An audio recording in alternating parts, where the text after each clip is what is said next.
members of the 16th Finance Commission.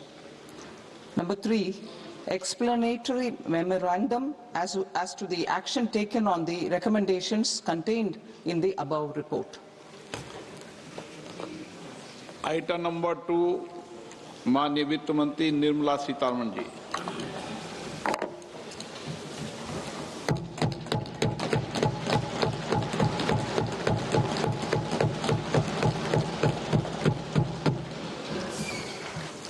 Honorable Speaker, sir, on the sacred occasion of Magh Purnima and the birth anniversary of Guru Ravidas, I present the budget for the year 2026-2027. Since we assumed office 12 years ago, India's economic trajectory has been marked by stability, fiscal discipline, sustained growth, and moderate inflation.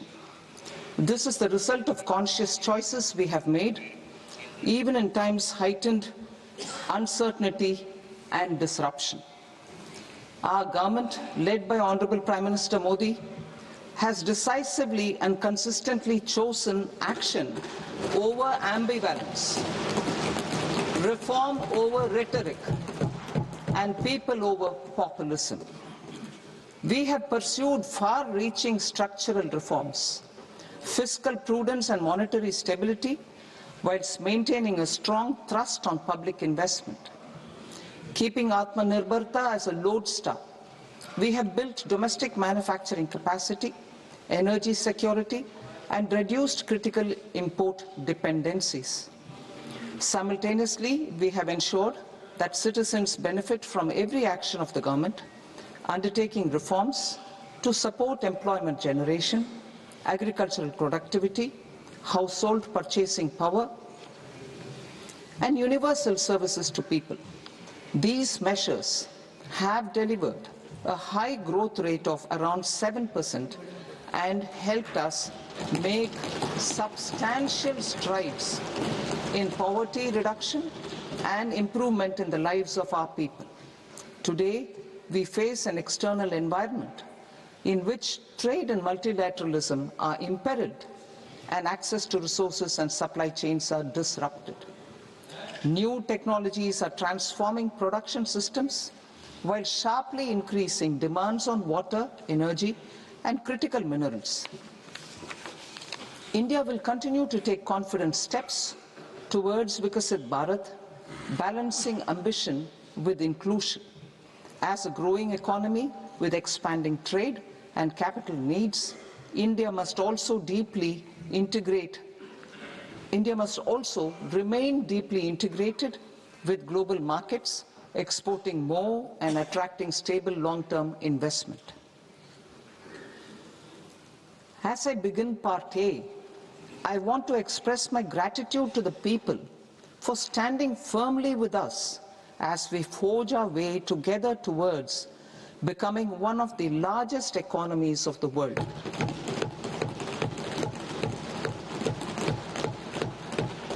Our aim is to transform aspiration into achievement and potential into performance as we ensure that the dividends of growth reach every farmer, the scheduled caste, the scheduled tribes, the nomads, the youth, the poor, and the women. In Vikasit Bharat Young Leaders Dialogue 2026, several innovative ideas were shared with our Prime Minister, which have inspired many of the proposals, making this a unique Yuva Shakti-driven budget. Our government's sankalp is to focus on our poor, underprivileged, and the disadvantaged. To deliver on this sankalp, and given that this is the first budget prepared in Kartavya Bhavan, we are inspired by 3 Kartavya. Our first Kartavya is to accelerate and sustain economic growth by enhancing productivity and competitiveness and building resilience to volatile global dynamics.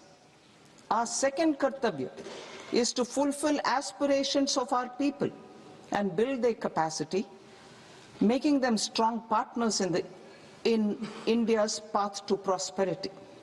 Our third Kartavya, aligned with our vision of Sabka Saath, Sabka Vikas, is to ensure that every family, community, region, and sector has access to resources, amenities, and opportunities for meaningful participation. This threefold approach requires a supportive ecosystem. The first requirement is to sustain the momentum of structural reforms, continuous, adaptive, and forward-looking. Second, a robust and resilient financial sector is central to mobilizing savings, allocating capital efficiently, and managing risks. Third, cutting-edge technologies, including AI applications, can serve us as force multipliers for better governance. Reform Express. Our government has undertaken comprehensive reforms towards creating employment, boosting productivity, and accelerating growth. After the Prime Minister's announcement on Independence Day in 2025, over 350 reforms have been rolled out. This includes GST simplification, notification of labor codes, and rationalization of mandatory quality control orders. High-level committees have been formed, and in parallel, the central government is working with the state governments on deregulation and reducing compliance requirements. The Reform Express is well on its way and will maintain its momentum to help us fulfill our Kartavya. I now move to specific proposals. Under our first Kartavya, to accelerate and sustain economic growth, I propose interventions in 6 areas. 1. Scaling up manufacturing in 7 strategic and frontier sectors. 2. Rejuvenating legacy industrial sectors. 3. Creating champion MSMEs. 4. Delivering a powerful push for infrastructure. 5. Ensuring long-term security and stability. And 6. Developing city economic regions. Scaling up of manufacturing in 7 strategic and frontier sectors. Biopharma Shakti, meaning biopharma strategy for health advancement through knowledge, technology, and innovation. India's disease burden is observed to be shifting towards non-communicable diseases like diabetes, cancer, and autoimmune disorders. Biologic medicines are key to longevity and quality of life at affordable costs.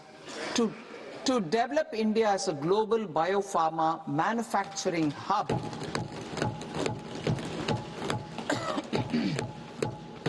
I propose the Biopharma Shakti with an outlay of 10,000 crores over the next 5 years.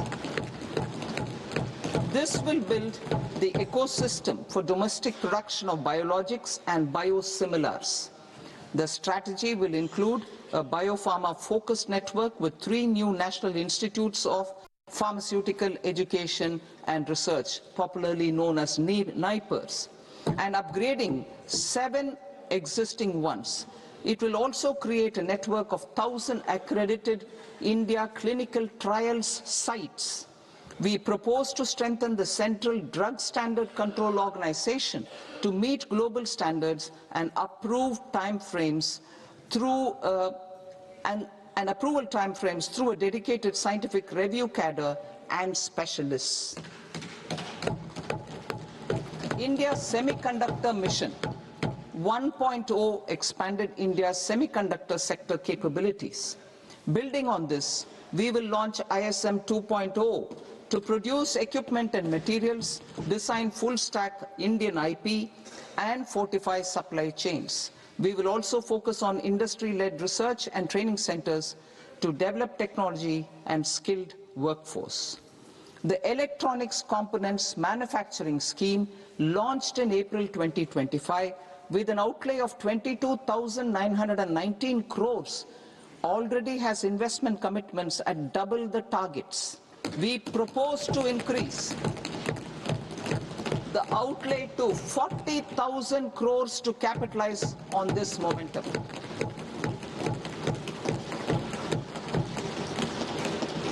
A scheme for rare earth permanent magnets was launched in 2025 November. We now propose to support the mineral-rich states of Odisha, Kerala, Andhra Pradesh and Tamil Nadu to establish dedicated rare earth corridors to promote mining, processing, research and manufacturing. To enhance domestic chemical production and reduce import dependency, we will launch a scheme to support states in establishing 3 dedicated chemical parks through challenge route on a cluster-based plug-and-play model. Strong capital goods.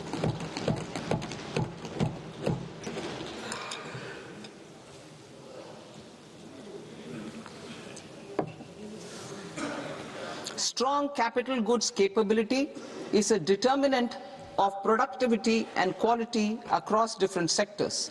Towards building this capacity, I propose the following. High-tech tool rooms will be established by central public sector enterprises at 2 locations as digitally enabled automated service bureaus that locally design, test and manufacture high-precision components at scale and at lower cost.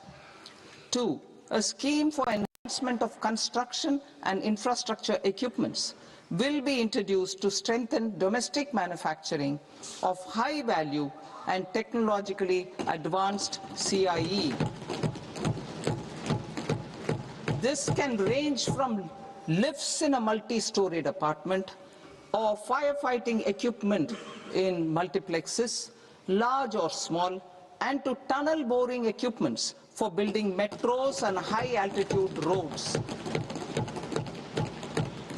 I also propose a scheme for container manufacturing to create a globally competitive container manufacturing ecosystem with a budgetary allocation of 10,000 crores over a 5-year period. For the labor-intensive textile sector, I propose an integrated program with 5 subparts. 1. The National Fiber Scheme for self-reliance in natural fibers, such as silk, wool and jute, man-made fibers, and new-age fibers.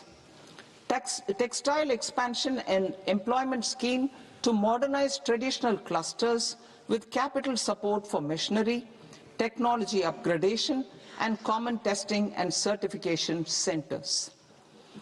3. The National Handloom and Handicraft Program to integrate and strengthen existing schemes and ensure targeted support for weavers and artisans. Tex Eco Initiative to promote globally competitive and sustainable textiles and apparels. Samarth 2.0 to modernize the upgrade the textile skilling ecosystem through collaboration with industry and academic institutions. Further, I propose to set up mega textile parks in challenge mode. They can also focus on bringing value addition to technical textiles. I propose to launch the Mahatma Gandhi Gram Swaraj initiative to strengthen handloom and handicrafts. This will help in global market linkage and branding. It will streamline and support training, skilling, quality of process and production. This will benefit our weavers, village industries, one district, one product ODOP initiative, and also our rural youth. India has the potential to emerge as a global hub for high-quality, affordable sports goods. I propose a dedicated initiative for sports goods that will promote manufacturing, research, and innovation in equipment design as well as material sciences. Rejuvenation of legacy industrial clusters. I propose to introduce a scheme to revive 200 legacy industrial clusters to improve their cost competitiveness and efficiency through infrastructure and technology upgradation. Creating champion SMEs and supporting micro enterprises. Recognizing MSMEs as a vital engine of growth, I propose a three-pronged approach to help them grow as champions. Equity support. I propose to introduce a dedicated 10,000 crores SME growth fund to create future champions, incentivizing enterprises based on select criteria. I also propose to top up the Self-Reliant India Fund set up in 2021 with 2,000 crores to continue support to micro enterprises and maintain their access to risk capital. Liquidity support. With TREDS, more than 7 lakh crore has been made available to MSMEs. To leverage its full potential, I propose 4 measures. 1.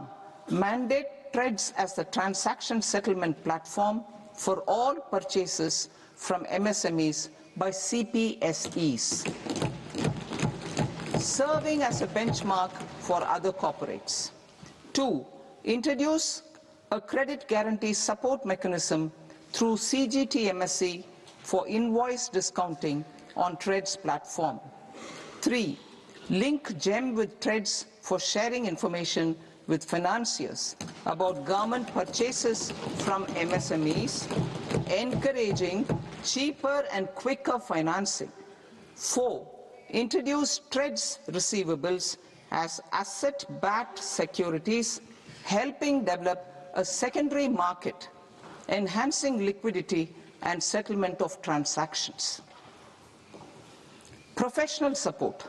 Government will facilitate professional institutions such as the ICAI, ICSI, ICMAI to design short-term modular courses and practical tools to develop a cadre of corporate mitras, especially in Tier 2 and Tier 3 towns. These accredited para-professionals will help MSMEs meet compliance requirements at affordable costs. Infrastructure. During this past decade, our government has undertaken several initiatives for large-scale enhancement of public infrastructure, including through new financing instruments such as Infrastructure Investment Trust (InvITs) and Real Estate Investment Trust (REITs), and institutions like NIIF and NABFID. We shall continue to focus on developing infrastructure in cities with over 5 lakh population, that is Tier 2, Tier 3 cities, which have expanded to become growth centers. Public capital expenditure has increased manifold from 2 lakh crore in 2014-15 to an allocation of 11.2 lakh crore in BE 25-26. In this coming year, that is financial year 2026-27, I propose to increase it to 12.2 lakh crores to continue the momentum. To strengthen the confidence of private developers regarding risks during infrastructure development and construction phase, I propose to set up an infrastructure risk guarantee fund to provide prudentially calibrated partial credit guarantee to lenders. Over the years, REITs have emerged as a successful instrument for asset monetization. I propose to accelerate recycling of significant real estate assets of the CPSEs through the setting up of dedicated REITs. To promote environmentally sustainable movement of cargo, I propose to 1. Establish new dedicated freight corridors connecting Dankuni in the east to Surat in the west. Operationalize 20 new national waterways over the next 5 years, starting with National Waterways 5 in Orissa to connect mineral-rich areas of Talcher and Angul and industrial centers like Kalinga Nagar to the ports of Paradeep and Dhamra. Training institutes will be set up as regional centers of excellence for development of required manpower for these waterways. This will benefit youth in the entire stretch of the waterways to train and acquire skills. Further, a ship repair ecosystem catering to inland waterways will also be set up at Varanasi and Patna. And C, launch a coastal cargo promotion scheme for incentivizing a modal shift from rail to road to increase the share of inland waterways and coastal shipping from 6% to 12% by 2047. To enhance last mile and remote connectivity and promote tourism, I propose to give incentives to indigenize manufacturing of seaplanes. A seaplane VGF scheme will be also introduced to provide support for operations. Carbon capture, utilization and storage. Aligning with the roadmap launched in December 2025, the carbon capture, utilization and storage technologies at scale will achieve higher readiness and in end-use application across 5 industrial sectors, including power, steel, cement, refineries, and chemicals. An outlay of 20,000 crore is proposed over the next 5 years for this purpose. City economic regions. Cities are India's engines of growth, innovation, and opportunities. We shall now focus on Tier 2, Tier 3 cities, and even temple towns, which need modern infrastructure and basic amenities. This budget aims to further amplify the potential of cities to deliver the economic power of agglomerations by mapping city economic regions based on their specific growth drivers. An allocation of 5,000 crore per CER over 5 years is proposed for implementing their plans through a challenge mode with a reform-cum-result-based financing mechanism. In order to promote environmentally sustainable passenger systems, we will develop 7 high-speed rail corridors between cities as growth connectors, namely Mumbai to Pune, Pune to Hyderabad, Hyderabad to Bengaluru, Hyderabad to Chennai, Chennai to Bengaluru, Delhi to Varanasi, Varanasi to Siliguri.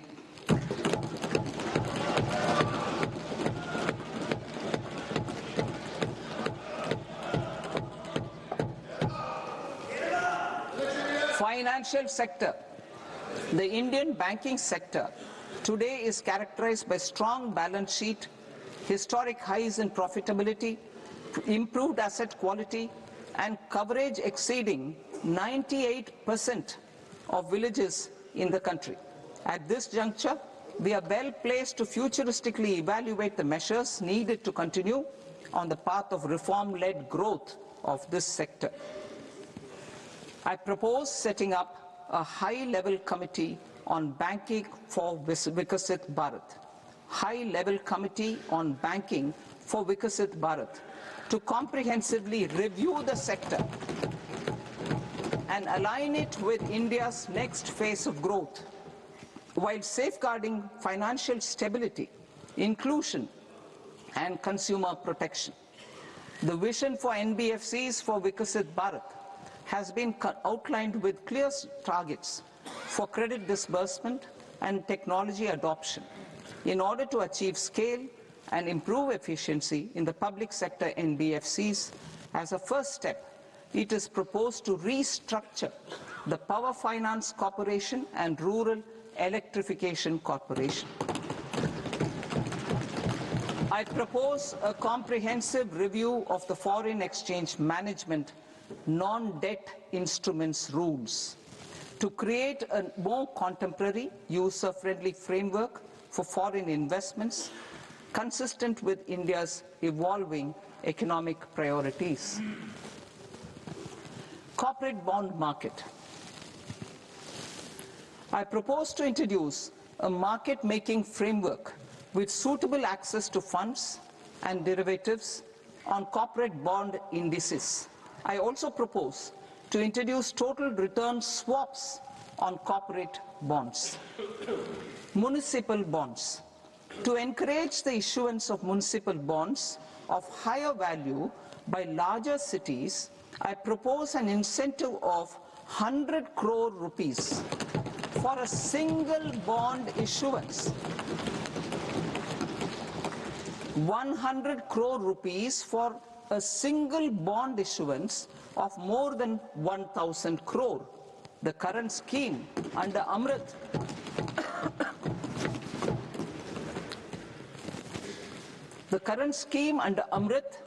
which incentivizes issuances up to 200 crores only, will also continue to support smaller and medium towns. That will also continue to support the smaller and medium towns. Ease of doing business. Individual persons resident outside India, PROI, will be permitted to invest in equity instruments of listed Indian companies through the portfolio investment scheme. It is also proposed to increase the investment limit for an individual PROI under the scheme from 5% to 10%, with an overall investment limit for all individual PROIs to 24% from the current 10%. Emerging technologies including AI. 21st century is technology driven. Adoption of technology is for the benefit of all people. Farmers in the field, women in STEM, youth keen to upskill, and Divyangjan to access newer opportunities.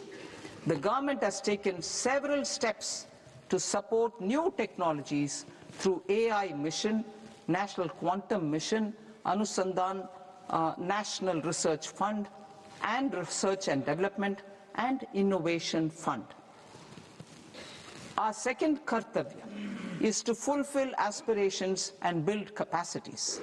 Close to 25 crore individuals have come out of multi-dimensional poverty through a decade of our government's sustained and reform-oriented efforts.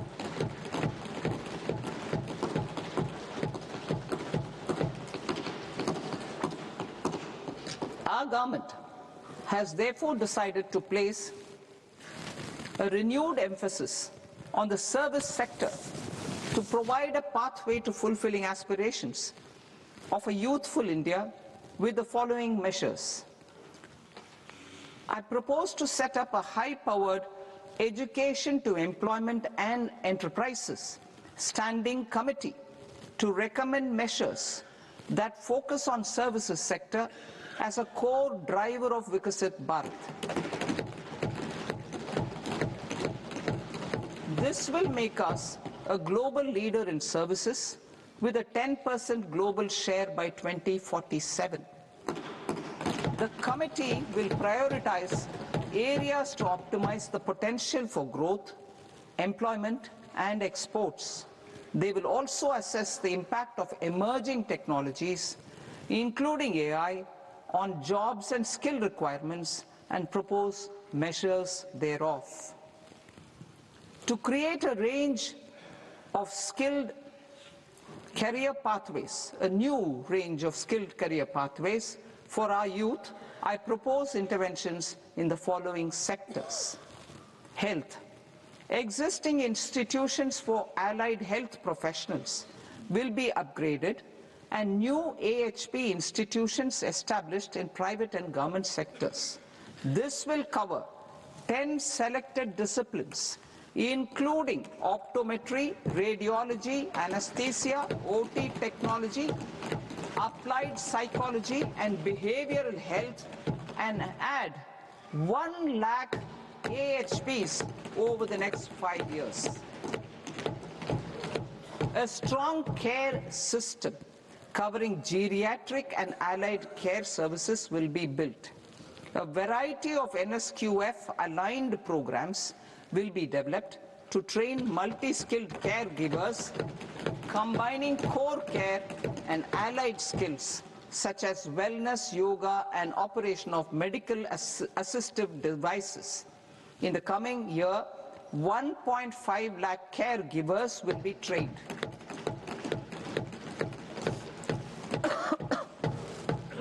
Hubs for medical value tourism. To promote India as a hub for medical tourism services, I propose to launch a scheme to support states in establishing 5 regional medical hubs in partnership with the private sector. These hubs will serve as integrated healthcare complexes that combine medical, educational, and research facilities. They will have Ayush centers, medical value tourism facilitation centers, and infrastructure for diagnostics, post-care, and rehabilitation. These hubs will provide diverse opportunities, job opportunities for health professionals, including doctors and AHPs. Ancient Indian yoga, already respected in several parts of the world, was given a mass global recognition when Honorable Prime Minister took it to the UN. Post-COVID, Ayurveda gained a similar global acceptance and recognition. Exporting quality Ayurveda products helps farmers who grow the herbs and youth who process the products. To meet growing global demand, a few more steps are being taken. I propose to 1. Set up 3 new All India Institutes of Ayurveda. 2. Upgrade Ayush pharmacies and drug testing labs for higher standards of certification ecosystem and make available more skilled personnel. 3. Upgrade the WHO Global Traditional Medicine Center in Jamnagar to bolster evidence-based research, training, and awareness for traditional medicine. Animal husbandry. Livestock contributes to close to 16% of farm income, including of poor and marginal households. To scale up availability of veterinary professionals by more than 20,000, I propose to roll out a loan-linked capital subsidy support scheme for establishment of veterinary and para-veterinary colleges, veterinary hospitals, diagnostic laboratories, and breeding facilities in private sector. Collaboration between Indian and foreign institutions will also be facilitated. Orange economy. India's animation, visual effects, gaming and comics sector, AVGC sector, is a growing industry projected to require 2 million professionals by 2030. I propose to support the Indian Institute of Creative Technologies, Mumbai, in setting up AVGC content creator labs in 15,000 secondary schools all over the country and 500 colleges. The Indian design industry is expanding rapidly, and yet there is a shortage of Indian designers. I propose to establish, through Challenge Route, a new National Institute of Design to boost design education and development in the eastern region of India. Education. Our government will support states through Challenge Route in creating 5 university townships in the vicinity of major industrial and logistics corridors.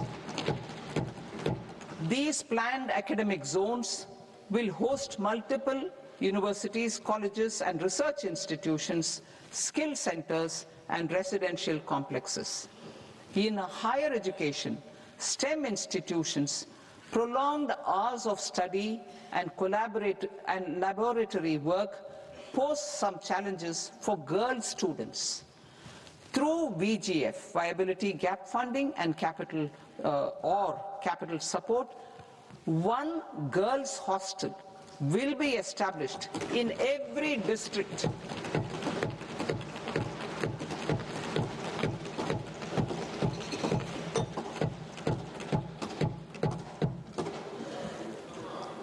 To promote astrophysics and astronomy via immersive experiences.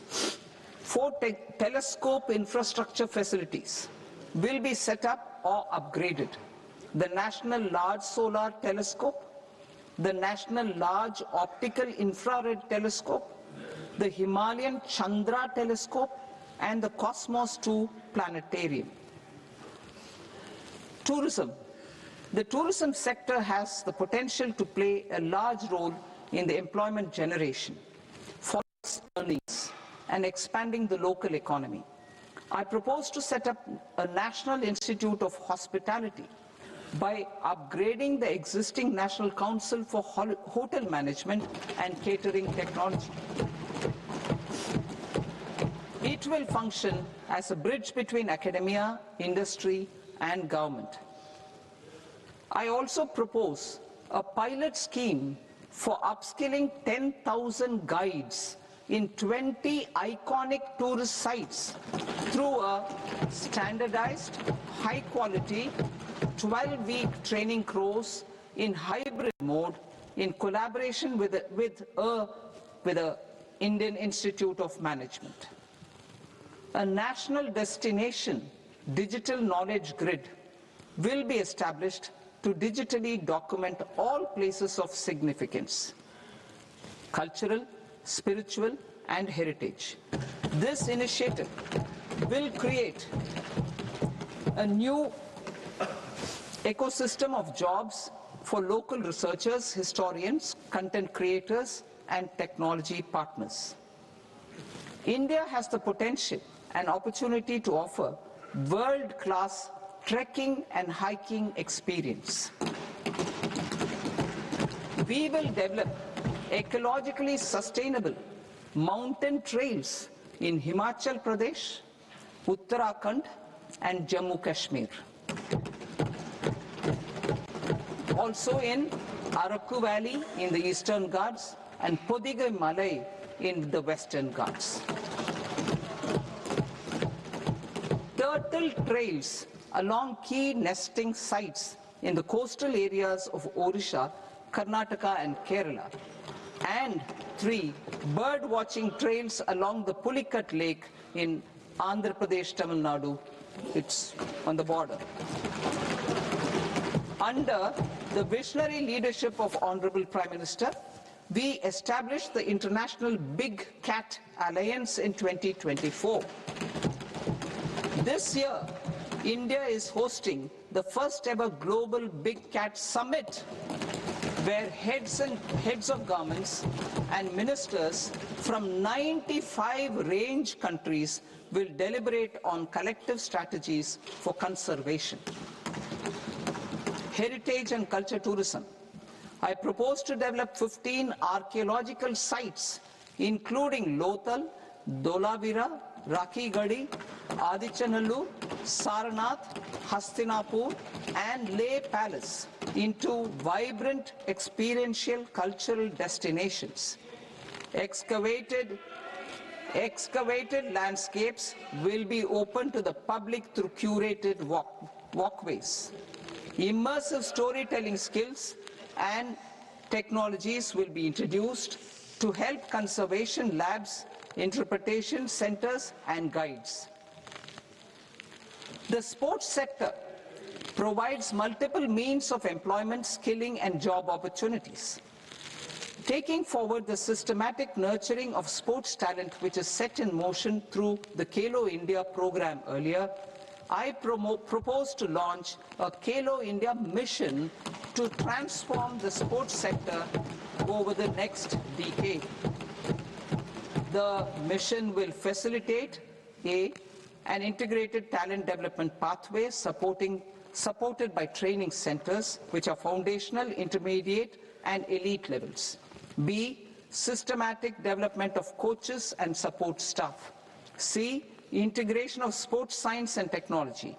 D, competitions and leagues to promote sports culture and provide platforms. And E, development of sports infrastructure for training and competition. Our third Kartavya aligns with our vision of Sabka Saath, Sabka Vikas towards Vikasit Bharat.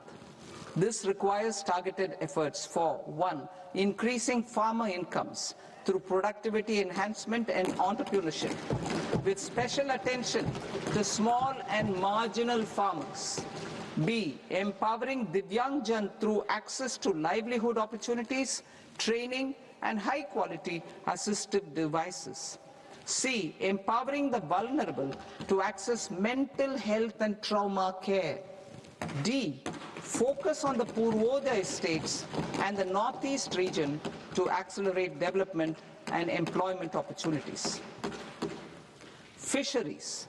We will undertake initiatives for integrated development of 500 reservoirs and Amrit Sarovars. 2. Strengthen the fisheries value chain in coastal areas and enable market linkages involving startups and women-led groups together with producer organizations. Animal husbandry. To provide quality employment opportunities in rural and peri-urban areas, we will support the animal husbandry sector in entrepreneurship development through A. A credit-linked subsidy program. B. Scaling up and modernization of livestock enterprises. C. Enhanced creation of livestock, dairy, and poultry. Enhanced creation of livestock, dairy, and poultry-focused integrated value chains. And D. Encourage creation of livestock farmer-producer organizations. High-value agriculture. To diversify farm outputs, increase productivity, enhance farmers' incomes, and create new employment opportunities, we will support high-value crops such as coconut, sandalwood, cocoa, cashew in the coastal areas, agar trees in northeast, and nuts such as almonds, walnuts, and pine nuts in our hilly regions. All of them will be supported. India is the world's largest producer of coconuts. About 30 million people, including nearly 10 million farmers, depend on coconuts for their livelihood.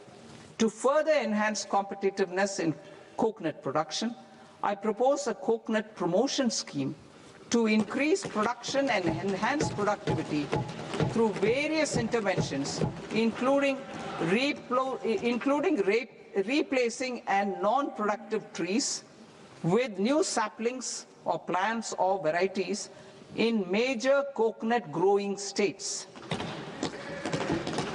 A dedicated program is proposed for Indian cashew and cocoa to make India self-reliant in raw cashew and coconut production and processing, enhance export competitiveness, and transform Indian cashew and Indian cocoa into premium global brands by 2030. Sandalwood. Sandalwood is closely linked to India's social and cultural heritage.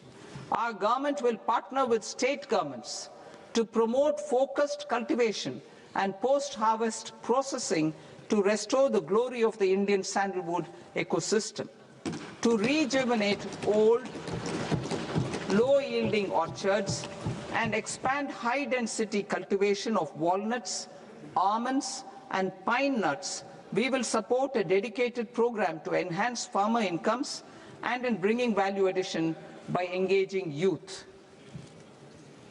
Bharat Vistar, that is virtually integrated system to access agricultural resources.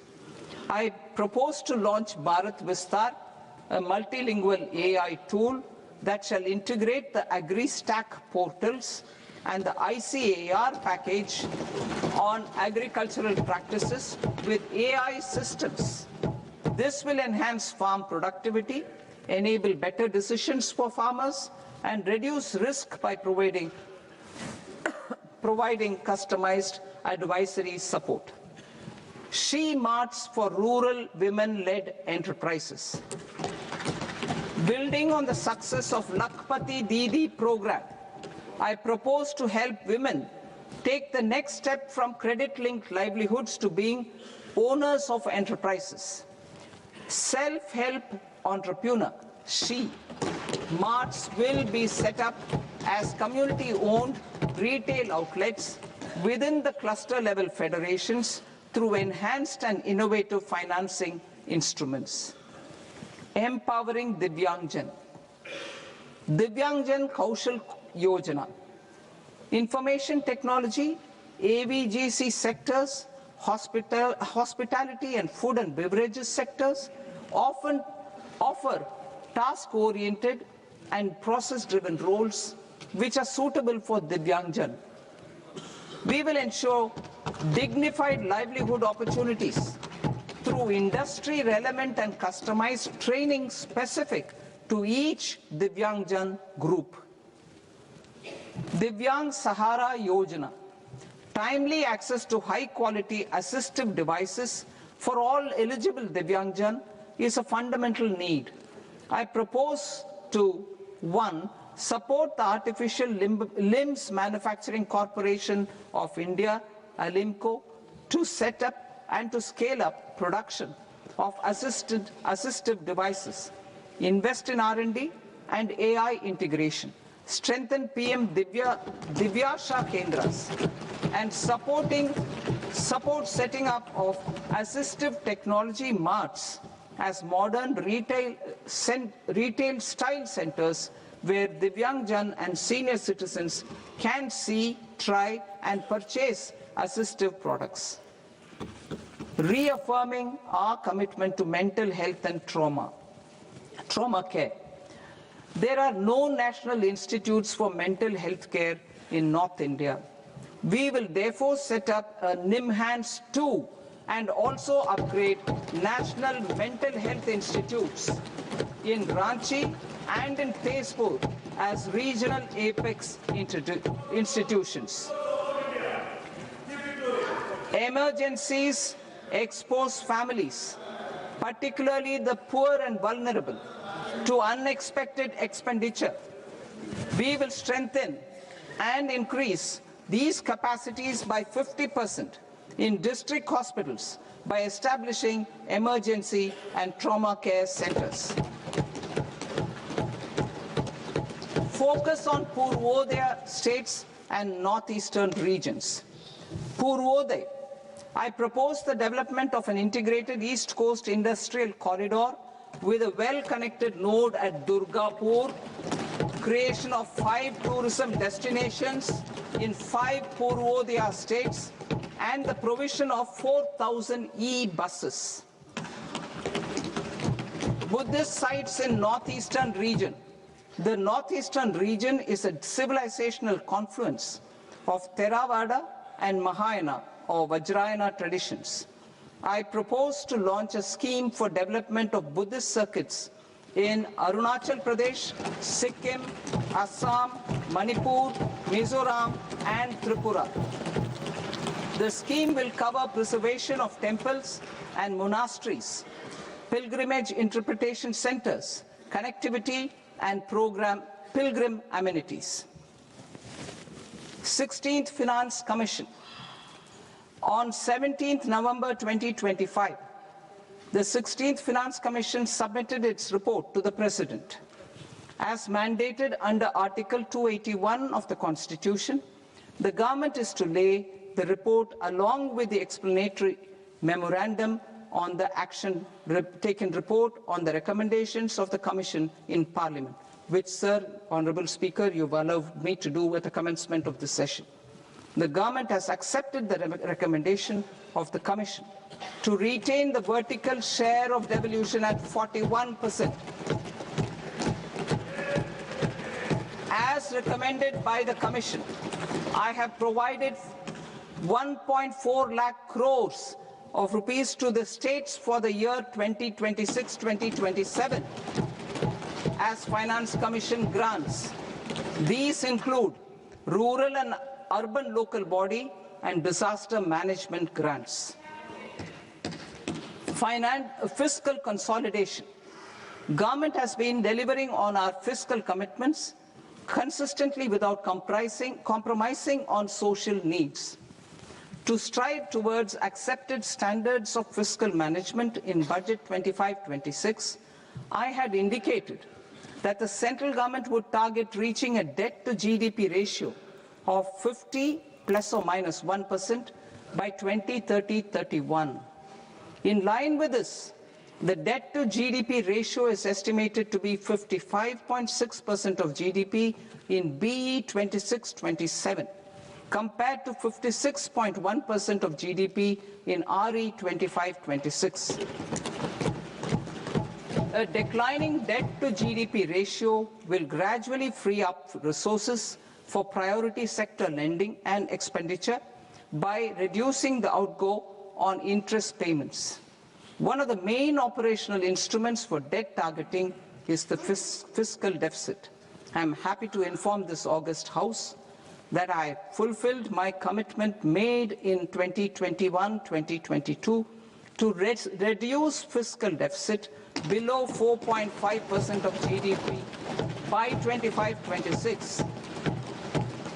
In RE 25-26, the fiscal deficit has been estimated at par with BE of 2025-26 at 4.4% of GDP. In line with the new fiscal prudence path of debt consolidation, the fiscal deficit in BE 26-27 is estimated to be 4.3% of the GDP.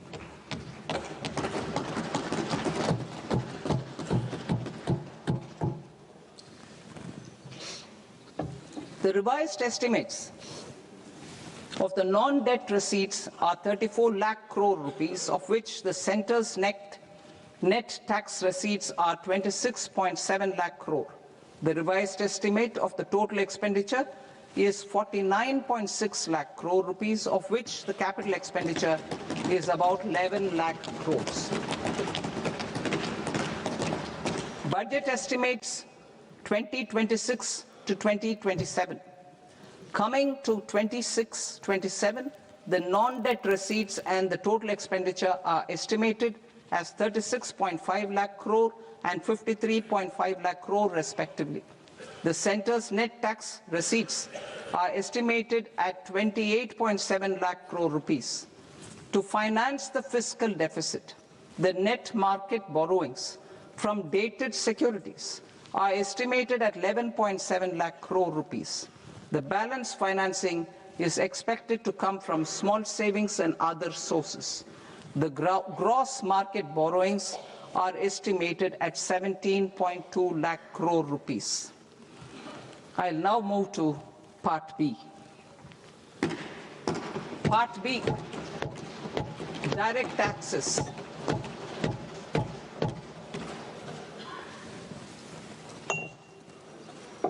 Honorable Speaker, sir, I now present my proposals on direct taxes. New Income Tax Act.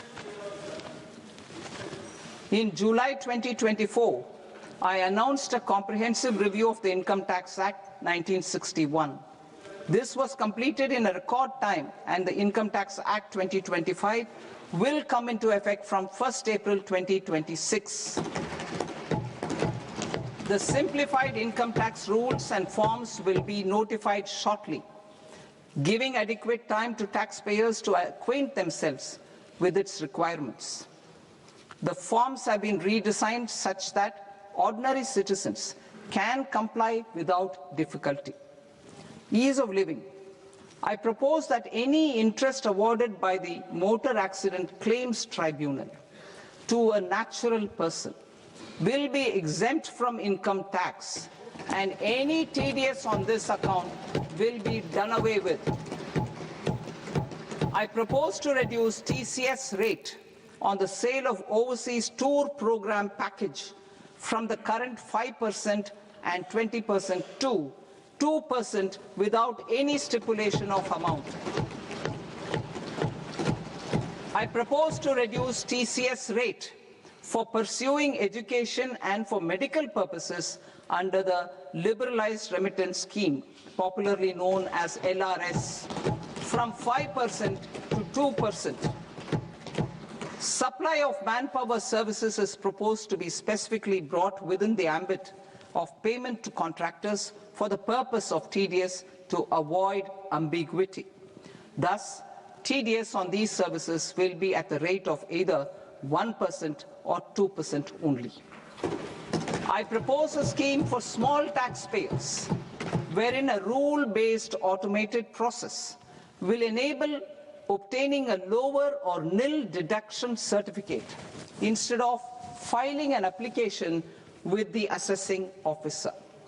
For the ease of taxpayer holding securities in multiple companies, I propose to enable depositories to accept Form 15G or Form 15H from the investor and provide it directly to various relevant companies.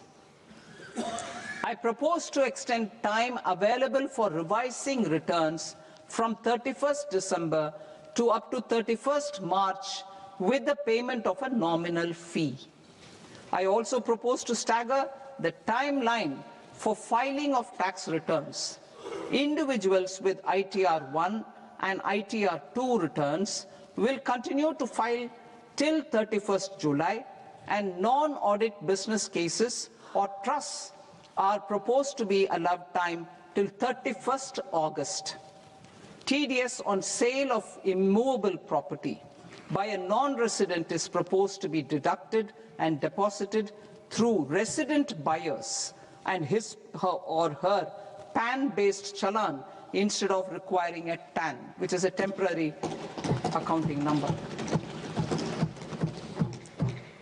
To address practical issues of small taxpayers like students, young professionals, tech employees, relocated NRIs, and such others, I propose to introduce a one-time 6-month foreign asset disclosure scheme for these taxpayers to disclose income or assets below a certain size.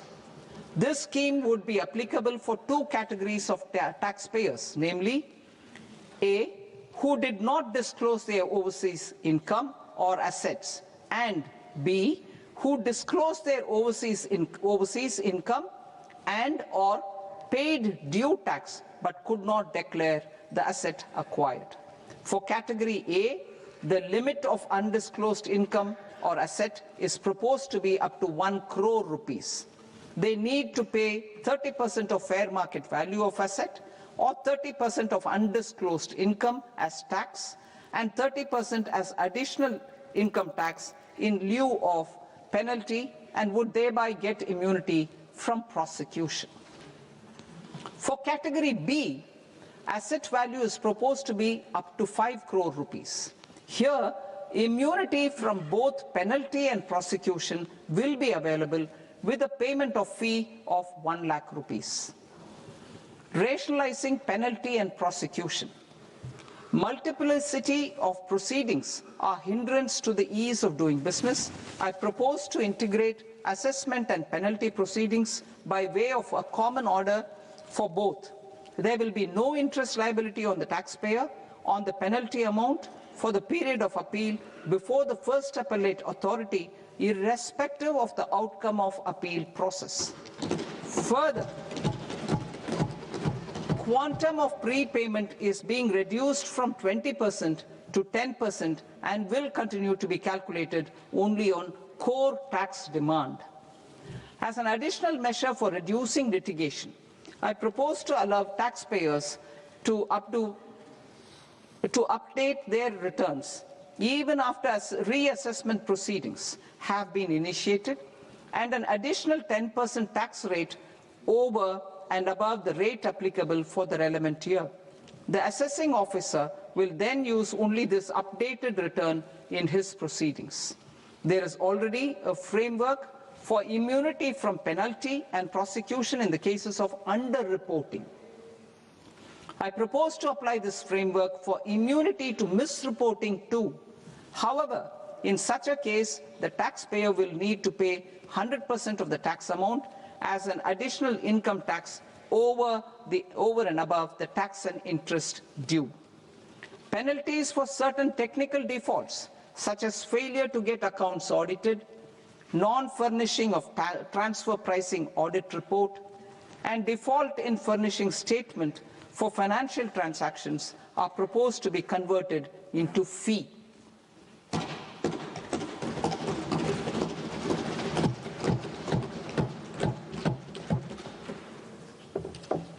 I propose to rationalize prosecution framework under Income Tax Act while maintaining a careful balance for deterrence in some serious offence.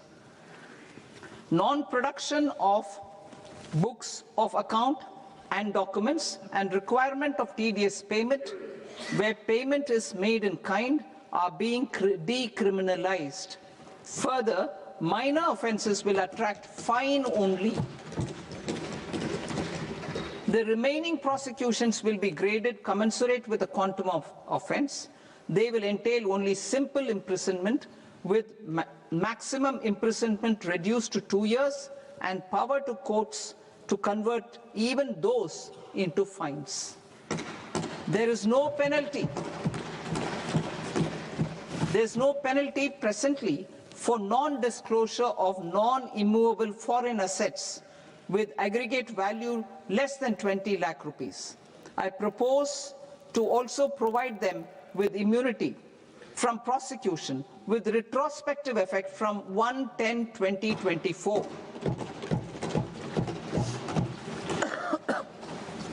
Cooperatives. Deduction is already allowed to a primary cooperative society engaged in supplying milk, oilseeds, fruits or vegetables raised or grown by its members.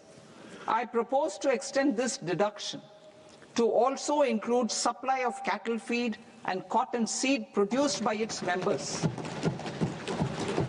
I propose to allow inter-cooperative society dividend income as deduction under the new tax regime to the extent it is further distributed to its members. I further propose to allow exemption for a period of 3 years to dividend income received by a notified national cooperative federation on their investments made in companies up to 31/1/2026. This exemption would be allowed only for dividends further distributed to its member cooperatives. Supporting IT sector as India's growth engine. India is a global leader in software development services, IT-enabled services, knowledge process outsourcing services, and contract R&D services relating to software development.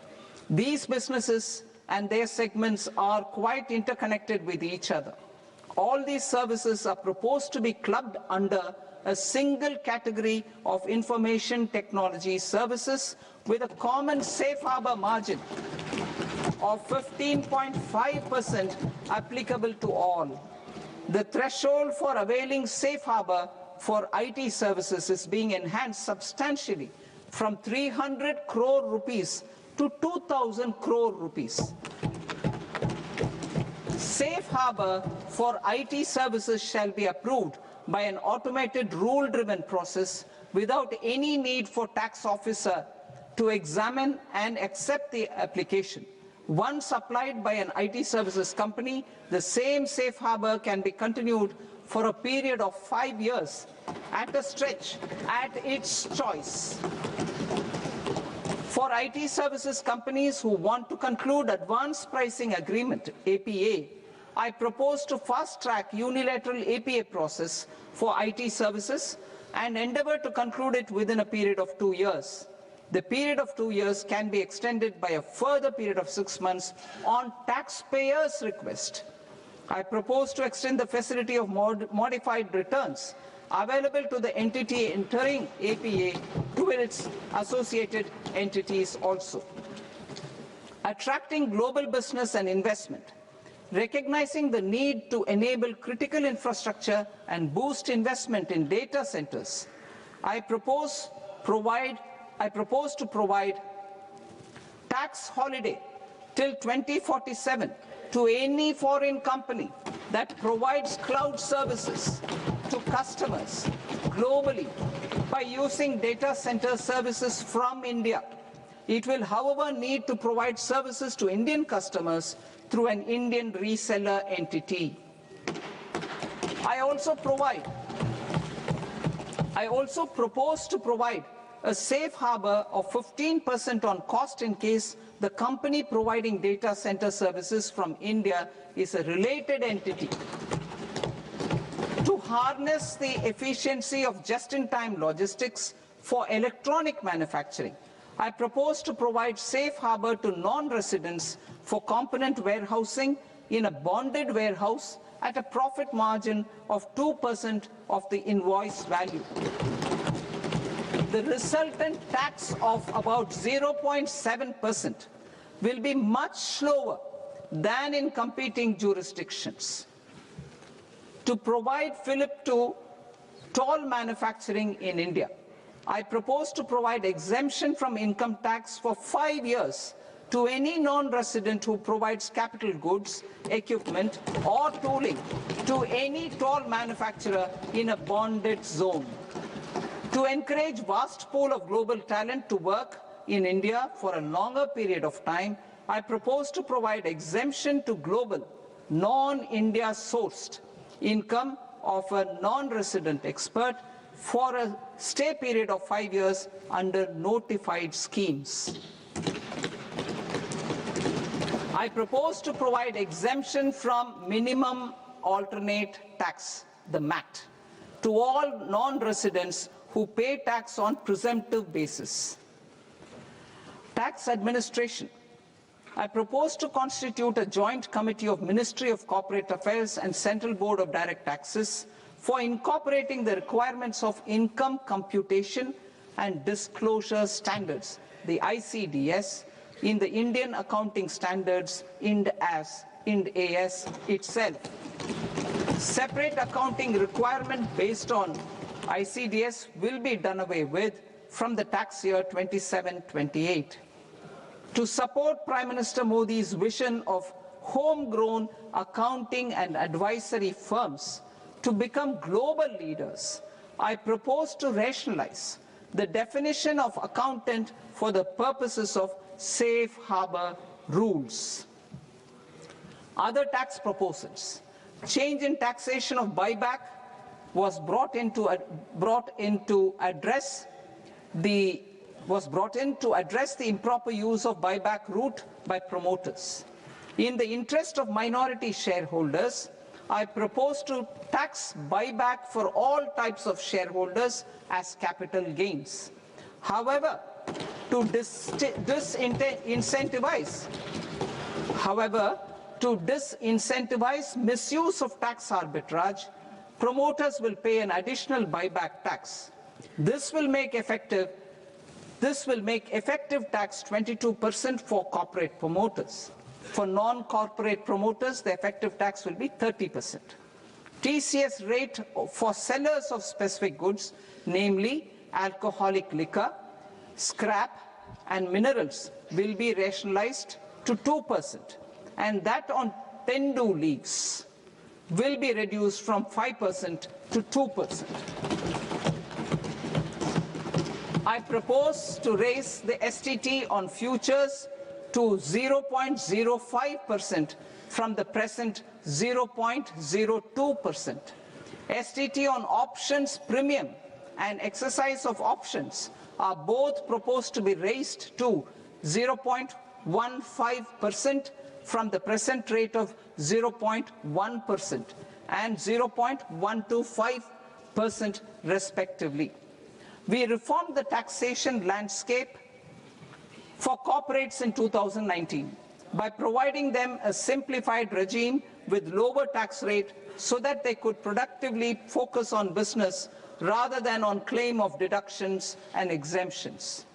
To encourage companies to shift to the new regime, set-off of brought forward MAT credit, minimum alternate tax credit, is proposed to be allowed to companies only in the new regime. Set-off using available MAT credit is proposed to be allowed to an extent of 1/4 of the tax liability in the new regime. MAT is proposed to be made final tax, so there will be no further credit accumulation from 1st April 2026. In line with this change, the rate of final tax is being reduced to 14% from the current MAT rate of 15%. The brought forward MAT credit of taxpayers accumulated till 30th March 2026 will continue to be available to them for set-off as above. Indirect taxes. I shall now take up proposals related to indirect taxes.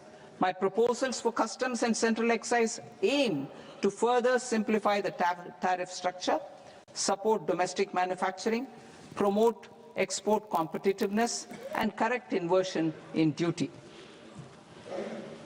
To continue weeding out long-continuing customs duty exemptions, I propose to remove certain exemptions on items which are being manufactured in India or where the imports are negligible. Similarly, to further simplify the process of ascertaining the rate of duty applicable on a particular item, I propose to incorporate certain effective rates in various customs notifications to the tariff schedule itself. I shall now take up sector-specific proposals. Promotion of exports of marine, leather, and textile products. I propose to increase the limit for duty-free imports of specified inputs used for processing seafoods for export from the current 1% to 3% of FOB value of the previous year's export turnover. I also propose to allow duty-free imports of specified inputs, which is currently available for exports of leather or synthetic footwear, to exports of shoe uppers as well. I propose to extend the time period for export of final product from the existing 6 months to 1 year for exporters of leather or textile garments, leather or synthetic footwear, and other leather products. Energy transition and security. I propose to extend the basic customs duty exemption given to capital goods used for manufacturing lithium-ion cells for batteries to those used for manufacturing lithium-ion cells for battery energy storage systems also. I propose to exempt basic customs duty on import of sodium antimonate for use in manufacture of solar glass. Nuclear power. I propose to extend the existing basic customs duty exemption on imports of goods required for nuclear power projects till the year 2035 and expand it for all nuclear plants irrespective of their capacity. critical minerals, it is proposed to provide basic customs duty exemption to the import of capital goods required for the processing of critical minerals in India. Biogas blended CNG. I propose to exclude the entire value of biogas while calculating the central excise duty payable on biogas blended CNG. Civil and defense aviation.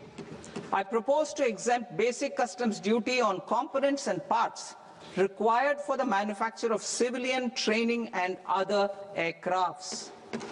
It is proposed to exempt basic customs duty on raw materials imported for the manufacture of parts of aircraft to be used in maintenance, repair, or overall requirements by units in the defense sector. Electronics. To deepen value addition in the consumer electronics sector, I propose to exempt basic customs duty on specified parts used in the manufacture of microwave ovens. Special economic zone. To address the concerns arising about utilization of capacity by manufacturing units in the special economic zones due to global trade disruptions, I propose as a special one-time measure to facilitate sales by eligible manufacturing units in SEZs to the domestic tariff area at concessional rates of duty. The quantity of such sales will be limited to a prescribed proportion of their exports. Necessary regulatory changes will be undertaken to operationalize the measures while ensuring level playing field for the units working in the DTA. Ease of living. To rationalize the customs duty structure for goods imported for personal use, I propose to reduce the tariff rate on all dutiable goods imported for personal use from 20% to 10%. To provide relief to patients, particularly those suffering from cancer, I propose to exempt basic customs duty on 17 drugs or medicines. I propose also to add 7 more rare diseases for the purposes of exempting import duties on personal imports of drugs, medicines, and food for special medical purposes used in their treatment. Customs process. India's role and share in the global trade is poised for a major leap in line with our ambition and journey towards Vikasit Bharat. In this regard, I propose many measures for custom processes to have minimal intervention for smoother and faster movement of goods and greater certainty to the trade. Trust-based systems. I propose to enhance duty deferral period for Tier 2 and Tier 3 authorized economic operators, known as AEOs, from 15 days to 30 days. I propose to provide eligible manufacturer importers the same duty deferral facility. This should encourage them to get themselves accredited as a full-fledged Tier 3 AEO in due course. To provide greater certainty and for better business planning, I propose to extend validity period of advance ruling binding on customs from the present 3 years to 5 years. In the spirit of the whole of government approach,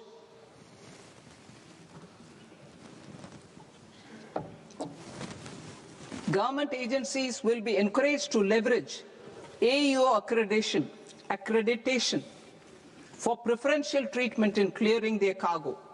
Regular importers with trusted long-standing supply chains will be recognized in the risk system so that the need for verification of their cargo every time can be minimized. Export cargo using electronic sealing. Export cargo using electronic sealing will be provided through clearance from the factory premises to the ship. For import of goods not needing any compliance, filing of bill of entry by a trusted importer and arrival of goods will automatically notify customs for completing their clearance formalities. This will enable goods to be released immediately on arrival. The customs warehouse framework will be transformed into a warehouse operator-centric system with a self-declarations, electronic tracking, and risk-based audit. These reforms will move away from the current system of officer-dependent approvals and reduce transaction delays and compliance costs. Ease of doing business. Approvals required for cargo clearance from various government agencies will be seamlessly processed through a single and interconnected digital window by the end of the financial year. Processes involved in clearance of food, drugs, plant, and animal and wildlife products, accounting for about 70% of interdicted cargo, will be operationalized on this system by April 2026 itself. For goods not having any compliance requirement, clearance will be done by customs immediately after online registration is completed by the importer, subject to the payment of duty. Customs integrated system will be rolled out in 2 years as a single integrated and scalable platform for all customs processes. Utilization of non-intrusive scanning with advanced imaging and AI technology for risk assessment will be expanded in a phased manner with the objective to scan every container across all the major ports. New export opportunities to support Indian fishermen to fully harness the economic value of marine resources beyond our territorial waters. The following measures will be taken. A. Fish catch by an Indian fishing vessel in exclusive economic zone or on the high seas will be made free of duty. Landing of such fish on foreign port will be treated as export of goods. Safeguards will be put in place to prevent misuse during fish catch, transit, or transshipment. To support aspirations of India's small businesses, artisans, and startups to access global markets through e-commerce, I am pleased to announce complete removal of the current value cap of 10 lakh rupees per consignment on courier exports. In addition, handling of rejected and returned consignments will be improved with effective use of technology for identifying such consignments. I propose to revise provisions governing baggage clearance during international travel to address genuine concerns of passengers. The revised rules will enhance duty-free allowances in line with the present-day travel realities and provide clarity in temporary carriage of goods brought in or taken out.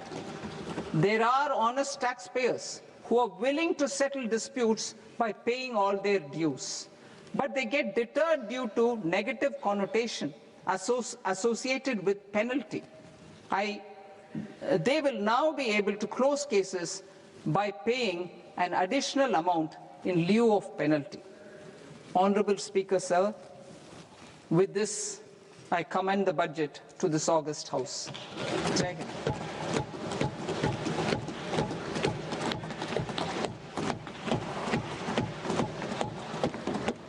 One and a half hours. Item number 3, माननीय वित्त मंत्री जी.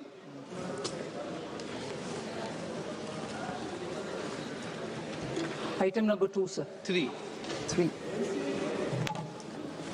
Sir, with your permission, I rise to lay on the table of the following statements under Section 3, 1 of the Fiscal Responsibility and Budget Management Act of 2003. medium-term fiscal policy cum fiscal policy strategy statement, and macroeconomic framework statement. Item number 4, माननीय वित्त मंत्री जी. Sir, with your permission, I move for leave to introduce the Finance Bill 2026.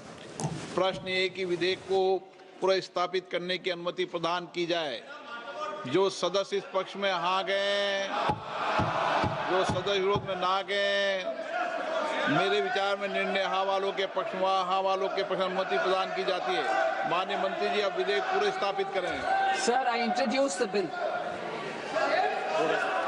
माननीय सदस्यगण, आपको सूचित किया जाता है कि माननीय वित्त मंत्री जी के बजट भाषण की कॉपी पब्लिकेशन काउंटर पर ली जाती है.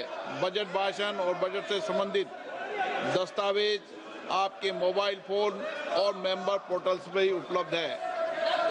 सभा की कार्रवाई कल सोमवार दिनांक 2 फरवरी 2026 को प्राप्त 11 बजे तक के लिए स्थगित की जाती है.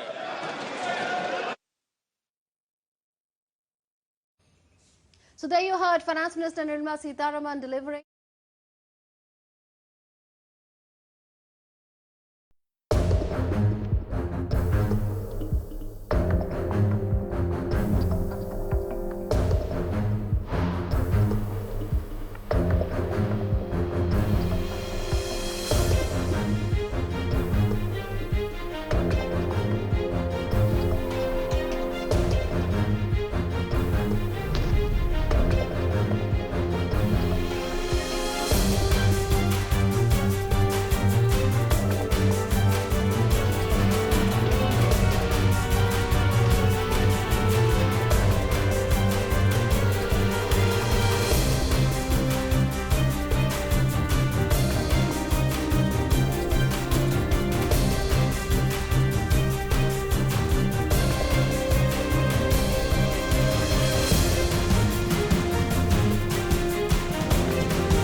ప్రసంగాన్ని ముగించారు కేంద్ర ఆర్థిక శాఖ మంత్రి నిర్మలా సీతారామన్ గారు.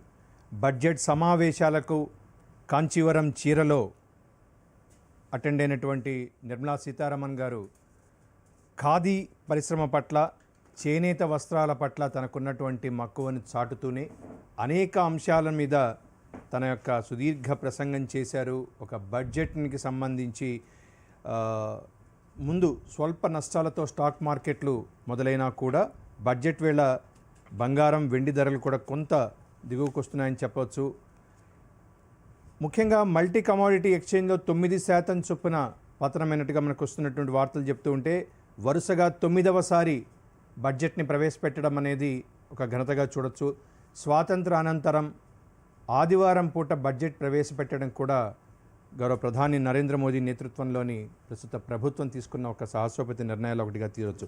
ఇక ముఖ్యంగా యువశక్తి కేంద్రంగా ఈ బడ్జెట్ అభివృద్ధి చేస్తున్నాం, బడ్జెట్ను ప్రవేశపెడుతున్నాం అంటూ గౌరవ ఆర్థిక శాఖ మంత్రి గారు ప్రకటించడం, నగరాలను ఆర్థిక కేంద్రాలుగా అభివృద్ధి చేస్తామంటూ, ఇక ముఖ్యంగా 10,000 కోట్ల రూపాయలతో బయోఫార్మా శక్తిని అమలు చేస్తామని చెప్పి ఇలా చాలా కీలకమైనటువంటి అంశాలను స్పృశించారు. వీటి మీద మనం చర్చించే ప్రయత్నం చేద్దాం. ఈనాటి చర్చా కార్యక్రమానికి స్టూడియోలో మనతో ప్రముఖ చార్టెడ్ అకౌంటెంట్ అరవింద గరికపాటి గారు ఉన్నారు. నమస్తే మేడం.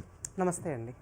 మేడం, నిర్మలా సీతారామన్ గారు ఇచ్చినటువంటి బడ్జెట్ స్పీచ్ ఇప్పటిదాకా మీరు కూడా చూశారు కదా. సో ఇంకా మనకి పూర్తి వివరాలు అందాల్సి ఉన్నా కూడా ఇప్పుడు ఉన్నటువంటి అవుట్లైన్స్ని ఒకసారి తీసుకుంటే, యువశక్తి కేంద్రంగా అంటే యువత లక్ష్యంగా, యువత సాధికారత, యువతకు రానున్న రోజుల్లో అవకాశాలని అందించడమే లక్ష్యంగా తీసుకొచ్చాం బడ్జెట్ అంటూ స్వయంగా గౌరవ ఆర్థిక శాఖ మంత్రి గారు ప్రకటించినటువంటి నేపథ్యం. సో ఎలా చూస్తారు? ఓవరాల్గా మీ ఓపెనింగ్ రిమార్క్స్ ఏంటి? బడ్జెట్లో మీరు చూస్తేనండి చాలా క్లియర్గా ఉందండి. సబ్కా వికాస్ సబ్కా సాత్ అన్న కాన్సెప్ట్లో ఆత్మనిర్భర్ భారత్ అన్న కాన్సెప్ట్ని బాగా రూట్ లెవెల్లో తీసుకెళ్లే ప్రయత్నం చేసేందుకు బడ్జెట్ దోహదపడుతుందని చెప్పవచ్చు మనకున్న ఇన్ఫర్మేషన్ ప్రకారం. ఇంకా పూర్తిగా చూడటం జరగలేదు కానీ ఎందుకు అంటే చాలా ఇండస్ట్రీస్కి ఎక్కడైతే మనకి ఎంఎస్ఎంఈ సెక్టార్ తీసుకోండి ఈసారి ఎక్స్ట్రా డెవలప్మెంట్ కోసం కానీ దాని యొక్క ఎన్హాన్స్మెంట్ కోసం కానీ క్రెడిట్ లిమిట్స్ పెంచడం జరిగింది. ఫస్ట్ టైం వచ్చే వాళ్ళకి 5 lakhsతో క్రెడిట్ కార్డులు ఇవ్వడం కానీ లేదా ఉమెన్కి స్పెసిఫిక్గా ఉమెన్ సెంట్రిక్ విషయాలు కానీ ప్రయత్నం జరుగుతుంది. అలాగే స్కిల్ డెవలప్మెంట్ కూడా చాలా క్లీన్గా ఈ యొక్క బడ్జెట్లో అవకాశం ఉందండి. చేస్తున్నారు కూడా. ప్రపంచ మార్కెట్లతో భారత్ను అనుసంధానం చేస్తామని చెప్పడం ఒక బిగ్గెస్ట్ మైల్ స్టోన్గా చెప్పుకోవచ్చు. ఎందుకంటే కొత్త వాణిజ్య అవకాశాలని ద్వారాలు తెరిచినట్టు అవుతుంది. తప్పకుండా అండి. మనం గత కొన్ని రోజులుగా చూస్తే ఈ ఫ్రీ ట్రేడ్ అగ్రిమెంట్స్ కానీ ఇవన్నీ ఎంటర్ అయ్యాయి. కొన్ని దేశాలతో వెళ్తున్నా, కొన్ని ఎంటర్ అవుతున్నాయి, రకరకాల స్టేజెస్లో ఉన్నాయి. మనకి ఇంటర్నేషనల్ మార్కెట్లో ఉన్న ఇన్స్టెబిలిటీ వల్ల కానీ టెరిఫ్ రేట్లో చేంజెస్లో కానీ చాలా రకాలు వస్తున్నాయి. సో ఆ అనిశ్చితిని కంట్రోల్ చేయాలి అంటే మన దేశీయ మార్కెట్ బాగా డెవలప్ చేసుకోవాలి, మన ఇండస్ట్రీస్ గ్లోబల్ మార్కెట్స్తో కంపీట్ చేయగలగాలి, మన యొక్క సప్లై చైన్ బాగా డెవలప్ అవ్వాలి, అందరికీ అందుబాటులోకి రావాలి, మౌలిక సదుపాయాలు కానీ బేసిక్ ఇన్ఫ్రాస్ట్రక్చర్ ఫెసిలిటీస్ కానీ అన్నీ ఉండాల్సిన అవసరం చాలా ఉంది.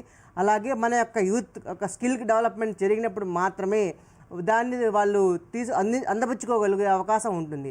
ఆ విధంగా బడ్జెట్ ప్రయత్నం చేస్తున్నట్టుగా అడుగులు కనిపిస్తున్నాయండి.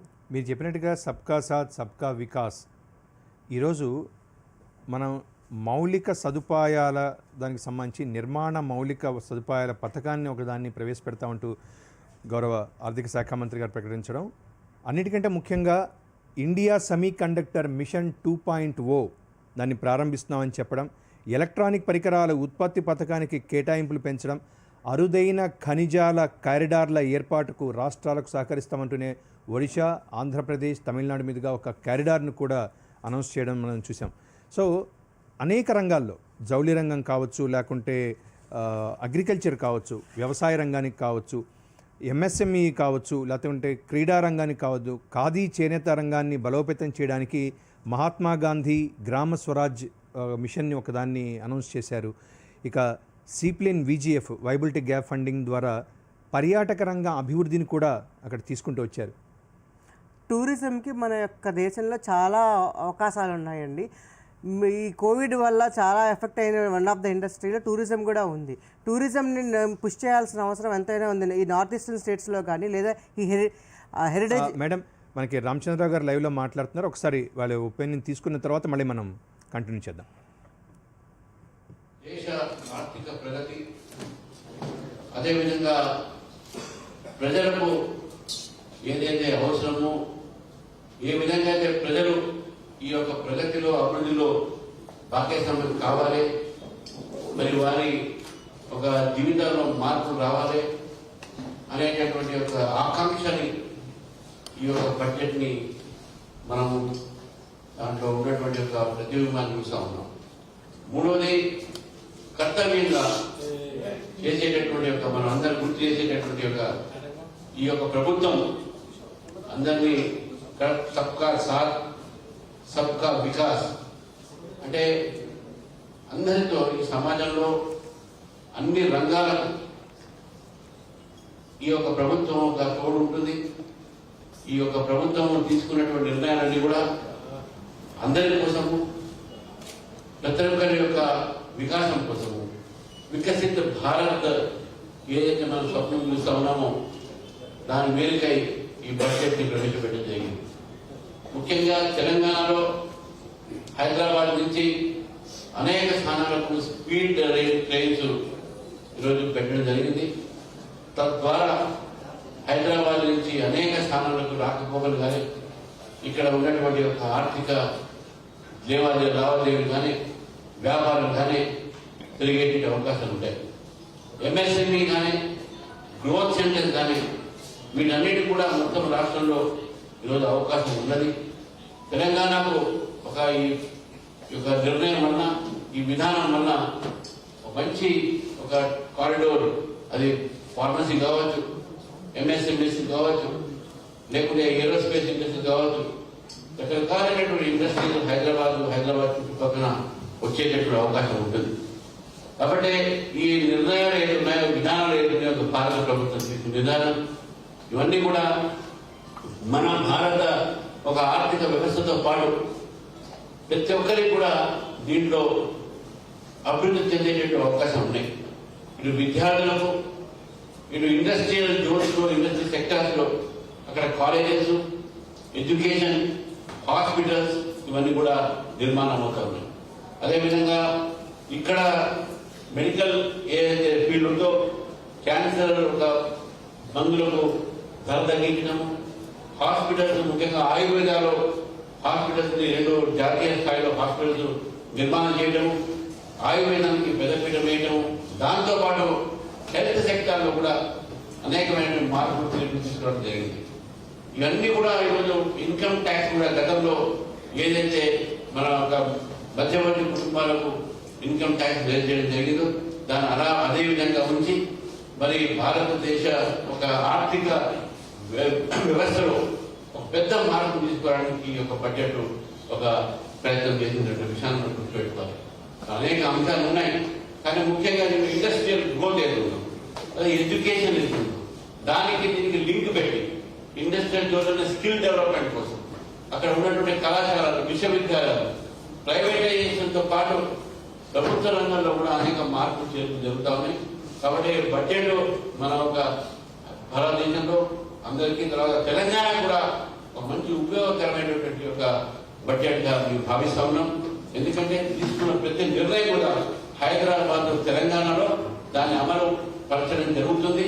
హైదరాబాద్ లో ఉన్నటువంటి ఒక అనేక ప్రాంతాలు, తెలంగాణలో ఉన్న అనేక ప్రాంతాలు ఇవన్నీ కూడా ఆ ఒక నిర్ణయాలు ఈ యొక్క ఇక్కడ అమలు పరుస్తున్నాం. కాబట్టి దానివల్ల తెలంగాణ ప్రజలకు, తెలంగాణ యువతకు ముఖ్యంగా మంచి ఒక వారి ఆకాంక్ష తగ్గట్టు మంచి ఈ బడ్జెట్ గా భావిస్తా ఉన్నాం. ఈ బడ్జెట్ నిర్మలా సీతారామన్ గారు 9వ తారీఖు ప్రవేశపెట్టినందుకు, అదేవిధంగా నరేంద్ర మోదీ గారికి ప్రజా ఒక ఫ్రెండ్లీగా, ప్రజా ఒక మైత్రంగా ఉన్నటువంటి budget, people's friendly budget, growth budget, ఈ యొక్క బడ్జెట్ ని అభివృద్ధి బడ్జెట్ కింద, గ్రోత్ బడ్జెట్ కింద తప్పకుండా మన భారతదేశం ఏదైతే మనం ఇప్పుడు 4వ స్థానం ఉన్నామో త్వరలోనే ఈ బడ్జెట్ మనం పట్టినప్పుడు 3వ స్థానంలో మనం ఉంటామని చెప్పేసి కూడా ఈ సంవత్సరం అని చెప్పేసి భావిస్తూ, మరి అదేవిధంగా ఏదైతే మనకు ఎక్కడెక్కడ ఎన్ని కేటాయించారో టోటల్ బడ్జెట్ ఏదో డీటెయిల్స్ వచ్చిన తర్వాత మళ్ళీ మీ అందరికీ దానిపైన మళ్ళీ వివరించి మీ అడ్రస్ చేస్తామని చెప్పేసి తెలియజేస్తాను.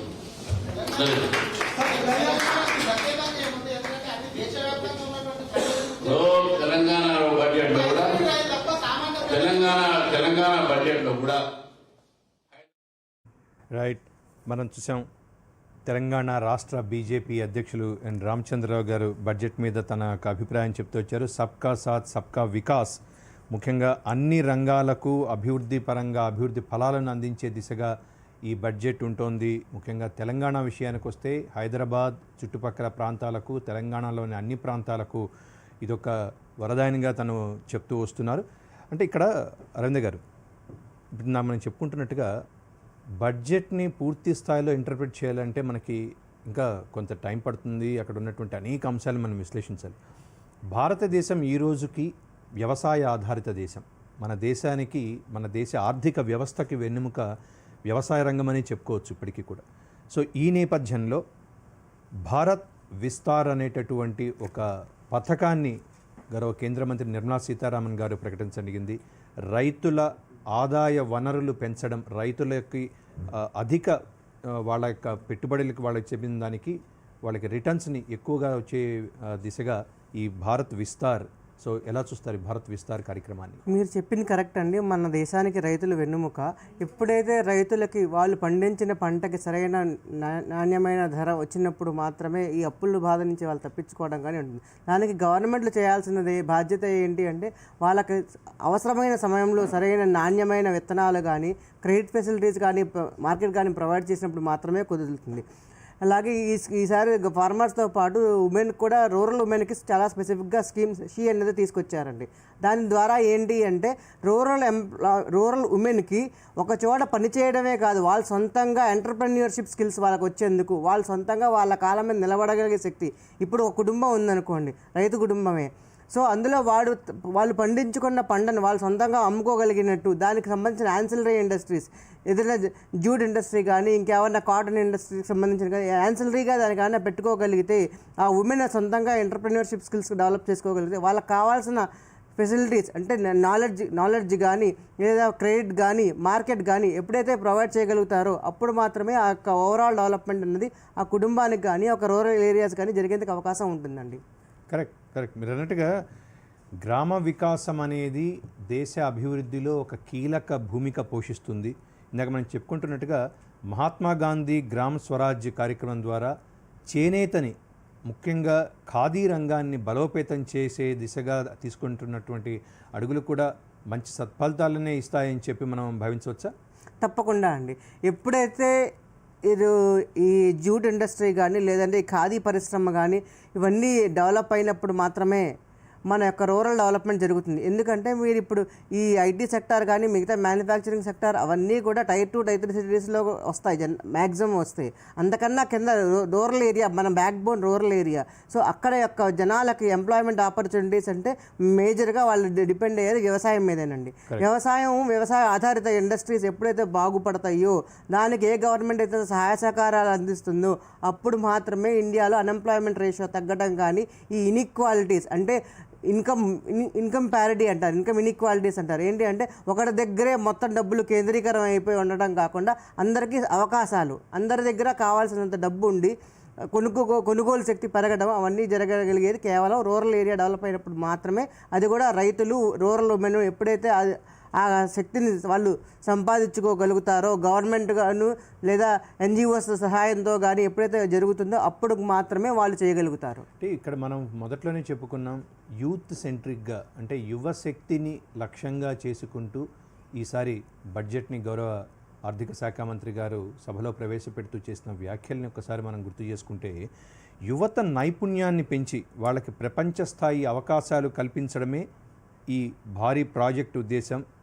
2026లో విద్యార్థుల క్రియేటివ్ బూస్ట్ కోసం వచ్చే 4 ఏళ్లలో ఈ రంగంలో 20 లక్షల మంది నిపుణులను తయారు చేసేటటువంటి లక్ష్యంగా అంటే 2030 కంతా కూడా ఒక 20 లక్షల మంది యూత్ని వాళ్ళ యొక్క స్కిల్ డెవలప్మెంట్ని తీసుకొని వస్తూ వాళ్ళలో ముఖ్యంగా ఈ క్రియేటర్ ల్యాబ్స్ దేశవ్యాప్తంగా 15,000 స్కూళ్ళు 500 కాలేజీల్లో కంటెంట్ క్రియేటర్ ల్యాబ్స్ని ఏర్పాటు చేయడం, Mumbai IICT Indian Institute of Creative technologies సహకారంతో ఈ శిక్షణ మౌలిక వసతుల కల్పనకు చేసినటువంటి ప్రతిపాదన ఎలా చూడొచ్చు?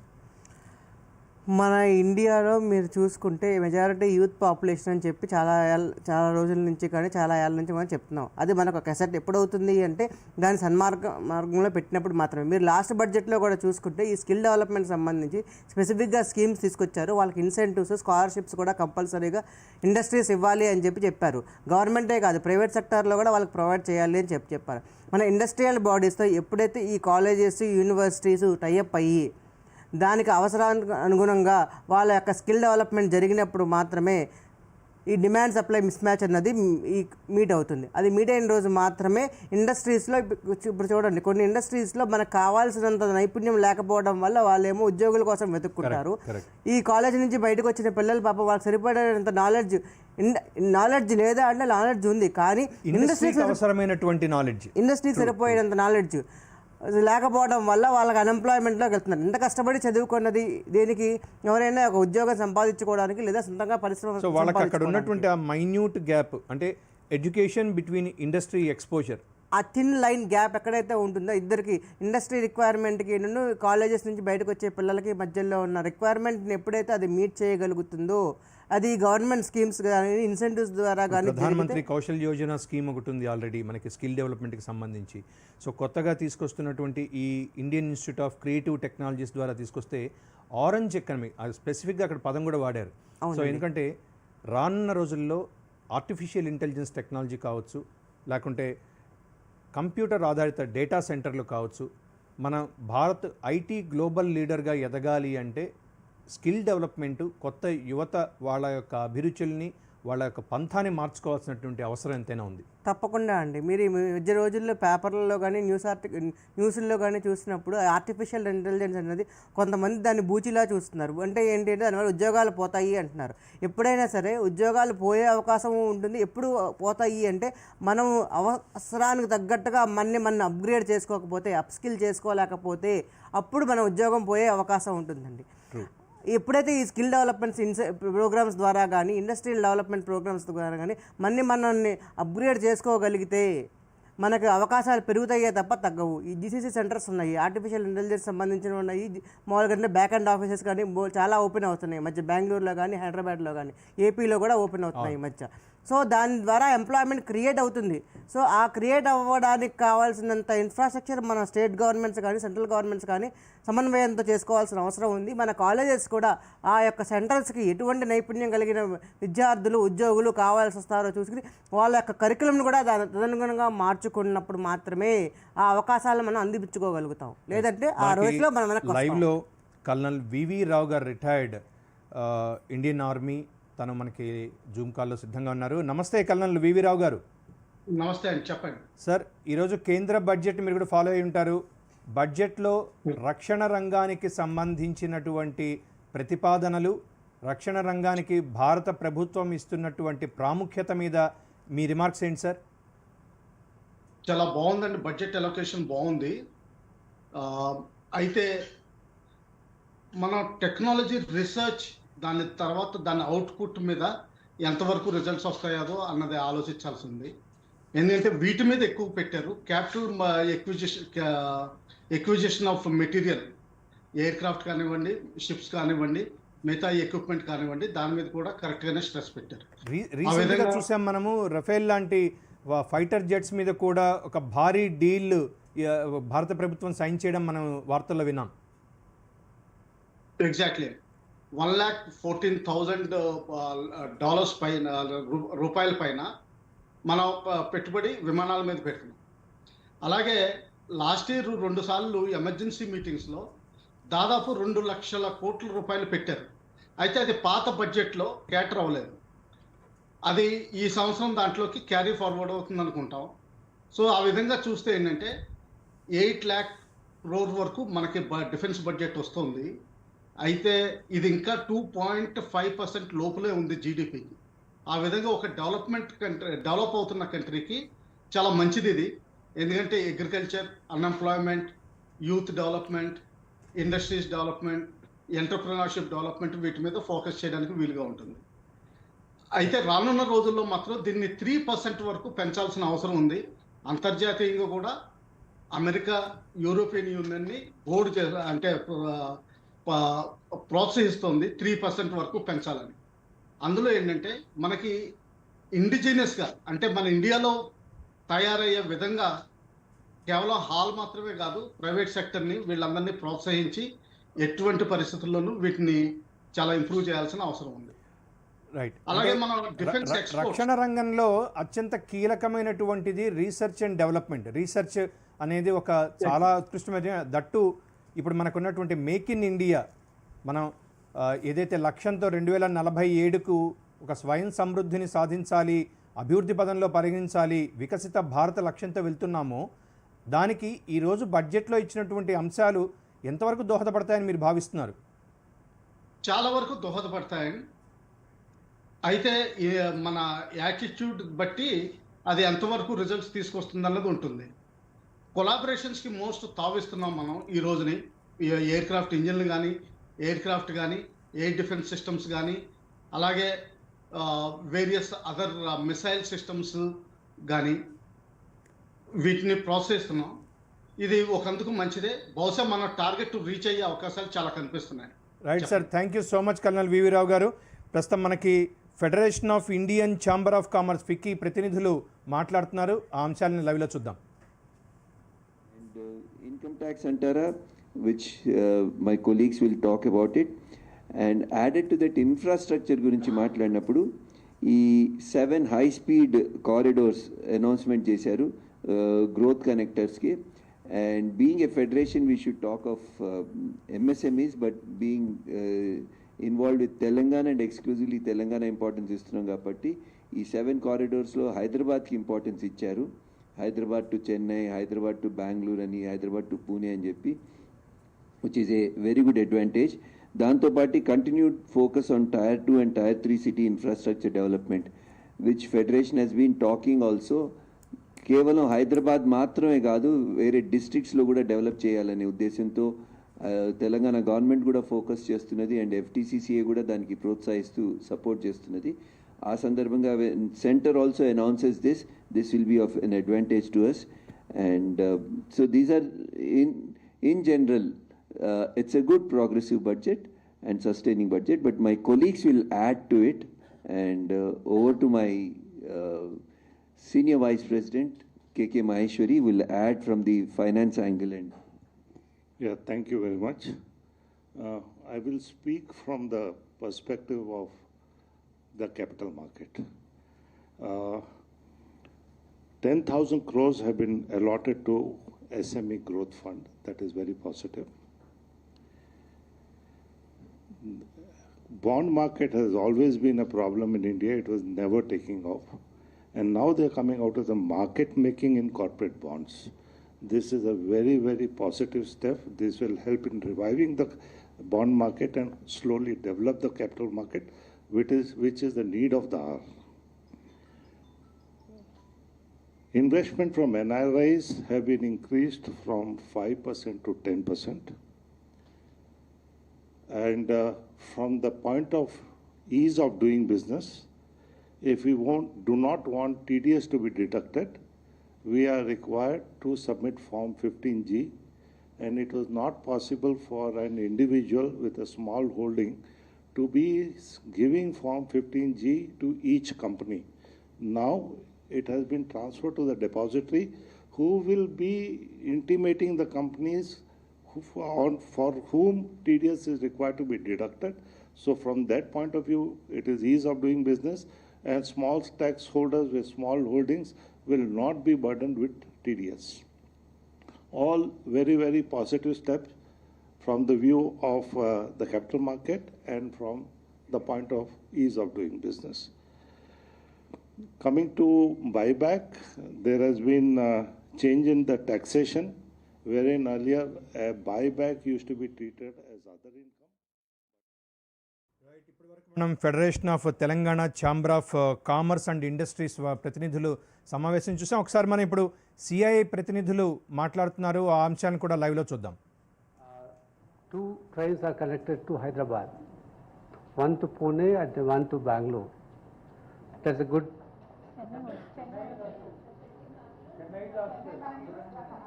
Bangalore and Chennai, sorry. 3, no? Okay, I thought.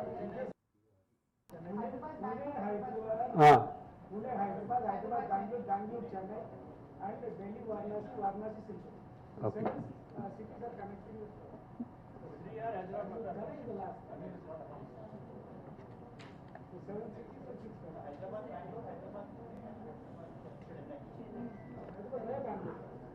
కొన్ని schemes like infrastructure risk guarantee fund ఇవన్నీ చాలా useful for corporates who are in infrastructure.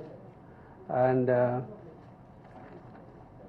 Even health సెక్టర్లో కూడా 1.5 lakh కేర్ గివర్స్కు ట్రైనింగ్ ఇవ్వడం చాలా మంచిది. ఎందుకంటే ఫ్యూచర్లో we need lot of caregivers for this country, not only for this country, for all over the world we need caregivers. For your information, Japan needs lot of caregivers and they are requesting people from all over the world to provide caregivers because they have all aged people.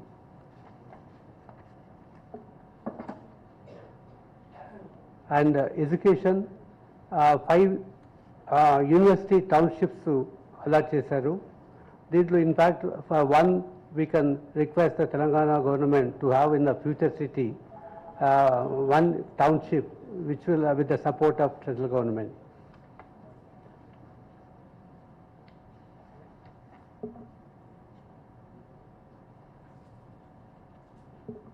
Then tourism sector lo kuda training people for the by training 10,000 guides and digital library ఈ మాదిరి lot of lot of facilities create చేస్తున్నారు.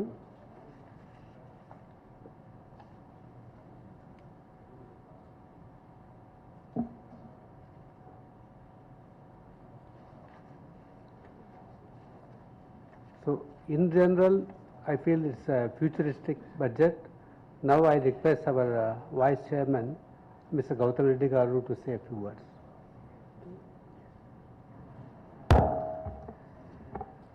Thank you chairman గారు. ఈరోజు నిర్మలా సీతారామన్ గారు ప్రవేశపెట్టిన national budget for 26-27 ఒక విధంగా చెప్పాలంటే స్టేబుల్గా, ప్రెడిక్టబుల్గా గత 2-3 సంవత్సరాల్లో ఎలా జరుగుతుందో అదే డైరెక్షన్లో ముందుకు వెళ్తోంది.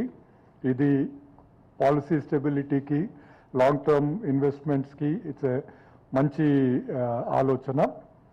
ఈసారి first time they have started doing this budget from కర్తవ్య భవన్. అండ్ నేను 3 కర్తవ్యాలతో ముందుకొచ్చానని చెప్పి ప్రజెంట్ చేసింది. మొదటి కర్తవ్యం ఎకనామిక్ గ్రోత్, ఎలా ఎకనామీని పెంచాలి, జీడిపిని పెంచాలి, 8%ని ఎలా మొమెంటం మెయింటైన్ చేయాలి అనే ఆలోచన కోసం చేయాల్సిన మార్పులు.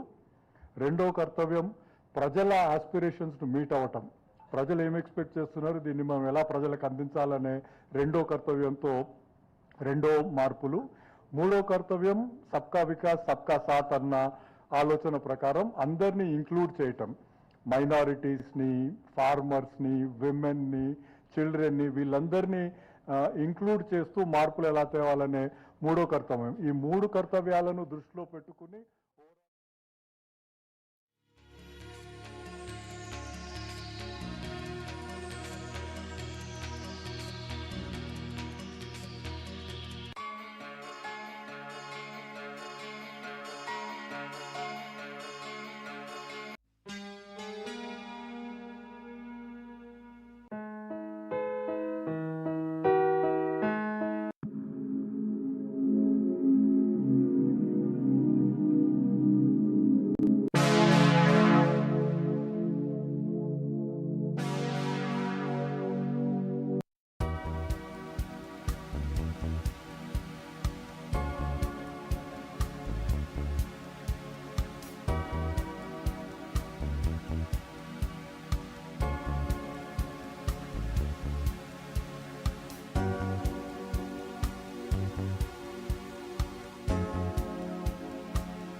నమస్కారం. దూరదర్శన్ వార్తలకు స్వాగతం. వార్తల్లో ముందుగా ముఖ్యాంశాలు.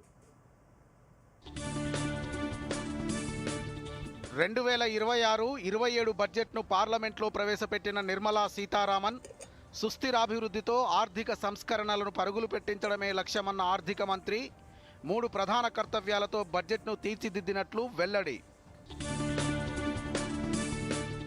కేంద్ర పన్నుల్లో రాష్ట్రాలకు 41% బదలాయిస్తామన్న కేంద్ర ప్రభుత్వం ఏప్రిల్ 1 నుంచి నూతన ఆదాయ పన్ను చట్టం అమల్లోకి వస్తుందని కేంద్ర మంత్రి వెల్లడి. 2026-27లో ద్రవ్యలోటు 4.3% తగ్గించాలని లక్ష్యం. సెమీకండక్టర్ ఇండియా మిషన్ 2.0 కోసం 40,000 కోట్ల రూపాయలు. ఎంఎస్ఎంఈ రంగం వృద్ధికి కేంద్ర బడ్జెట్లో 3 అస్త్రాలు. టెక్స్టైల్ రంగం కోసం వచ్చే 5 ఏళ్లకు 10,000 కోట్లు కేటాయించామన్న ఆర్థిక మంత్రి. దేశవ్యాప్తంగా 7 నూతన హైస్పీడ్ రైల్ కారిడార్లు, హైదరాబాద్ మీదుగా 3 కారిడార్లు ఏర్పాటు చేస్తున్నట్లు ప్రకటన. 15,000 స్కూళ్లు, 500 కాలేజీల్లో క్రియేటివ్ ల్యాబ్స్ ఏర్పాటు. 10,000 కోట్లతో బయోఫార్మా శక్తి పథకం. తమిళనాడు, కేరళ, ఏపీ, ఒడిశాల్లో రేర్ ఎర్త్ మినరల్స్ కారిడార్లు. నష్టాల్లో కొనసాగుతున్న స్టాక్ మార్కెట్లు.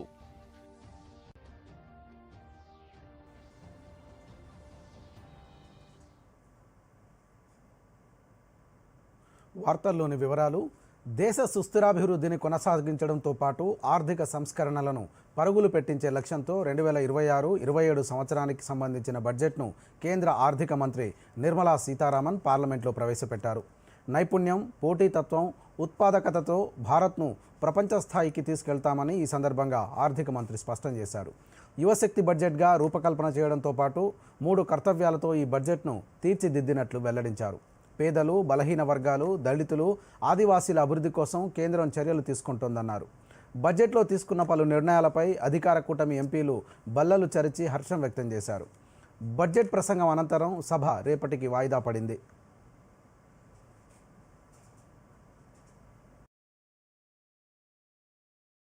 We are inspired by 3 kartavya. Our first kartavya is to accelerate and sustain economic growth by enhancing productivity and competitiveness and building resilience to volatile global dynamics.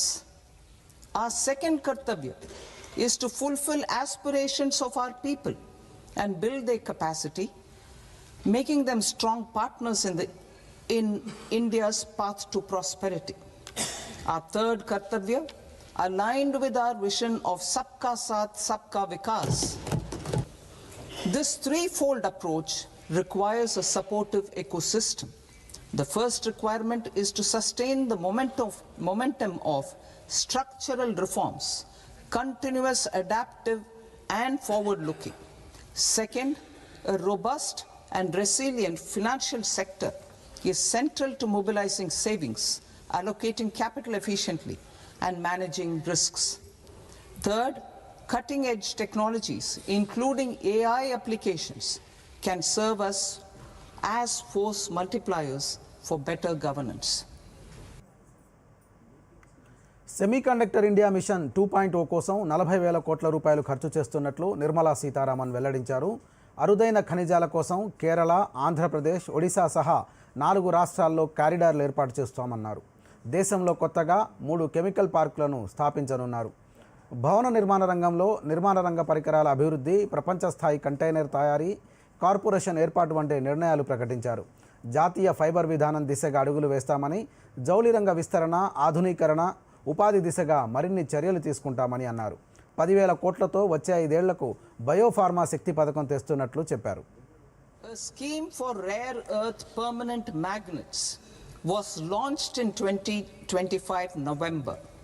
We now propose to support the mineral-rich states of Odisha, Kerala, Andhra Pradesh and Tamil Nadu to establish dedicated rare earth corridors to promote mining, processing, research and manufacturing.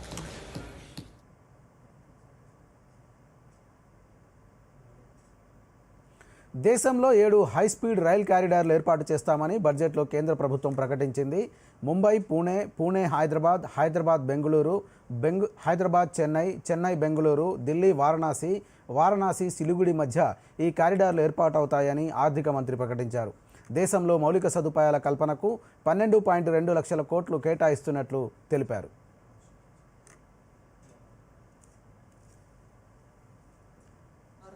Over 5 years is proposed for implementing their plans through a challenge mode with a reform cum result based financing mechanism.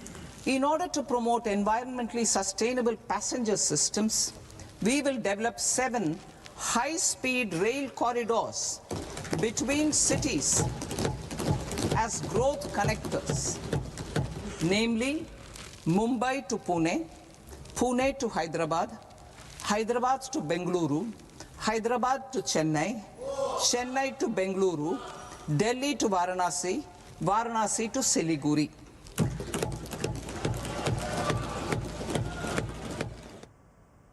పలు రంగాలపై artificial intelligence ప్రభావం అంచనా వేసేందుకు high level standing కమిటీని ఏర్పాటు చేస్తామని budget ప్రసంగంలో ఆర్థిక మంత్రి వెల్లడించారు. ఏ రంగాలపై ఏ ప్రభావం ఎంత ఉందనేది ఈ కమిటీ పరిశీలిస్తుంది. ఏఐపై ఉన్నత స్థాయి స్టాండింగ్ కమిటీ నివేదిక ఆధారంగా కేంద్ర ప్రభుత్వం చర్యలు తీసుకుంటుంది. Emerging technologies including AI. 21st century is technology driven.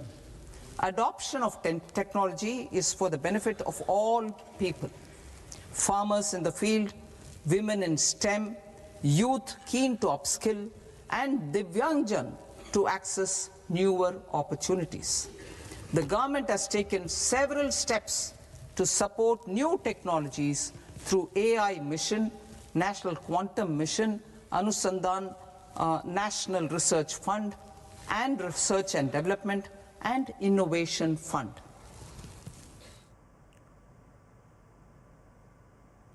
Small scale industries అభివృద్ధికి బడ్జెట్లో 10,000 కోట్ల రూపాయలను కేంద్ర ప్రభుత్వం కేటాయించింది. చిన్న సంస్థలకు ఆర్థిక సాయం కోసం 2,000 కోట్ల రూపాయల నిధి ఏర్పాటు చేశారు. చిన్న మధ్య తరహా పరిశ్రమల నిధుల కొరతను పరిష్కరించడానికి ఓ వేదిక ఏర్పాటు చేయనున్నారు.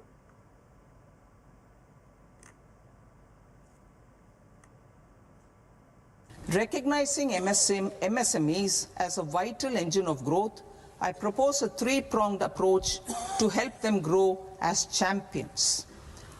Equity support. I propose to introduce a dedicated 10,000 crores SME growth fund to create future champions, incentivizing enterprises based on select criteria. A credit guarantee support mechanism through CGT-MSE for invoice discounting on TREDS platform. 3. Link GEM with TREDS for sharing information with financiers about government purchases from MSMEs, encouraging cheaper and quicker financing. 4. Introduce TREDS receivables as asset-backed securities, helping develop a secondary market, enhancing liquidity and settlement of transactions. వార్తల్లో ఇప్పుడు స్వల్ప విరామం.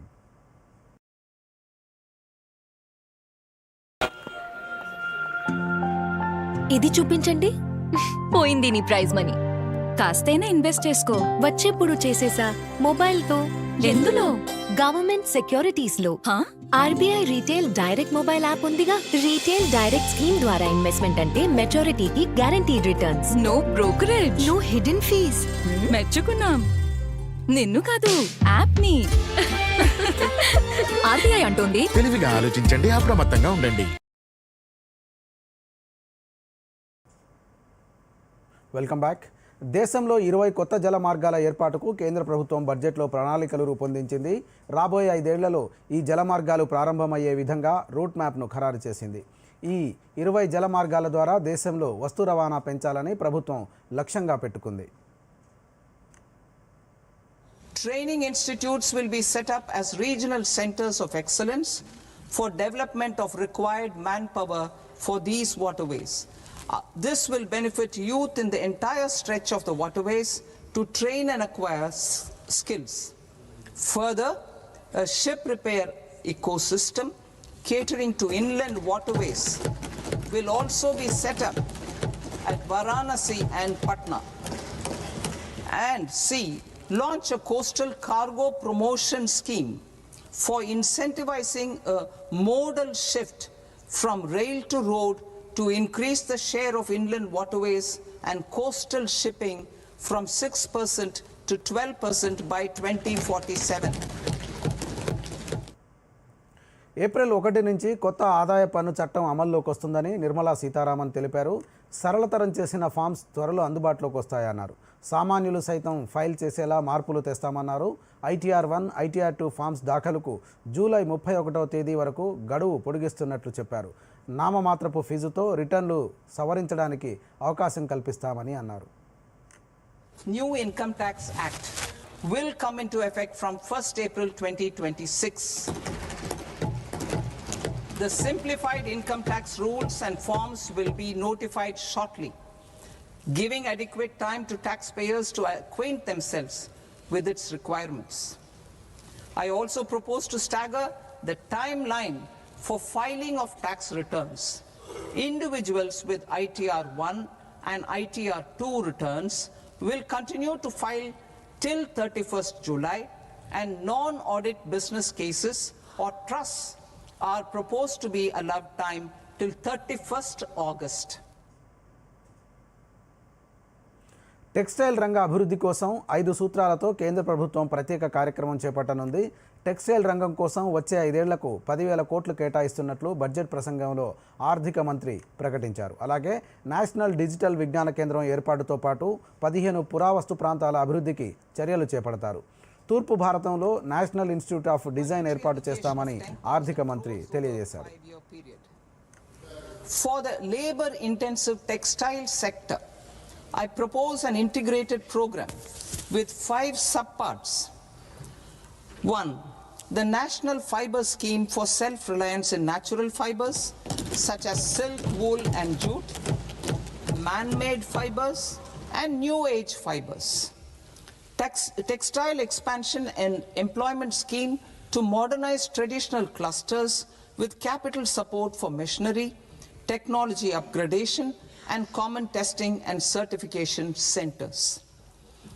3. The National Handloom and Handicraft Program to integrate and strengthen existing schemes and ensure targeted support for weavers and artisans. Stock మార్కెట్లో NRI పెట్టుబడులు 10 నుంచి 24% పెంచడానికి కేంద్ర ప్రభుత్వం అవకాశం కల్పించింది. ఎన్ఆర్ఐ పెట్టుబడులు 24% పెరగడం ద్వారా మార్కెట్లో స్థిరత్వం లభించడంతో పాటు రియల్ ఎస్టేట్ రంగానికి మరింత ఊతం లభిస్తుందని అంచనా వేస్తున్నారు. To achieve scale and improve efficiency in the public sector NBFCs, as a first step, it is proposed to restructure the Power Finance Corporation and Rural Electrification Corporation. I propose a comprehensive review of the foreign exchange management non-debt instruments rules to create a more contemporary, user-friendly framework for foreign investments consistent with India's evolving economic priorities. భారత క్రీడా రంగాన్ని సమూలంగా మార్చేందుకు ఆర్థిక మంత్రి 10 ఏళ్ల కాలపరిమితితో Khelo India mission ప్రకటించారు. క్రీడాకారుల ప్రతిభను గుర్తించి ప్రోత్సహించడంతో పాటు కోచ్లు, సపోర్ట్ స్టాఫ్ సామర్థ్యం పెంపునకు ప్రత్యేక చర్యలు చేపడతారు. అలాగే క్రీడల్లో సైన్స్ను, అధునాతన సాంకేతికతను వినియోగిస్తారు. దేశవ్యాప్తంగా లీగ్లు, క్రీడా పోటీల నిర్వహణ ద్వారా స్పోర్ట్స్ కల్చర్ పెంచేందుకు కృషి చేపడతారు. భారత్ను గ్లోబల్ స్పోర్ట్స్ హబ్గా మార్చడమే ఈ మిషన్ ప్రధాన ఉద్దేశం. The sports sector provides multiple means of employment, skilling and job opportunities. Taking forward the systematic nurturing of sports talent which is set in motion through the Khelo India program earlier, I propose to launch a Khelo India mission to transform the sports sector over the next decade. దేశీయ stock market సూచీలు నష్టాల్లో కొనసాగుతున్నాయి. బడ్జెట్లో కంపెనీల బైబ్యాక్పై పన్ను విధించడంతో పాటు future ట్రేడింగ్పై security transaction ట్యాక్స్ను పెంచడమే ఇందుకు కారణమని విశ్లేషకులు చెబుతున్నారు. మధ్యాహ్నం 1 గంట సమయంలో సెన్సెక్స్ 799 పాయింట్లు క్షీణించి 81,471 వద్ద ట్రేడ్ అవుతోంది. నిఫ్టీ 287 పాయింట్ల పతనమై 25,033 వద్ద కదలాడుతోంది. ఒక దశలో సెన్సెక్స్ 2,000 పాయింట్లు, నిఫ్టీ 700 పాయింట్లకు పైనే నష్టపోయి పడిపోయాయి.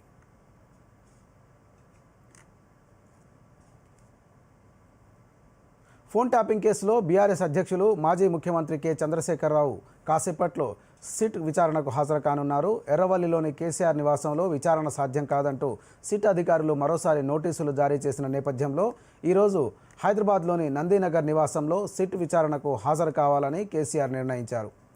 ఈ మేరకు జూబ్లీహిల్స్ ఏసీపీకి లేఖ రాసిన కేసీఆర్ మధ్యాహ్నం 3 గంటలకు అందుబాటులో ఉంటానని వెల్లడించారు. సిట్ విచారణకు కేసీఆర్ హాజరవుతున్న నేపథ్యంలో పోలీసు శాఖ అప్రమత్తమైంది. బీఆర్ఎస్ శ్రేణులు పెద్ద ఎత్తున ఆందోళన చేసే అవకాశం ఉండడంతో ముందస్తు జాగ్రత్తలు తీసుకోవాలంటూ కమిషనర్లు, ఎస్పీలకు ఇంటెలిజెన్స్ చీఫ్ అలర్ట్ మెసేజ్ ఇచ్చారు. విచారణ పూర్తయ్యేంత వరకు ఎక్కడికక్కడ అప్రమత్తంగా ఉండాలని సూచించారు. కేసీఆర్ విచారణ నేపథ్యంలో నందీనగర్ పరిసరాల్లో ట్రాఫిక్పై పోలీసులు ఆంక్షలు విధించారు.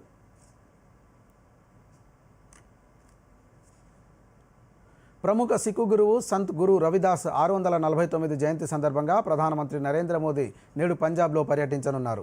శ్రీ గురు రవిదాస్ జీ ఎయిర్పోర్ట్గా తిరిగి నామకరణం అయిన ఆదంపూర్ ఎయిర్పోర్ట్ను ప్రధానమంత్రి ప్రారంభిస్తారు. దీంతో పాటు లుధియానాలోని హల్వారా విమానాశ్రయం టెర్మినల్ బిల్డింగ్ను కూడా ప్రధాని ప్రారంభించనున్నారు. భారత చమురు దిగుమతుల గురించి అమెరికా అధ్యక్షుడు డొనాల్డ్ ట్రంప్ మరోసారి కీలక వ్యాఖ్యలు చేశారు. వెనిజులా నుంచి చమురు దిగుమతులకు భారత్ ముందుకొచ్చిందని పేర్కొన్నారు. ఇక ఎయిర్ ఫోర్స్ 1లో విలేకరులతో మాట్లాడుతూ ఆయన ఈ వ్యాఖ్యలు చేశారు. తాము ఇప్పటికే వెనిజులాతో ఒక డీల్ కుదుర్చుకున్నామని, అందులో భారత్ కూడా చేరనుందని తెలిపారు. ఇక మరోసారి ముఖ్యాంశాలతో ఈ వార్తలు ముగిద్దాం. నమస్కారం. 2026-27 బడ్జెట్ను పార్లమెంట్లో ప్రవేశపెట్టిన నిర్మలా సీతారామన్ సుస్థిరాభివృద్ధితో ఆర్థిక సంస్కరణలను పరుగులు పెట్టించడమే లక్ష్యమన్న ఆర్థిక మంత్రి 3 ప్రధాన కర్తవ్యాలతో బడ్జెట్ను తీర్చిదిద్దినట్లు వెల్లడి. కేంద్ర పన్నుల్లో రాష్ట్రాలకు 41% బదలాయిస్తామన్న కేంద్ర ప్రభుత్వం ఏప్రిల్ 1 నుంచి నూతన ఆదాయ పన్ను చట్టం అమల్లోకి వస్తుందని కేంద్ర మంత్రి వెల్లడి. 2026-27లో ద్రవ్యలోటు 4.3% తగ్గించాలని లక్ష్యం. సెమీకండక్టర్ ఇండియా మిషన్ 2.0 కోసం 40,000 కోట్ల రూపాయలు. ఎంఎస్ఎంఈ రంగం వృద్ధికి కేంద్ర బడ్జెట్లో 3 అస్త్రాలు. టెక్స్టైల్ రంగం కోసం వచ్చే 5 ఏళ్లకు 10,000 కోట్లు కేటాయించామన్న ఆర్థిక మంత్రి. దేశవ్యాప్తంగా 7 నూతన హైస్పీడ్ రైల్ కారిడార్లు, హైదరాబాద్ మీదుగా 3 కారిడార్లు ఏర్పాటు చేస్తున్నట్లు ప్రకటన. 15,000 స్కూళ్లు, 500 కాలేజీల్లో క్రియేటివ్ ల్యాబ్స్ ఏర్పాటు. 10,000 కోట్లతో బయోఫార్మా శక్తి పథకం. తమిళనాడు, కేరళ, ఏపీ, ఒడిశాల్లో రేర్ ఎర్త్ మినరల్స్ కారిడార్లు. నష్టాల్లో కొనసాగుతున్న స్టాక్ మార్కెట్లు.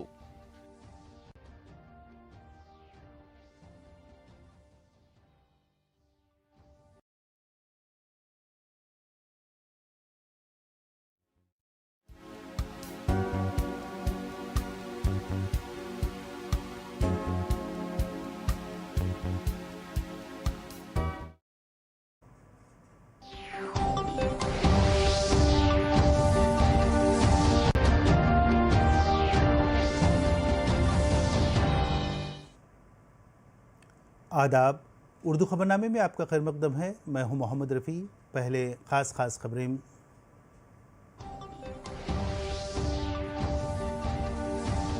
निर्मला सीतारमन ने माली साल 2026-27 का बजट पार्लियामेंट में किया पेश।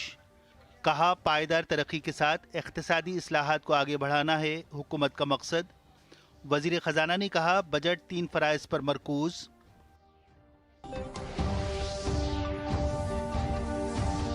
मरकजी टैक्स का 41% हिस्सा रियासतों को किया जाएगा मुंतकिल। मरकजी वजीर ने कहा, नया इनकम टैक्स कानून 1 अप्रैल से होगा नाफिज। साल 2026-27 में मालियाती खसारी को 4.3% तक कम करने का हदफ।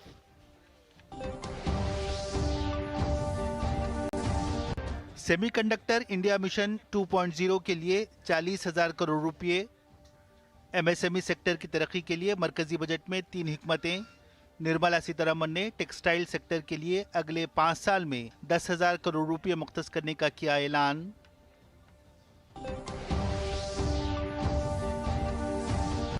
मुल्क भर में 7 नए high speed rail corridors. Hyderabad से 3 कॉरिडोर कायम किए जाएंगे। 15,000 स्कूल्स और 500 कॉलेजेस में तख्लीकी लैब्स कायम की जाएंगी।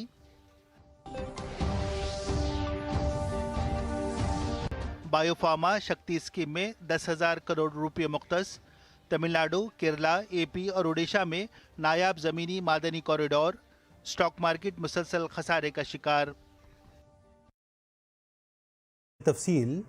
मरकजी वज़ीर ख़जाना निर्मला सीतारमन ने तरक्की को जारी रखने और इक़्तिसादी इस्लाहात को नाफिज करने के मकसद से पार्लियामेंट में माली साल 2026-27 का बजट पेश किया। इस मौके पर वज़ीर ख़जाना ने वाज़ेह किया कि हिंदुस्तान को महारत, मसाबिक़त और पैदावारी सलाहियत के साथ आलमी सतह पर ले जाया जाएगा। उन्होंने इंकशाफ किया कि इस बजट को यूथ पावर बजट के तौर पर डिज़ाइन किया गया है और ये बजट 3 फ़राइज़ पर मरकूज़ है। उन्होंने कहा कि मरकज़ गरीबों, कमज़ोर तबक़ात, दलितों और आदिवासियों की तरक्की के लिए इक़दामात कर रहा है। हुक्मरान इत्तेहाद के अरकान पार्लियामेंट ने अपनी कुर्सियाँ थपथपाईं और बजट में किए गए मुतादिद फ़ैसलों पर खुशी का इजहार किया। बजट तकरीर के बाद ऐवान की कार्रवाई कल तक के लिए मुलतवी कर दी गई। We are inspired by 3 kartavya. Our first kartavya is to accelerate and sustain economic growth by enhancing productivity and competitiveness and building resilience to volatile global dynamics. Our second kartavya is to fulfill aspirations of our people and build their capacity, making them strong partners in India's path to prosperity. Our third kartavya, aligned with our vision of Sabka Saath, Sabka Vikas. This threefold approach requires a supportive ecosystem. The first requirement is to sustain the momentum of structural reforms, continuous, adaptive and forward-looking. Second, a robust and resilient financial sector is central to mobilizing savings, allocating capital efficiently and managing risks. Third, cutting-edge technologies, including AI applications, can serve us as force multipliers for better governance. Nirmala Sitharaman ने इंकशाफ किया कि semiconductor India mission 2.0 के लिए 40,000 करोड़ रुपये खर्च किए जा रहे हैं। नायाब ज़मीनी मादनियात के लिए केरला, आंध्र प्रदेश और उड़ीसा समेत 5 रियासतों में राहदारी कायम की जाएगी। मुल्क में 3 नए केमिकल पार्क्स कायम किए जाएंगे। इमारत की तामीर के शोबे में तामीराती आलात की तरक्की, आलमी मेयार के कंटेनर मैन्युफैक्चरिंग कॉरपोरेशन के क़याम जैसे फैसलों का ऐलान किया गया है। नेशनल फाइबर पॉलिसी की जानिब से कदम उठाए जाएंगे और टेक्सटाइल सेक्टर में तोसी, जदीदकारी और रोजगार की जानिब मजीद इक़दाम किए जाएंगे। उन्होंने कहा कि 10,000 करोड़ रुपयों की लागत से बायोफार्मा शक्ति स्कीम अगले 5 सालों के लिए लाई जा रही है। We now propose to support the mineral-rich states of Odisha, Kerala, Andhra Pradesh and Tamil Nadu to establish dedicated rare earth corridors to promote mining, processing, research and manufacturing. वज़ीर ख़जाना ने अपनी बजट तकरीर में ऐलान किया कि मसनूई ज़हानत के असरात का जायज़ा लेने के लिए एक आला सतही कायम कमेटी की बनाई जाएगी। ये कमेटी AI के शोबों पर असरात का जायज़ा लेगी। मुलाजिमतों पर AI के असरात पर एक सर्वे किया जाएगा। मरकज़ी हुकूमत AI पर आला सतही स्टैंडिंग कमेटी की रिपोर्ट की बुनियाद पर कार्रवाई करेगी। Emerging technologies including AI. 21st century is technology driven. Adoption of technology is for the benefit of all people. Farmers in the field, women in STEM, youth keen to upskill, and Divyangjan to access newer opportunities. The government has taken several steps to support new technologies through मरकजी हुकूमत ने छोटे पैमाने की सनतों की तरक्की के लिए बजट में 10,000 करोड़ रुपए मुख्तस किए हैं। छोटे कारोबारी इदारों की माली मदद के लिए 2,000 करोड़ रुपए का फंड कायम किया जाएगा। छोटे और दरमियानी दर्जे की सनतों के लिए फंड्स की कमी को पूरा करने के लिए एक प्लेटफॉर्म कायम किया जाएगा। Recognizing MSMEs as a vital engine of growth, I propose a three-pronged approach to help them grow as champions. Equity support. I propose to introduce a dedicated 10,000 crores SME growth fund to create future मरकजी हुकूमत ने budget में मुल्क में 20 नई आबी गुजरगाहें कायम करने का मंसूबा बनाया है। रोड मैप को हतमी शक्ल दे दी गई है ताकि अगले 5 साल में इन आबी गुजरगाहों को खोला जा सके। नौजवानों के लिए आबी गुजरगाहों पर नकलो हमल के लिए तरबियती इदारे कायम किए जाएंगे। हुकूमत का मकसद इन 20 आबी रास्तों के जरिए मुल्क में सामान की नकलो हमल को बढ़ाना है। For development of required manpower for these waterways. This will benefit youth in the entire stretch of the waterways to train and acquire skills. Further, a ship repair ecosystem catering to inland waterways will also be set up. मरकजी हुकूमत ने budget में ऐलान किया कि मुल्क के 7 शहरों के दरमियान हाई स्पीड कॉरिडोर बनाए जाएंगे। वज़ीर ख़जाना ने ऐलान किया कि ये कॉरिडोर्स मुंबई पुणे, पुणे हैदराबाद, हैदराबाद बेंगलुरु, हैदराबाद चेन्नई, चेन्नई बेंगलुरु, दिल्ली वाराणसी और वाराणसी सिलगुड़ी के दरमियान कायम किए जाएंगे। Over 5 years is proposed for implementing their plans through a challenge mode with a reform cum result based financing mechanism. In order to promote environmentally sustainable passenger systems, we will develop 7 high-speed rail corridors between cities as growth connectors. Nirmala Sitharaman ने कहा कि नया income tax act 1 अप्रैल से नाफिज हो जाएगा। उन्होंने कहा कि आसान फॉर्म जल्द ही दस्तयाब होंगे। उन्होंने कहा कि तब्दीलियां की जाएंगी ताकि आम आदमी भी फाइल कर सके।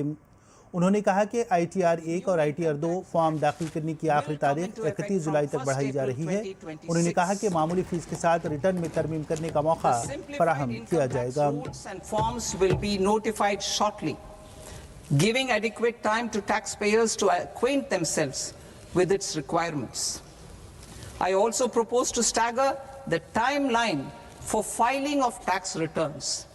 Individuals with ITR 1 and ITR 2 returns will continue to file till 31st July, and non-audit business cases or trusts are proposed to be allowed time till 31st August. मरकजी हुकूमत टेक्सटाइल सेक्टर की तरक्की के लिए 5 उसूलों के साथ एक खुसूसी प्रोग्राम शुरू करेगी। बजट तकरीर में वज़ीर ख़जाना ने ऐलान किया कि टेक्सटाइल सेक्टर के लिए अगले 5 सालों के लिए 10,000 करोड़ रुपये मुख्तस किए जाएंगे। नेशनल डिजिटल नॉलेज सेंटर के क़याम के साथ साथ 15 आसार खदीमत के मकामात की तरक्की के लिए भी इक़दाम किए जाएंगे। वज़ीर ख़जाना ने कहा कि मशरक़ी हिंदुस्तान में एक नेशनल इंस्टीट्यूट ऑफ डिज़ाइन कायम किया जाएगा। मरकज़ी हुकूमत ने NRI सरमायाकारी को 10 से बढ़ाकर 24% करने की इजाज़त दी है। तवक्को है कि NRI की सरमायाकारी में 24% तक का इजाफा मार्केट्स में इस्तेहकाम फराहम करेगा और रियल इस्टेट सेक्टर को मज़ीद फ़रोग़ मिलेगा। वज़ीर ख़जाना ने हिंदुस्तानी खेलों के शोबे को अक्सर तब्दील करने के लिए 10 साला टाइम फ्रेम के साथ खेलो इंडिया मिशन का ऐलान किया है। खिलाड़ियों के टैलेंट की निशानदही और इनकी तशहीर के साथ साथ कोचेस और सपोर्ट स्टाफ की इस्तेदाद कार बढ़ाने के लिए भी खुसूसी इक़दाम किए जाएंगे। खेलों में भी साइंस और जदीद टेक्नोलॉजी का इस्तेमाल किया जाएगा। मुल्क भर में लीग्स और खेलों के मुकाबलों का इनेकाद करके खेलों के कल्चर को बढ़ाने की कोशिश की जाएगी। मुल्क की मार्केट में इंडेक्स गिरने का सिलसिला जारी है। तज्जियाकारों का कहना है कि इसकी वजह बजट में कंपनीज की जानिब से हाईबैक्स पर आई टैक्स और फ्यूचर ट्रेडिंग पर सिक्योरिटीज ट्रांजैक्शन टैक्स में इजाफा है।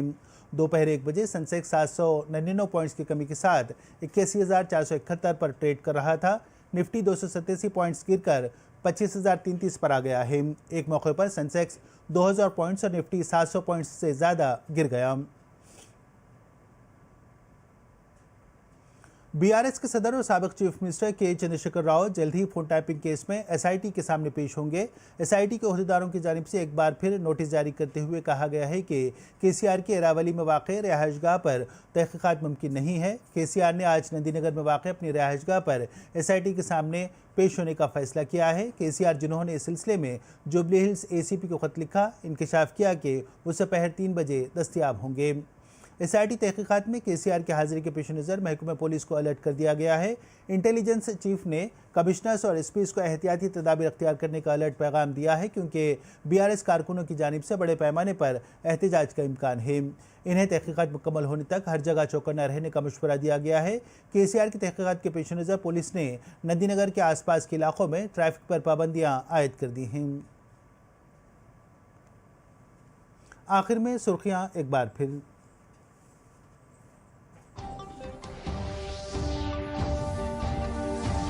निर्मला सीतारमन ने माली साल 2026-27 का बजट पार्लियामेंट में किया पेश।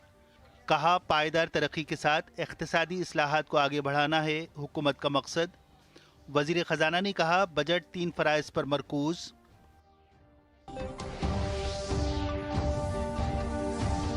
मरकजी टैक्स का 41% हिस्सा रियासतों को किया जाएगा मुंतकिल। मरकजी वजीर ने कहा, नया इनकम टैक्स कानून 1 अप्रैल से होगा नाफिज। साल 2026-27 में मालियाती खसारी को 4.3% तक कम करने का हदफ।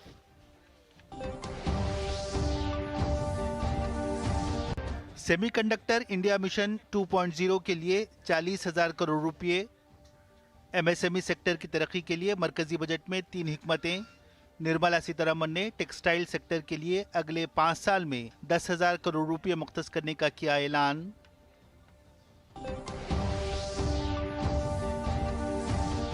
मुल्क भर में 7 नए high speed rail corridors. Hyderabad से 3 कॉरिडोर कायम किए जाएंगे। 15,000 स्कूल्स और 500 कॉलेजेस में तख्लीकी लैब्स कायम की जाएंगी।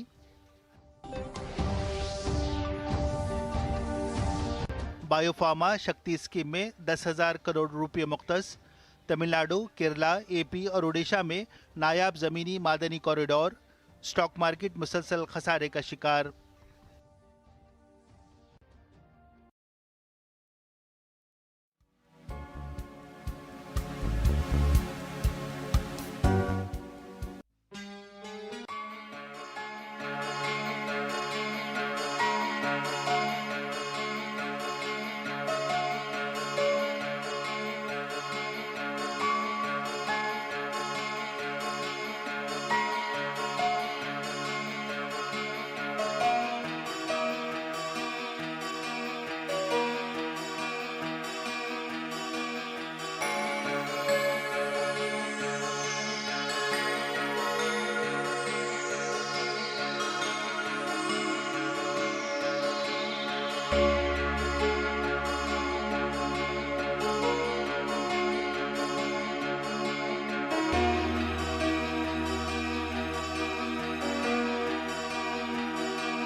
నమస్తే.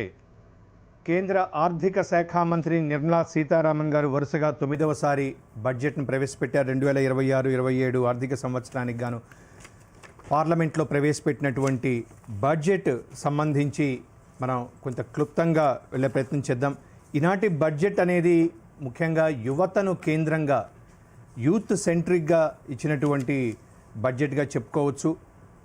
సబ్కా సాత్ సబ్కా వికాస్, ముఖ్యంగా 2047 కంతా వికసిత భారత లక్ష్యంతో గౌరవ ప్రధాని నరేంద్ర మోదీ గారి నేతృత్వంలో ముందుకు అభివృద్ధి పదంలో సాగుతున్నటువంటి ఈ తరుణంలో ఈ బడ్జెట్ అత్యంత కీలకమైనదిగా చెప్పుకోవచ్చు. అనేక కీలక ఆర్థిక సంస్కరణను కూడా గౌరవ ఆర్థిక శాఖ మంత్రి నిర్మలా సీతారామన్ గారు ప్రవేశపెట్టిన సంగతి మనకు తెలిసిందే. సో వీటి మీద మనం చర్చించే ప్రయత్నం చేద్దాం. ఈ కేంద్ర బడ్జెట్ 2026-27 ఈ కార్యక్రమానికి డాక్టర్ జీవి రావు గారు, బిజినెస్ అనలిస్ట్, అదేవిధంగా ఎకనమిస్ట్ కూడా, అరవింద గరకిపాటి గారు, సీనియర్ చార్టెడ్ అకౌంటెంట్ మనతో స్టూడియోలో ఉన్నారు. అందరికీ నమస్కారం. రావు గారు, ఈ 2026-27 బడ్జెట్ని మేడం సీతారామన్ గారు ప్రారంభిస్తూ మాఘ పౌర్ణిమ ప్రాశస్యాన్ని తను చెబుతూ అందరికీ అభివృద్ధి ఫలాలు అందాలి, ముఖ్యంగా యువత రానున్న 2030 కంతా కూడా ఈ స్కిల్ డెవలప్మెంట్లో టెక్నాలజీ పరంగా ఒక గ్లోబల్ హబ్గా భారత్ నిలవాలి, సో ఒక గ్లోబల్ లీడర్గా భారత్ ఉండాలి అంటే ఏమేం చేయాలో తాను ప్రస్తావించినటువంటి నేపథ్యంలో ఈ బడ్జెట్ మీద ఓపెనింగ్ రిమార్క్స్ సార్.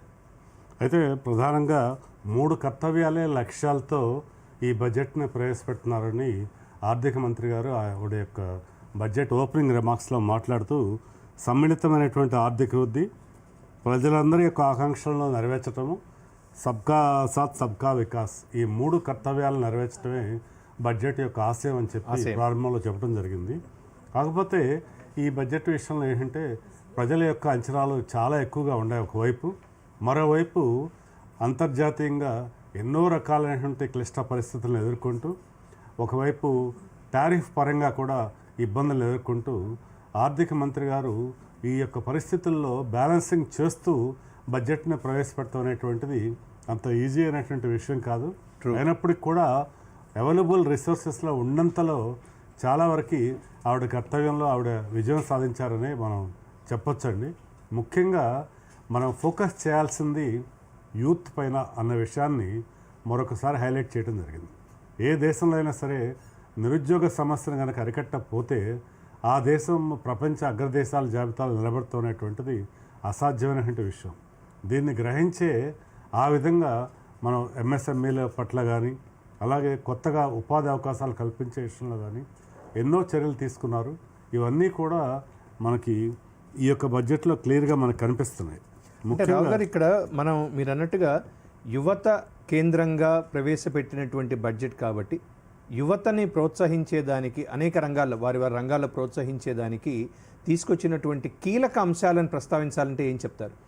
అయితేనండి, ఇక్కడ మనం తీసుకుంటే ప్రతి విషయంలోనూ కూడా మనకి మనకి ముఖ్యంగా సురక్షితమైనటువంటి మ్యానుఫ్యాక్చరింగ్ విషయమై బడ్జెట్లో కొన్ని అంశాలను ప్రవేశపెట్టారు. అలాగే వికసిత భారత్ లక్ష్యంగా ముందుకెళ్తున్నాం అన్నారు, ప్రపంచ మార్కెట్లతో పోటీ పడుతున్నాం అన్నారు. వీటిలో ఏ విషయాన్ని తీసుకున్నా కూడా మనకి యూత్కి ఇండైరెక్ట్గా బెనిఫిట్ అవటమే. అంటే నేరుగా మేమేదో ఒక స్కీమ్ ప్రవేశపెట్టేసి నిరుద్యోగ వృత్తులు ఇస్తాం ఇలాంటి పనులు కాకుండా స్ట్రైట్గా యూత్ వాళ్ళందరికీ వాళ్ళు డెవలప్ అయ్యేటువంటి విధానము, తర్వాత ఉపాధిని పెంపొందించడానికి ఎప్పుడైతే పరిశ్రమలు ప్రోత్సహించారో, కొత్త పరిశ్రమలు వచ్చాయో అవి యూత్లో ఉపాధి అవకాశాలను ఆటోమేటిక్గా పెంచుతున్నాయి. అలాగే మనం ఏ రంగంలో అయినా కానీ ఇప్పుడు మనకి ఓవరాల్గా క్యాపిటల్ ఎక్స్పెండిచర్ని ఎప్పుడైతే అలొకేషన్ పెంచారో మనకి అది కూడా ఆ యొక్క ఇంక్రీజ్డ్ ఎక్స్పెండిచర్ అంతా కూడా మనకి కొత్త పరిశ్రమలు కానీ ఇన్ఫ్రాస్ట్రక్చర్ డెవలప్మెంట్ కానీ ఉపయోగపడుతున్నాయంటే ఇవన్నీ కూడా యూత్కి కూడా అవకాశాలను పెంచుతున్నాయి. అలాగే యూత్లో నైపుణ్య శిక్షణ కోసం కూడా బడ్జెటరీ అలొకేషన్స్ని పెంచి ఆ విధంగా వాళ్ళ యొక్క శక్తి సామర్థ్యాలను పెంచుకునే అవకాశాలను కల్పిస్తున్నారు. నిజానికి యూత్కి కేవలం డిగ్రీలు అబ్టైన్ చేసినంత మాత్రానికి వాళ్ళకి ఉపాధి లభించట్లేదు. దాంతోపాటుగా ప్రాక్టికల్గా అంటే ఏ పరిశ్రమకైనా వాళ్ళు పనికొచ్చే విధంగా వాళ్ళను తీర్చిదిద్దినప్పుడు మాత్రమే వాళ్ళకి తక్షణమే ఉపాధికి అవకాశాలు మెరుగవుతాయి. ఈ విషయంలో ఒకప్పుడు ఏంటంటే కేవలం విదేశాల్లో మాత్రమే చదువుతో పాటుగా అప్రెంటిస్, ఇండస్ట్రియల్ ట్రైనింగ్లు ఇవన్నీ కూడా ఎక్కువగా ఉండేవి. కానీ మనం ప్రపంచ ప్రఖ్యాతమైనటువంటి ఆక్స్ఫర్డ్ సెట్ బిజినెస్ స్కూల్ కానీ లండన్ స్కూల్ ఆఫ్ ఎకనామిక్స్ కానీ వాటిల్లో మనం గమనిస్తే వాళ్ళకి బోధించేటువంటి పాఠ్యాంశాల యొక్క సమయం చాలా తక్కువ, వాళ్ళుగా నేర్చుకునేటువంటి అవకాశాలు ఎక్కువ, తర్వాత వాళ్ళే ప్రాక్టికల్గా నేర్చుకుని వాటిని సబ్మిట్ చేయమని అంటారు. సో ఈ లైన్లో మనం కూడా ముందుకెళ్ళే ప్రయత్నాలు చేశారు. ఇప్పుడు పిఎం కౌశల్ యోజన ఇట్లాంటి అనేక రకాలైన పథకాలు అయితే వచ్చాయి. ఇప్పుడు వాటిని నెక్స్ట్ లెవెల్కి తీసుకెళ్ళడానికి అంటే ఇక్కడ అరవింద్ గారు 2 అంశాలు సార్ చెప్పినట్టుగా యువతకి ఉపాధి అవకాశాలు మెరుగుపరచడం, వాళ్ళ స్కిల్ డెవలప్మెంట్స్ని చేయడం, ఎడ్యుకేషన్ని టువర్డ్స్ దేర్ వర్క్ ఎక్స్పోజర్ ఉండేటట్టుగా వాళ్ళని తీర్చిదిద్దడం. కానీ ఈ రోజుకి కూడా మనకి అసంఘటిత రంగాలు, కార్మికులు వీళ్ళ యొక్క సంఖ్య ఎక్కువగా ఉంది. సో ఈ గిగ్ వర్కర్స్ కావచ్చు, లేకుంటే ఫార్మా రంగం కావచ్చు, ఇప్పుడిప్పుడే అభివృద్ధి చెందుతోంది, ప్రపంచ దేశాలతో పోటీ పడుతోంది. అన్నిటికంటే భారతదేశానికి ఒక వెన్నెముకగా ఉన్నటువంటి వ్యవసాయ రంగం కావచ్చు, వ్యవసాయ రంగంలో ఒక ఛానలైజేషన్ ఇంకా పూర్తి స్థాయిలో రానటువంటి ఈ నేపథ్యంలో సో ఓవరాల్ ఇండస్ట్రియల్ అలొకేషన్స్ వైజ్గా లేకుంటే గౌరవ ఆర్థిక శాఖ మంత్రి గారు బడ్జెట్ ప్రసంగం విన్న తర్వాత మీకు ఏమనిపించింది మేడం? చాలా వరకు ఇదివరకు బడ్జెట్లతో పోలిస్తే చాలా సెక్టార్స్కి ఇంకాస్త ఫండ్స్ ఇచ్చే ప్రయత్నం చేశారండి. సార్ జీవీ రావు గారు చెప్పినట్టుగానే ఉన్న అవకాశాల్లో మనకున్న రిసోర్సెస్ను, ఎందుకంటే ఎక్కడో లేనిది మనకు రాదు, ఉన్నదాంతో ఎంత పొదుపుగా ఎంత పొందిగ్గా మనం వాడుకున్నావు అన్నది ముఖ్యం. సో ఆ విధంగా ప్రయత్నం చేసేందుకు మేడం చాలా కష్టపడ్డారు, సఫలీకృతం అయ్యారనే అనుకోవచ్చు. ఎందుకు అంటే ఎప్పుడే మీరు చెప్పమంటే మనకి అన్ఎంప్లాయ్మెంట్ ఎప్పుడైతే పెరుగుతుందో అది మన యొక్క కంట్రీ యొక్క డెవలప్మెంట్గా ఒకటే కాదు, దానిలో ఇల్లీగల్ యాక్టివిటీస్ కానీ ఇర్రెగ్యులారిటీస్గా డెవలప్ అయ్యేందుకు కానీ వాళ్ళ యొక్క సాటిస్ఫాక్షన్ లెవెల్స్ బాగా తేడా ఎప్పుడైతే వస్తుందో రకరకాల అసమానతలు జరగడానికి అవకాశం ఉంది. సో అది జరగకుండా ఉండాలి అంటే మన యొక్క యువతకు సన్మార్గంలో పెట్టి వాళ్ళకు కావాల్సిన నైపుణ్యాన్ని ప్రొవైడ్ చేయాల్సిన బాధ్యత అందరి మీద ఉంది. ఇండస్ట్రీస్కి ఉంది. రూరల్ ఏరియాలో ఇందాక మనం మాట్లాడుకున్నట్టుగా రూరల్ ఏరియాలో పీపుల్కి అగ్రికల్చర్ మీద డిపెండ్ అయిన వ్యవసాయ కుటుంబాలు చాలా ఉన్నాయి. ఆ వ్యవసాయ కుటుంబాలకి వాళ్ళకి కావాల్సిన స్కిల్ సెట్ అంటే వాళ్ళకి కావాల్సిన నైపుణ్యము, వాళ్ళకి కావాల్సిన టెక్నాలజీ అక్కడన్నా యువతకి ప్రొవైడ్ చేయగలిగితే వాళ్ళు సిటీస్లోకి ఇంకో చోటకి రావాల్సిన అవసరం లేదు. అలాగే ఈసారి బడ్జెట్లో వాళ్ళకి అక్కడ ఉపాధి అవకాశాలు మెరుగుపరిచారు. మేడం మనకి ఈ మేడం గారు ప్రకటించినటువంటి అనేక కారిడార్స్ ఏవైతే ఉన్నాయో వాటి మీద ఒక స్పందన అయితే ఉంది. జస్ట్ అది ఒకసారి చూసిన తర్వాత మనం కంటిన్యూ చేద్దాం మన డిబేట్ని.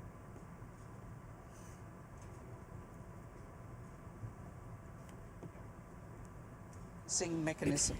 In order to promote environmentally sustainable passenger systems, we will develop 7 high-speed rail corridors between cities as growth connectors, namely Mumbai to Pune, Pune to Hyderabad, Hyderabad to Bengaluru, Hyderabad to Chennai, Chennai to Bengaluru, Delhi to Varanasi, Varanasi to Siliguri.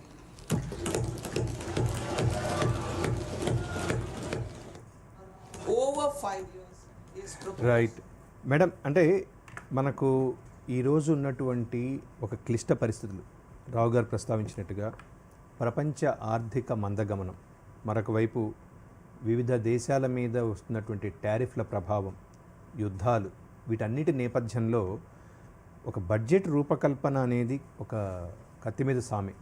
కానీ ముఖ్యంగా సామాన్య జనబాహుళ్యానికి budget అనగానే మొదటగా గుర్తొచ్చేది IT, income tax సంబంధించి మాకు ఏం వెసులుబాట్లు వస్తాయి అంటే ఈ నేపథ్యంలో నెక్స్ట్ మన భవిష్యత్ ప్రణాళికలు ఏంటి, దేంట్లో ఇన్వెస్ట్ చేసుకోవాలి, దేంట్లో వస్తే మనకు బెనిఫిట్స్ వస్తాయి, ఈ ఉత్సాహం అనేది ప్రజల్లో చాలా ఎక్కువగా ఉంటుంది. So being a chartered accountant ఆ సెగ్మెంట్లో మీరు గమనించిన అంశాలు ఏంటి? ఒక బడ్జెట్ వచ్చింది అంటే సగటు వేతనజీవి కానీ ఒక సామాన్య మానవుడు కానీ నాకు ఏం ఇన్కమ్ ట్యాక్స్లో ఏమైనా బెనిఫిట్స్ వచ్చాయా అని చూడటం అన్నది సర్వసాధారణం అండి. ఈసారి కూడా ఎక్కువ అయితే ఎక్స్పెక్ట్ చేయలేదు. ఎందుకు అంటే లాస్ట్ టైం మనకు ఆల్రెడీ 12 lakhs వరకు స్లాబ్ ఇచ్చారు కాబట్టి పెద్దగా ఆశ అయితే పెట్టుకోవాలి. కొన్ని చిన్న ఆశలు అయితే పెట్టుకుంటాం. ఏది అంటే స్టాండర్డ్ డిడక్షన్ ఏమైనా కొద్దిగా పెంచడానికి అవకాశం ఉంటుందా, లేదంటే మెడికల్ ఇన్సూరెన్స్ సంబంధించిన డిడక్షన్స్ ఏమైనా ఇస్తారా అన్న చిన్న ఆశ అయితే ఉందండి, కాదనట్లేదు.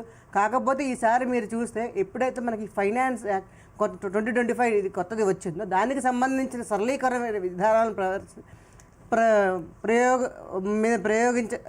సరళీకృత విధానాలని ఇంప్లిమెంట్ చేసే ప్రయత్నం చేశారండి. మీరు చూసుకుంటే ఆ ఇన్కమ్ ట్యాక్స్ ఫైలింగ్ అన్నది మామూలుగా ఈ ఇయర్ చూసుకుంటే 31 December last date revise return file చేసుకోవడానికి కూడా, కానీ దాన్ని 31 మార్చ్ వరకు పెంచారండి.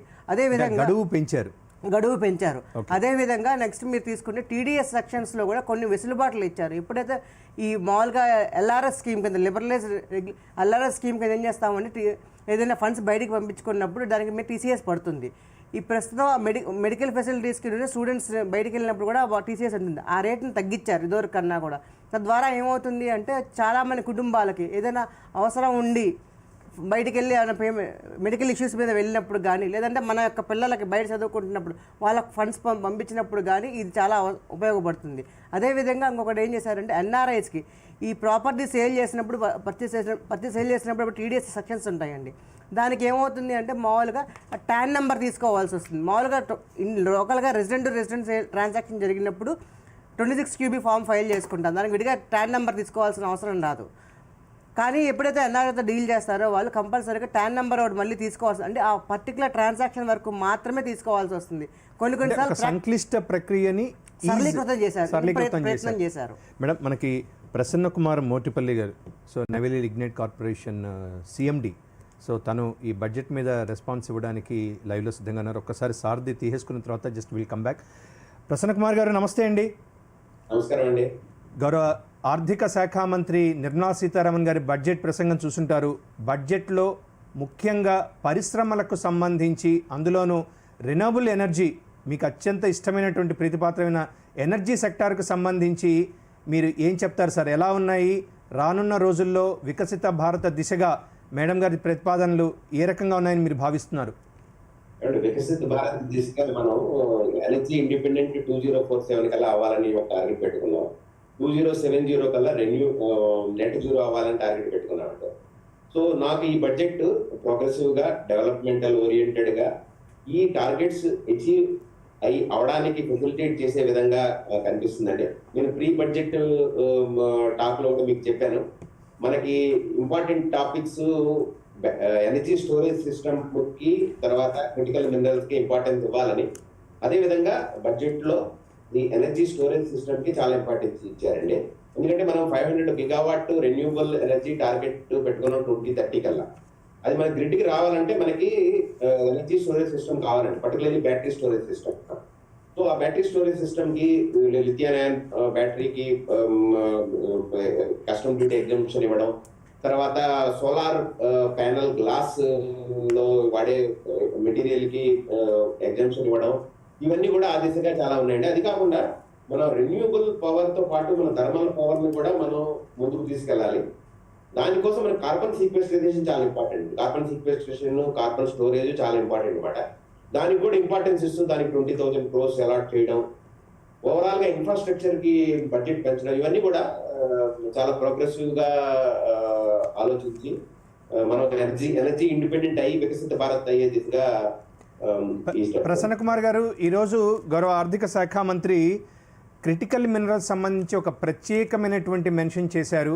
ఒకసారి మేడం గారు ఏమన్నారో వారి మాటల్లోనే మనం విన్న తర్వాత, ఎందుకంటే మీ సబ్జెక్ట్ కాబట్టి, ముఖ్యంగా ఒరిస్సా నుంచి అటు తమిళనాడు, కేరళ వరకు కూడా ఒక క్యారిడార్ని అనౌన్స్ చేయడం అనేది కూడా దాని మీద చర్చిద్దాం. ఒకసారి ఆర్థిక శాఖ మంత్రి నిర్మలా సీతారామన్ గారు క్రిటికల్ మినరల్స్ క్యారిడార్స్ మీద చేసినటువంటి వ్యాఖ్యలను ఒకసారి చూద్దాం. A scheme for rare earth permanent magnets was launched in 2025 November. We now propose to support the mineral-rich states of Odisha, Kerala, Andhra Pradesh and Tamil Nadu to establish dedicated rare earth corridors to promote mining, processing, research and manufacturing. Right, Prasanna Kumar గారు, గౌరవ ఆర్థిక శాఖ మంత్రి గారు చాలా స్పష్టంగా ఒక rare earth minerals and critical మినరల్స్కి సంబంధించినటువంటి ప్రకటన చేశారు. సో ఇది రానున్న రోజుల్లో భారత ఎకనామీకి, ముఖ్యంగా ఈ మీరు చెప్తున్నటువంటి ఈ విద్యుత్ రంగానికి ఏ విధంగా తోడ్పాటును అందిస్తుంది, ఈ రంగంలో మన స్వావలంబన ఎటువంటి దిశగా పయనిస్తుందని మీరు భావిస్తున్నారు?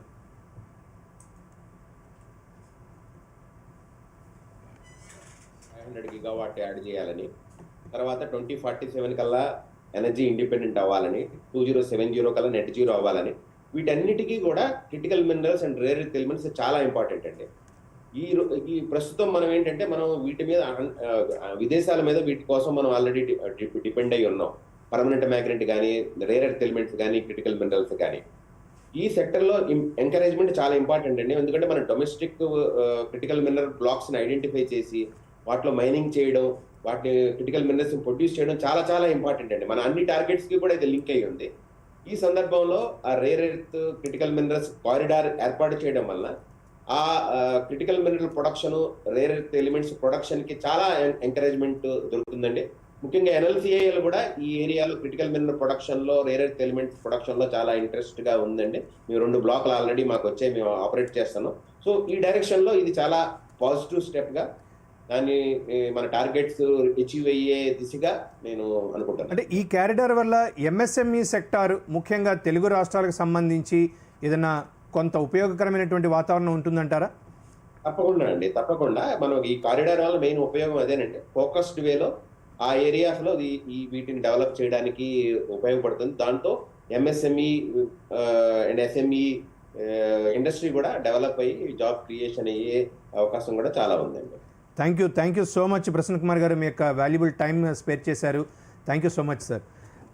జీవీరావు గారు, అంటే ఈరోజు అనేక రకాలు, అటు విద్యుత్ రంగం కావచ్చు, వ్యవసాయ రంగం కావచ్చు, లేకుంటే సెమీ కండక్టర్స్, ముఖ్యంగా 2.0 సెమీ కండక్టర్ మిషన్ 2.0ని తీసుకొని వచ్చారు. అంటే రానున్న రోజుల్లో భారత్ దిగుమతుల పరంగా ఎలక్ట్రానిక్స్కి సంబంధించి దిగుమతులను తగ్గించుకుని స్వావలంబన సాధించే విధంగా చేస్తున్నటువంటి ప్రయత్నాలలో ఈ సెమీ కండక్టర్ మిషన్ 2.0ని ఎలా చూస్తారు? దానికండి ఇప్పుడు ఇక్కడ ఒక ప్రధానమైనటువంటి ఆశయం మనకు ఉంది. ఏంటంటే ఎప్పుడైతే మనం ఎగుమతుల మీద ఆధారపడ్డామో చాలా వరకు ఏదైనా ఒక పర్టికులర్ దేశం మనని కమాండ్ చేసేటువంటి పొజిషన్లో ఉండటం అనేటువంటిది జరిగింది. ఎగ్జాక్ట్లీ. దాని నుంచి మనం బయట పడాలి, పూర్తిగా మన స్వావలంబన దిశగా ముందుకు వెళ్ళాలి అని చెప్పి మనం ఎన్నో ప్రయత్నాలు చేసాం. ఈ యొక్క ప్రయత్నాల్లో భాగంగానే ఎప్పుడైతే అమెరికా యొక్క ఆర్థిక ఆంక్షలకి ప్రపంచంలో అన్ని దేశాలు కూడా ఉక్కిరిబిక్కిరి అయ్యాయో, భారతదేశము కేవలం ఆ ఒక్క దేశం మీదే ఆధారపడే విధానం కాదు, మనమే స్వావలంబన దిశగా వెళ్ళాలి. దాంతోపాటుగా ఒక 18 నుంచి 20 సంవత్సరాలుగా మనం వెయిట్ చేస్తున్నటువంటి యూరోపియన్ యూనియన్తో ఉన్నటువంటి ట్రేడ్ అగ్రిమెంట్ని కూడా మనం పూర్తి చేసుకోవడం, మదర్ ఆఫ్ ఆల్ డీల్స్ అని చెప్పి కూడా ప్రధాని గారు ఆ విషయంలో చూడటం జరిగింది. కాకపోతే ఇక్కడ మనకు ఎదురయ్యేటువంటి ఒక ఛాలెంజ్ ఏంటంటే అండి, పీపుల్స్ ఎక్స్పెక్టేషన్స్, మనకి అక్కడ అవైలబుల్ అయ్యేటువంటి రిసోర్సెస్ రియాలిటీ ఏంటి. కరెక్ట్. ఉదాహరణకి మనం ఇన్కమ్ ట్యాక్స్ నుంచి మొదలు పెడదాం. ఇన్కమ్ ట్యాక్స్ విషయానికి వస్తే లాస్ట్ ఇయర్ 12 లక్షల స్లాబ్ ఉంటే నేను కూడా ఆశించాను, ఇంక అంతకుమించి ఆశించరేమోనని. కానీ ఎక్స్పెక్టేషన్స్ ఎలా వెళ్ళాయంటే 20 లక్షల రూపాయలకి ఎగ్జంప్షన్ లిమిట్ పెంచాలని చెప్పి డైరెక్ట్గా ఫైనాన్స్ మినిస్ట్రీకి ఎన్నో రిప్రజెంటేషన్స్ ఇచ్చారు. అసలు 12 లక్షల రూపాయలకి వరకే ఎగ్జంప్షన్స్ రావటం, అది కూడా డైరెక్ట్గా 12 లక్షల వరకు నో ట్యాక్స్ అని కాదు. డిఫరెంట్ స్లాబ్స్లో ఒక ఇన్కమ్ గారే 12 లక్షలు దాటకపోతే అప్పుడు ట్యాక్స్ లేదు, ఇంకా అంతకుమించి దాటితే దానిలో కూడా కొద్దిగా ట్యాక్స్ వస్తుంది. అక్కడి నుంచి ఇంకా పెంచాలని ఆశించారు. ఇక్కడ నేను ఒక గ్రౌండ్ రియాలిటీ చెప్తానండి. ఒకప్పుడు ఎలా ఉండేదంటే, మనకు నెహ్రూ గారి సమయం నుంచి కూడా మనకు భారతదేశంలో ఒక బడ్జెట్ వస్తుంది అంటే ఎంత ట్యాక్స్ వాయిస్తారు మన మీద, అది. సో మనం ఎదురు చూసేది ఎలా ఉండేదంటే, ఈసారి మనం నెత్తి మీద ఏం పెరుగుతాయి, అసలు ఏం పిడుగులు పడకుండా ఉంటే చాలు, కొత్తగా ఏదో రిలీఫ్ మాట దేవుడు ఎరుగు అనేటువంటి ఆలోచన ఉండేయండి. ఈసారి బడ్జెట్లో కనుక ఏం నెత్తి మీద పిడుగు పడకపోతే అదే గొప్ప బడ్జెట్గా భావించేవాళ్ళు. అలాంటిది పోయి ఇప్పుడు బడ్జెట్ వచ్చిందంటే కొత్తగా ఇన్కమ్ ట్యాక్స్ ఏమైనా పెంచుతారా, ఇవి కాకుండా ఉండదు ఇంకా ఏమైనా తగ్గిస్తా పోతారా అని చెప్పి ఎదురు చూడటం అంటే అది సాధ్యపడే పని కాదనే వాస్తవం అందరూ గ్రహించాల్సినటువంటి సమయం ఆసన్నమైంది. అయితే వాళ్ళకి అవైలబుల్ ఎంతవరకు చేశారు.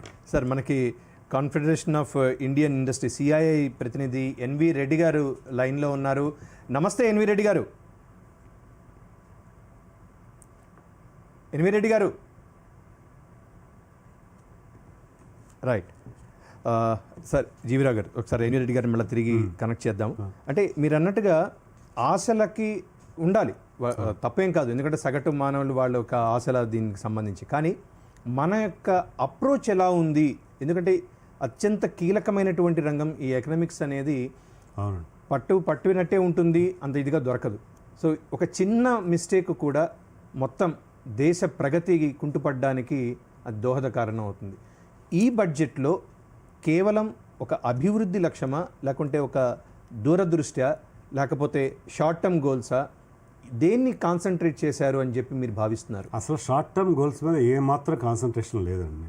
మనం ఎక్కడా కూడా ఈ యొక్క బడ్జెట్లో ఉన్న గొప్పతనం ఏంటంటే తాత్కాలికమైన ప్రయోజనాల గురించి కానీ మరే ఇతరమైన విషయాల గురించి కానీ ఆలోచించకుండా స్టెబిలిటీకి ప్రాధాన్యత ఇచ్చారు. అంటే మనం ఏదైతే అది ట్యాక్సేషన్ ఫ్రంట్ అవ్వచ్చు, లేకపోతే ఎకానమిక్ గ్రోత్ అవ్వచ్చు, ఏదైతే మనం కొన్ని ఆశయాలతో ముందుకెళ్తున్నామో ఆ ఆశయాల సాధనగా కంటిన్యూటీ అనే ప్రిన్సిపల్కి ప్రాధాన్యత ఇచ్చారు. ఇక్కడ ఒక ముఖ్యమైనటువంటి విషయం మనం గమనించాలండి.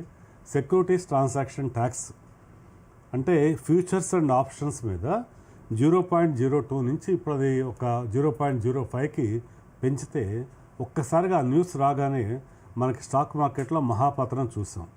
బట్ కాసేపటికి వాస్తవాన్ని అర్థం చేసుకున్నారు. ఎందుకు అసలు ఈ ఆప్షన్స్ అండ్ ఫ్యూచర్స్ జోలికి వెళ్ళొద్దు అని చెప్పి ఆర్థిక మంత్రి గారు, సెబీ, మరెందరూ కూడా పెద్దలు కూడా ఎప్పటికప్పుడు హెచ్చరికలు జారీ చేస్తూనే ఉన్నారు. కరెక్ట్. ఎందుకంటే more than 90% of the investors ఈ ఆప్షన్స్ ట్రేడింగ్లో ఉన్న వాళ్ళందరూ నష్టపోతానే ఉన్నారు. సో గ్యామ్లింగ్ ఇప్పుడు ఎవరైతే క్యాసినో సెంటర్కి పోయి బెనిఫిట్ అయ్యేది ఎవరండి? కేవలం ఆ క్యాసినో సెంటర్ రన్ చేసే ఓనర్ మాత్రమే. అలాగే ఈ ఆప్షన్స్ ట్రేడింగ్లో ఏ ఇన్వెస్టర్ అయినా బెనిఫిట్ అయ్యాడంటే చాలా రేర్ ఆఫ్ రేరెస్ట్. దాని మీద ట్యాక్స్ పెంచడం అనేటువంటిది ప్రభుత్వం ఆదాయం పెంచుకోవాలంటే ఆశయంతో కాదు, దీన్ని డిస్కరేజ్ చేస్తే అలా అయినా సరే తెలుసుకుంటారు అంటే ఉద్దేశంతో దాన్ని కొంచెం పెంచడం జరిగింది. అంటే ఒక్కోసారి పిల్లలకు కూడా మాట విన్నప్పుడు దండోపాయంతో కూడా కొన్ని చెప్పాల్సిన అవసరం వస్తుంది. వాళ్ళ మంచి కోరి కఠినంగా వ్యవహరించాల్సిన అవసరం వస్తుంది. అట్లా ఇక్కడ కూడా ఎన్నిసార్లు చెప్పినా వినకపోతుంటే ఈ యొక్క అస్త్రాన్ని ఉపయోగించారు. దీనివల్ల స్టాక్ మార్కెట్ దండం దశగుణం భవేత్ అని మీరు అన్నది కరెక్టే. సార్, మనకి అమరేందర్ రెడ్డి గారు ఐసిఐ డైరెక్టర్ తన లైవ్లో సిద్ధంగా ఉన్నారు. నమస్తే అమరేందర్ రెడ్డి గారు. నమస్కారం అండి. నమస్కారం సార్. ఈరోజు భారత్ విస్తార్ ముఖ్యంగా అగ్రికల్చరల్ ఇండస్ట్రీలో ఒక కీలక సంస్కరణగా చెప్పుకోవచ్చు. మేడం నిర్మలా సీతారామన్ గారు ప్రకటించినటువంటి భారత్ విస్తార్ మీద మీ ఒపీనియన్ సార్? అదే భారత్ విస్తార్ అంటే యాక్చువల్గా వీళ్ళు ఒక నేషనల్ లెవెల్ స్కీమ్ తీసుకొస్తుండ్రు. ఏఐ యూజ్ చేసుకొని మనకు ఐసీఆర్లో విత్ ఇన్ ఐసీఆర్లో ఒక 150 సంస్థలు ఉన్నాయి. మనకు హైదరాబాద్లో నార్ము, క్రీడా ఇట్లాంటి సంస్థలు ఉన్నాయి. దేశం మొత్తం మీద కూడా ఒక 120 సంస్థలు ఉన్నాయి. మళ్ళా స్టేట్ గవర్నమెంట్స్ కింద కూడా స్టేట్ అగ్రికల్చరల్ యూనివర్సిటీ ఉన్నాయి. వాళ్ళు గత 50 ఏళ్ళు 60 ఏళ్ళ నుంచి కూడా పరిశోధనలు చేస్తున్నారు. కానీ ఒక ఫీలింగ్ ఏంటంటే మనకు ఈ పరిశోధనలన్నీ ల్యాబ్ టు ల్యాండ్కు ఫార్మర్స్కి అందట్లేదు అనేది ఒక చిన్న సందేహము. దీన్ని ఎలా ఈ రీసెర్చ్ అవుట్పుట్ అంతా ఎలా ఫార్మర్స్ వీళ్ళకు మీరు అన్నట్టుగా పేపర్ మీద ఉంది, కానీ గ్రౌండ్ రియాలిటీకి వచ్చేటప్పటికి అక్కడ ఒక ల్యాబ్స్ ఉంది. దాన్ని ఫుల్ఫిల్ చేయాలి అంటే ఎలా ముందుకెళ్ళాలి? అదే. సో దీన్ని ఏఐ ఇన్ఫర్మేషన్ టెక్నాలజీ ఇప్పుడు ప్రతి హౌస్ హోల్డ్ స్మార్ట్ ఫోన్స్ అవన్నీ యూజ్ చేస్తున్నారు. సో వీటిని అన్ని యూజ్ చేసుకొని ఒక సిస్టమేటిక్ వేలో ఫార్మర్స్కి అవసరమయ్యే ఇన్ఫర్మేషన్ చేరించి దాన్ని ఎలా ఇంప్లిమెంట్ చేయాలి లోకల్ అగ్రికల్చర్ ఆఫీసర్ సహకారంతో ఇదొక ప్లాన్ అన్నమాట. సో దీనివల్ల ఏమవుతుంది, మన ఇప్పుడున్న దిగుబడి ఏ క్రాప్ చూసుకున్నా, పప్పు దినుసులు చూసుకున్నా, నూనె గింజలు చూసుకున్నా, మిల్లెట్ చూసుకున్నా కానీ కంపేరిటివ్ వరల్డ్ యావరేజ్ ఈల్డ్తో పోల్చి చూస్తే చాలా వరకు తక్కువ ఉన్నది. About half of world average ఉన్నది మన ఈల్డ్స్. ఆ ఈల్డ్స్ పెంచుకోవాలి. అట్లీస్ట్ ఒక 30% 40% పెంచుకున్నా కానీ మన not only self sufficient in pulses and oil seeds, we're in a position to export also. Correct sir. ఆ పొజిషన్ కు రావడానికి చాలా కమాడిటీస్ కి ఇంకోటి ఏంటంటే మనకు ఎనిమల్ హస్బెండరీ కూడా చాలా ఎక్కువ బడ్జెట్ కేటాయించి. Yes sir. సార్, అదొక lengthy subject. I request you please stay on the line. మీ దగ్గరికి మళ్ళీ వస్తున్నాను నేను. ఎన్వి రెడ్డి గారు సిఐ ప్రతినిధి మనతో లైవ్లో జాయిన్ అయ్యారు. ఎన్వి రెడ్డి గారు, గుడ్ ఆఫ్టర్నూన్. ఈరోజు మేడం నిర్మలా సీతారామన్ గారు చెప్పినటువంటి బడ్జెట్ ప్రసంగంలకు సంబంధించి మీ రిమార్క్స్ ఏంటి sir?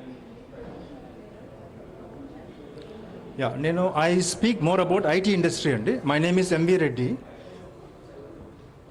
So today Madam has announced, Finance Minister has announced tax holiday for a global company who sets up their data center in India and offer cloud services from India.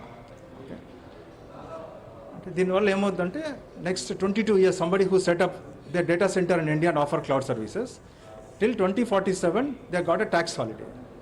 So, number one, because of this decision, large global companies, they will come and set up their data centers and start offering cloud services in India. Okay, so how it is going to impact for Indian industry, right? When multiple companies come and offer their cloud services from India, automatically the cost of cloud service will come down. So Indian companies can immediately opt for cloud services at lesser cost. That is the first point. Second, obviously that will create a lot of new jobs, okay, not only in cloud and data center industry, it will also create jobs in other sectors like infrastructure industry, like power sector, networking, all this kind of allied industries also create jobs. This is the first point. And second, so today Finance Minister has announced about India Semiconductor Mission 2.0. True. Which outlay of 40,000 crores. Okay. So how is it going to impact India semiconductor industry? So Indian semiconductor industry can set up more R&D. Okay. They can create own IP. So eventually we'll build our own Indian stack for semiconductors. Okay. So this will create a lot of jobs. This will create a lot of internal training for academia. And next mainly it will reduce the dependence Indian on Institute imports. మనకి ఇప్పుడు IICT ఏదైతే ఉందో creative టెక్నాలజీకి సంబంధించి కూడా దేశంలోని 15,000 schools 500 కాలేజీస్తో అనుసంధానం చేసి స్కిల్ డెవలప్మెంట్ని పెంచడం ద్వారా ఇండస్ట్రీకి కావాల్సినటువంటి నిపుణుల సంఖ్యని పెంచాలి. 2030 కల్లా ఒక 20 లక్షల మంది కొత్త నిపుణులని తయారు చేయాలనే లక్ష్యాన్ని ఎలా చూస్తారు ఎన్వి రెడ్డి గారు? No, from industry point of view, we see it very positive move. Okay, today industry also is running short of trained manpower. Okay, so what we do today, we recruit and we spend 1 year for training them actually.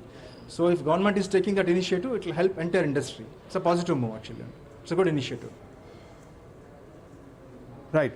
N V Reddy గారు, ఇప్పుడు ఓవరాల్గా ఈ ఇండస్ట్రీకి ఐటీకి సంబంధించి భారత్ ఒక global లీడర్గా ఎదగడానికి ఈ బడ్జెట్ ఎంతవరకు ఉపయోగపడుతుంది? Okay, so whatever decisions or whatever proposals today in the budget was mentioned, all are long term. Okay, so already India is recognized as a good software exporter and software developer, but eventually we are moving to become more large IT services or large AI services company. We will create large AI services companies will produce from India. Right. Thank you, Envi Reddy garu. Thank you so much. Thanks for your participation.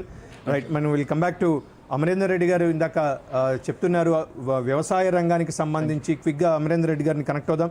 Amarender Reddy గారు, so ఈరోజు భారతదేశంలో వ్యవసాయ రంగానికి, ఎందుకంటే ఇప్పటికీ కూడా వ్యవసాయ ఆధారిత దేశంగా చెప్పుకోవచ్చు, భారత ఆర్థిక వ్యవస్థకు వెన్నెముకగా వ్యవసాయ రంగం ఉంటుంది. కానీ వ్యవసాయ రంగంలో మేజర్ ఛాలెంజెస్ అంటే రైతులు వాళ్ళు పండించినటువంటి పంటకు గిట్టుబాటు ధర కావడం ఒకటి, రెండవది వాళ్ళకి అలైడ్ ఇండస్ట్రీస్ అంటే వాళ్ళ ఉత్పత్తులని వాళ్ళ ఎన్హాన్స్ చేసుకోవడానికి కావాల్సినటువంటి వసతులు లేకపోవడం. సో వీటి మీద ఇండస్ట్రీ సపోర్ట్ ఏదన్నా ఉందంటారా ఈ బడ్జెట్లో? మీరు ఎలా భావిస్తున్నారు? ఇప్పుడు మనకు అగ్రికల్చర్ క్రాపింగ్ సిస్టంలో మనము ఇది crops, field crops, rice, wheat లెక్క, పల్సెస్, ఇది పప్పు దినుసులు, నూనె గింజలు, మిల్లెట్స్, అదొక గ్రూపు. మళ్ళీ ఈ గ్రూప్ వాటికి ఎక్కువ డిమాండ్ పెరగట్లేదు, కన్జంప్షన్ డిమాండ్ పెరగట్లేదు. మనం ఆల్రెడీ రైస్లో అయినా వీటిలో అయినా సెల్ఫ్ సఫిషియెంట్, ఇంకా సర్ప్లస్ ఉన్నాం. Most of the other commodities excepts మన నూనె గింజలు, పప్పు దినుసులు తప్ప. ఇంకోటి other sector, high value crops అంటారు, హై గ్రోత్ సెక్టార్స్ అంటారు విత్ ఇన్ అగ్రికల్చర్ సెక్టార్.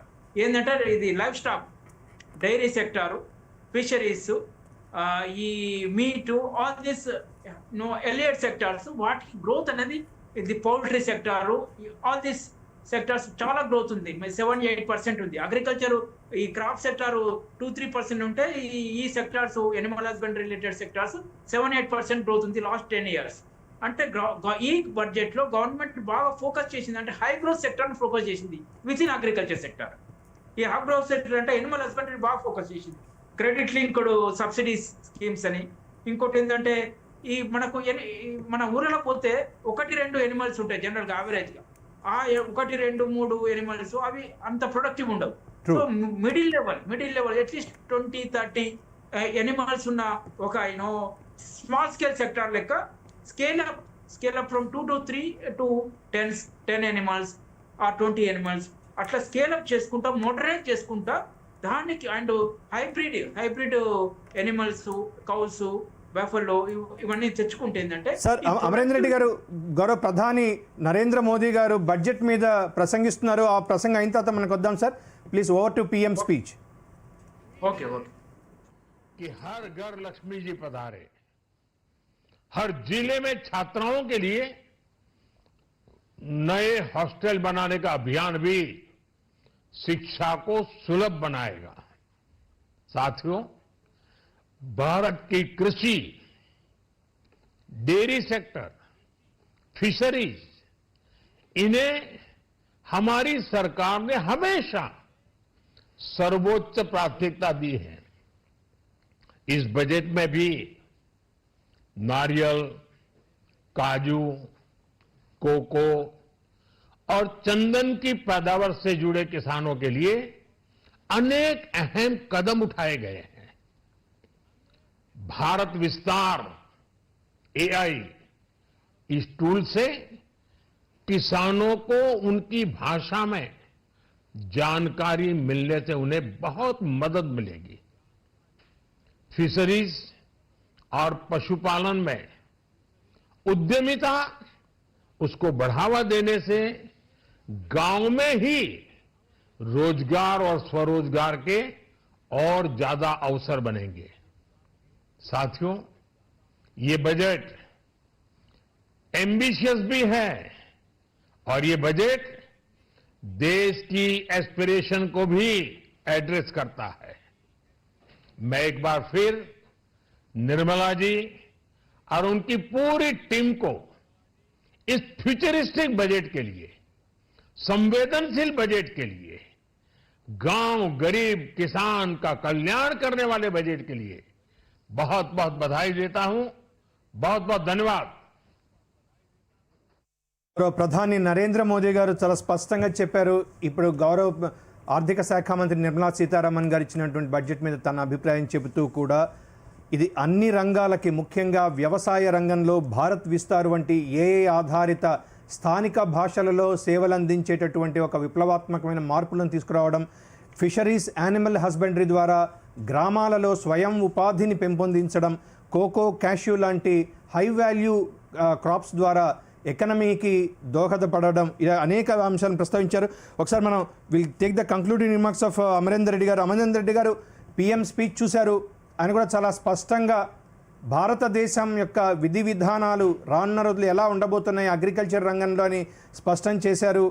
ముఖ్యంగా కోకో, క్యాష్యూ అండ్ శాండల్ లాంటి ఒక హై వాల్యూ మెటీరియల్స్ ఏవైతే ఉన్నాయో వాటి మీద ప్రత్యేకమైనటువంటి శ్రద్ధ కనపరచడం, తీర ప్రాంతాల్లో కొబ్బరి, శాండల్ యొక్క ప్రోత్సాహకాలను ఇవ్వడం, ప్రొడక్షన్ ఎక్కడైతే తక్కువగా ఉంటుంటాయో ఈ కోకోనట్ వాటిల్లో వాటిని రీప్లేస్ చేయడం లాంటి అనేక అంశాలు ప్రస్తావించారు. సో మీ కంక్లూడింగ్ రిమార్క్ సార్. అదే అండి, ఇది ముందర చెప్పినట్టు మనకు హై వాల్యూ క్రాప్స్, ఈ కోకోనట్, ఈ నట్స్, హార్టికల్చర్ క్రాప్స్, ఇవన్నీ ఏంటంటే ఈ హార్టికల్చర్ క్రాప్స్ 10 years 20 years డ్యూరేషన్లో గ్రో చేస్తుంటారు. చాలా వరకు ప్లాంటేషన్స్ అన్ని ఓల్డ్ అయిపోయాయి. ఆ ఓల్డ్ వాటిని కొంచెం రిజ్యూనేట్ చేసి కొత్త కొత్త టెక్నిక్స్ వచ్చాయి, modern technology, modern agriculture technology ఆ యూజ్ చేసి మళ్ళీ రిజ్యూనేట్ చేసి ప్రొడక్టివిటీని మళ్ళీ ఇంప్రూవ్ చేయడానికి. ఎందుకంటే ఇవన్నీ కూడా export oriented commodities. Export orientation ఉన్నప్పుడు మనకు ప్రొడక్టివిటీ, కాంపిటేటివ్నెస్ అనేది ఉండాలి. వేరే కంట్రీస్ తో కంపేర్ చేస్తే మనది ఎక్కువ ఉండాలి, ప్రొడక్టివిటీ ఎక్కువ ఉండాలి, కాస్ట్ తక్కువ ఉండాలి. అప్పుడే మనం ఎక్స్పోర్ట్ చేయగలుగుతాం. సో దాని ఉద్దేశంతో ఇవన్నీ ఎక్స్పోర్ట్ ఓరియంటెడ్ కమాడిటీస్ ఉద్దేశంతో రేపు పొద్దుగాల 2047 డెవలప్డ్ కంట్రీ స్టేజ్లో వెళ్ళిపోయేటప్పుడు మనము at least we have to export some 30-40% of our domestic agriculture production. ఆ ఉద్దేశంతో లాంగ్ టర్మ్ ప్లాన్లో మనం ఇప్పటి నుంచే ఈ హార్టికల్చర్ సెక్టారు, ఈ animal husbandry sector, dairy sector, వీటన్నిటిని రిజోనేట్ చేసుకుంటా, ప్రొడక్టివిటీ ఇంక్రీజ్ చేసుకుంటా, కాంపిటేటివ్నెస్ ఇంక్రీజ్ చేసుకుంటా మనం ఎక్స్పోర్ట్ చేయగలం. ఇంకోటి ఏంటంటే ఫిషరీస్ ఆక్వాకల్చర్, ఇది కూడా బాగా వీఆర్ ఆల్సో ఎక్స్పోర్టింగ్. గ్రోత్ కూడా బాగా ట్రెమెండస్ ఉంది. దీంట్లో కూడా చాలా ఇంటర్వెన్షన్స్ ఇచ్చారు, చాలా ప్రొడక్టివిటీ.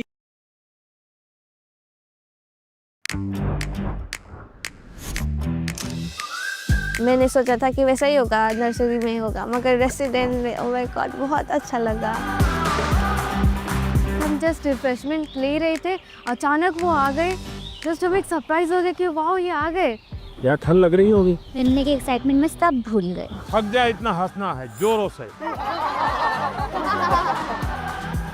स्कूल जैसा मत कीजिए, इसके यहाँ स्कूल नहीं है। आइए चलिए आप शुरू करते हैं। 1 2 3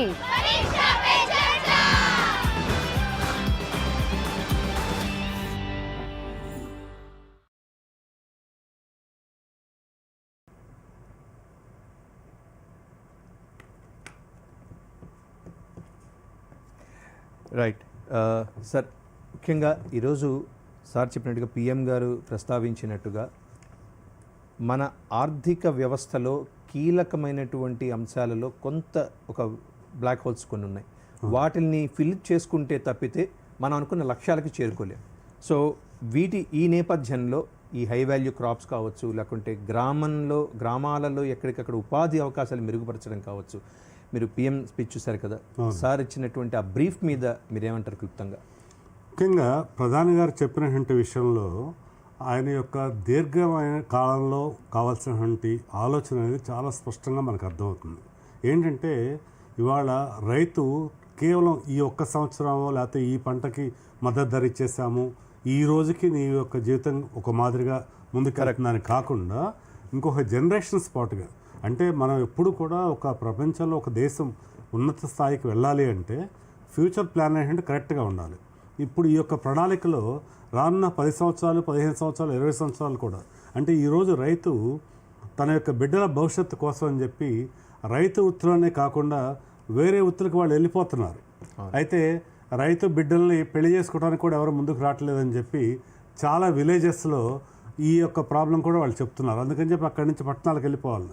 అలా కాకుండా రైతే రాదు అని చెప్పి నిరూపించాలంటే ఈ అధిక వాల్యూ గల పంటలను కనుక అక్కడ తీసుకొస్తే, అది కొద్దిగా టైం బట్టే ప్రాసెస్ అయినప్పటికి కూడా దీనికి ఒక మంచి మార్గం ఉంది.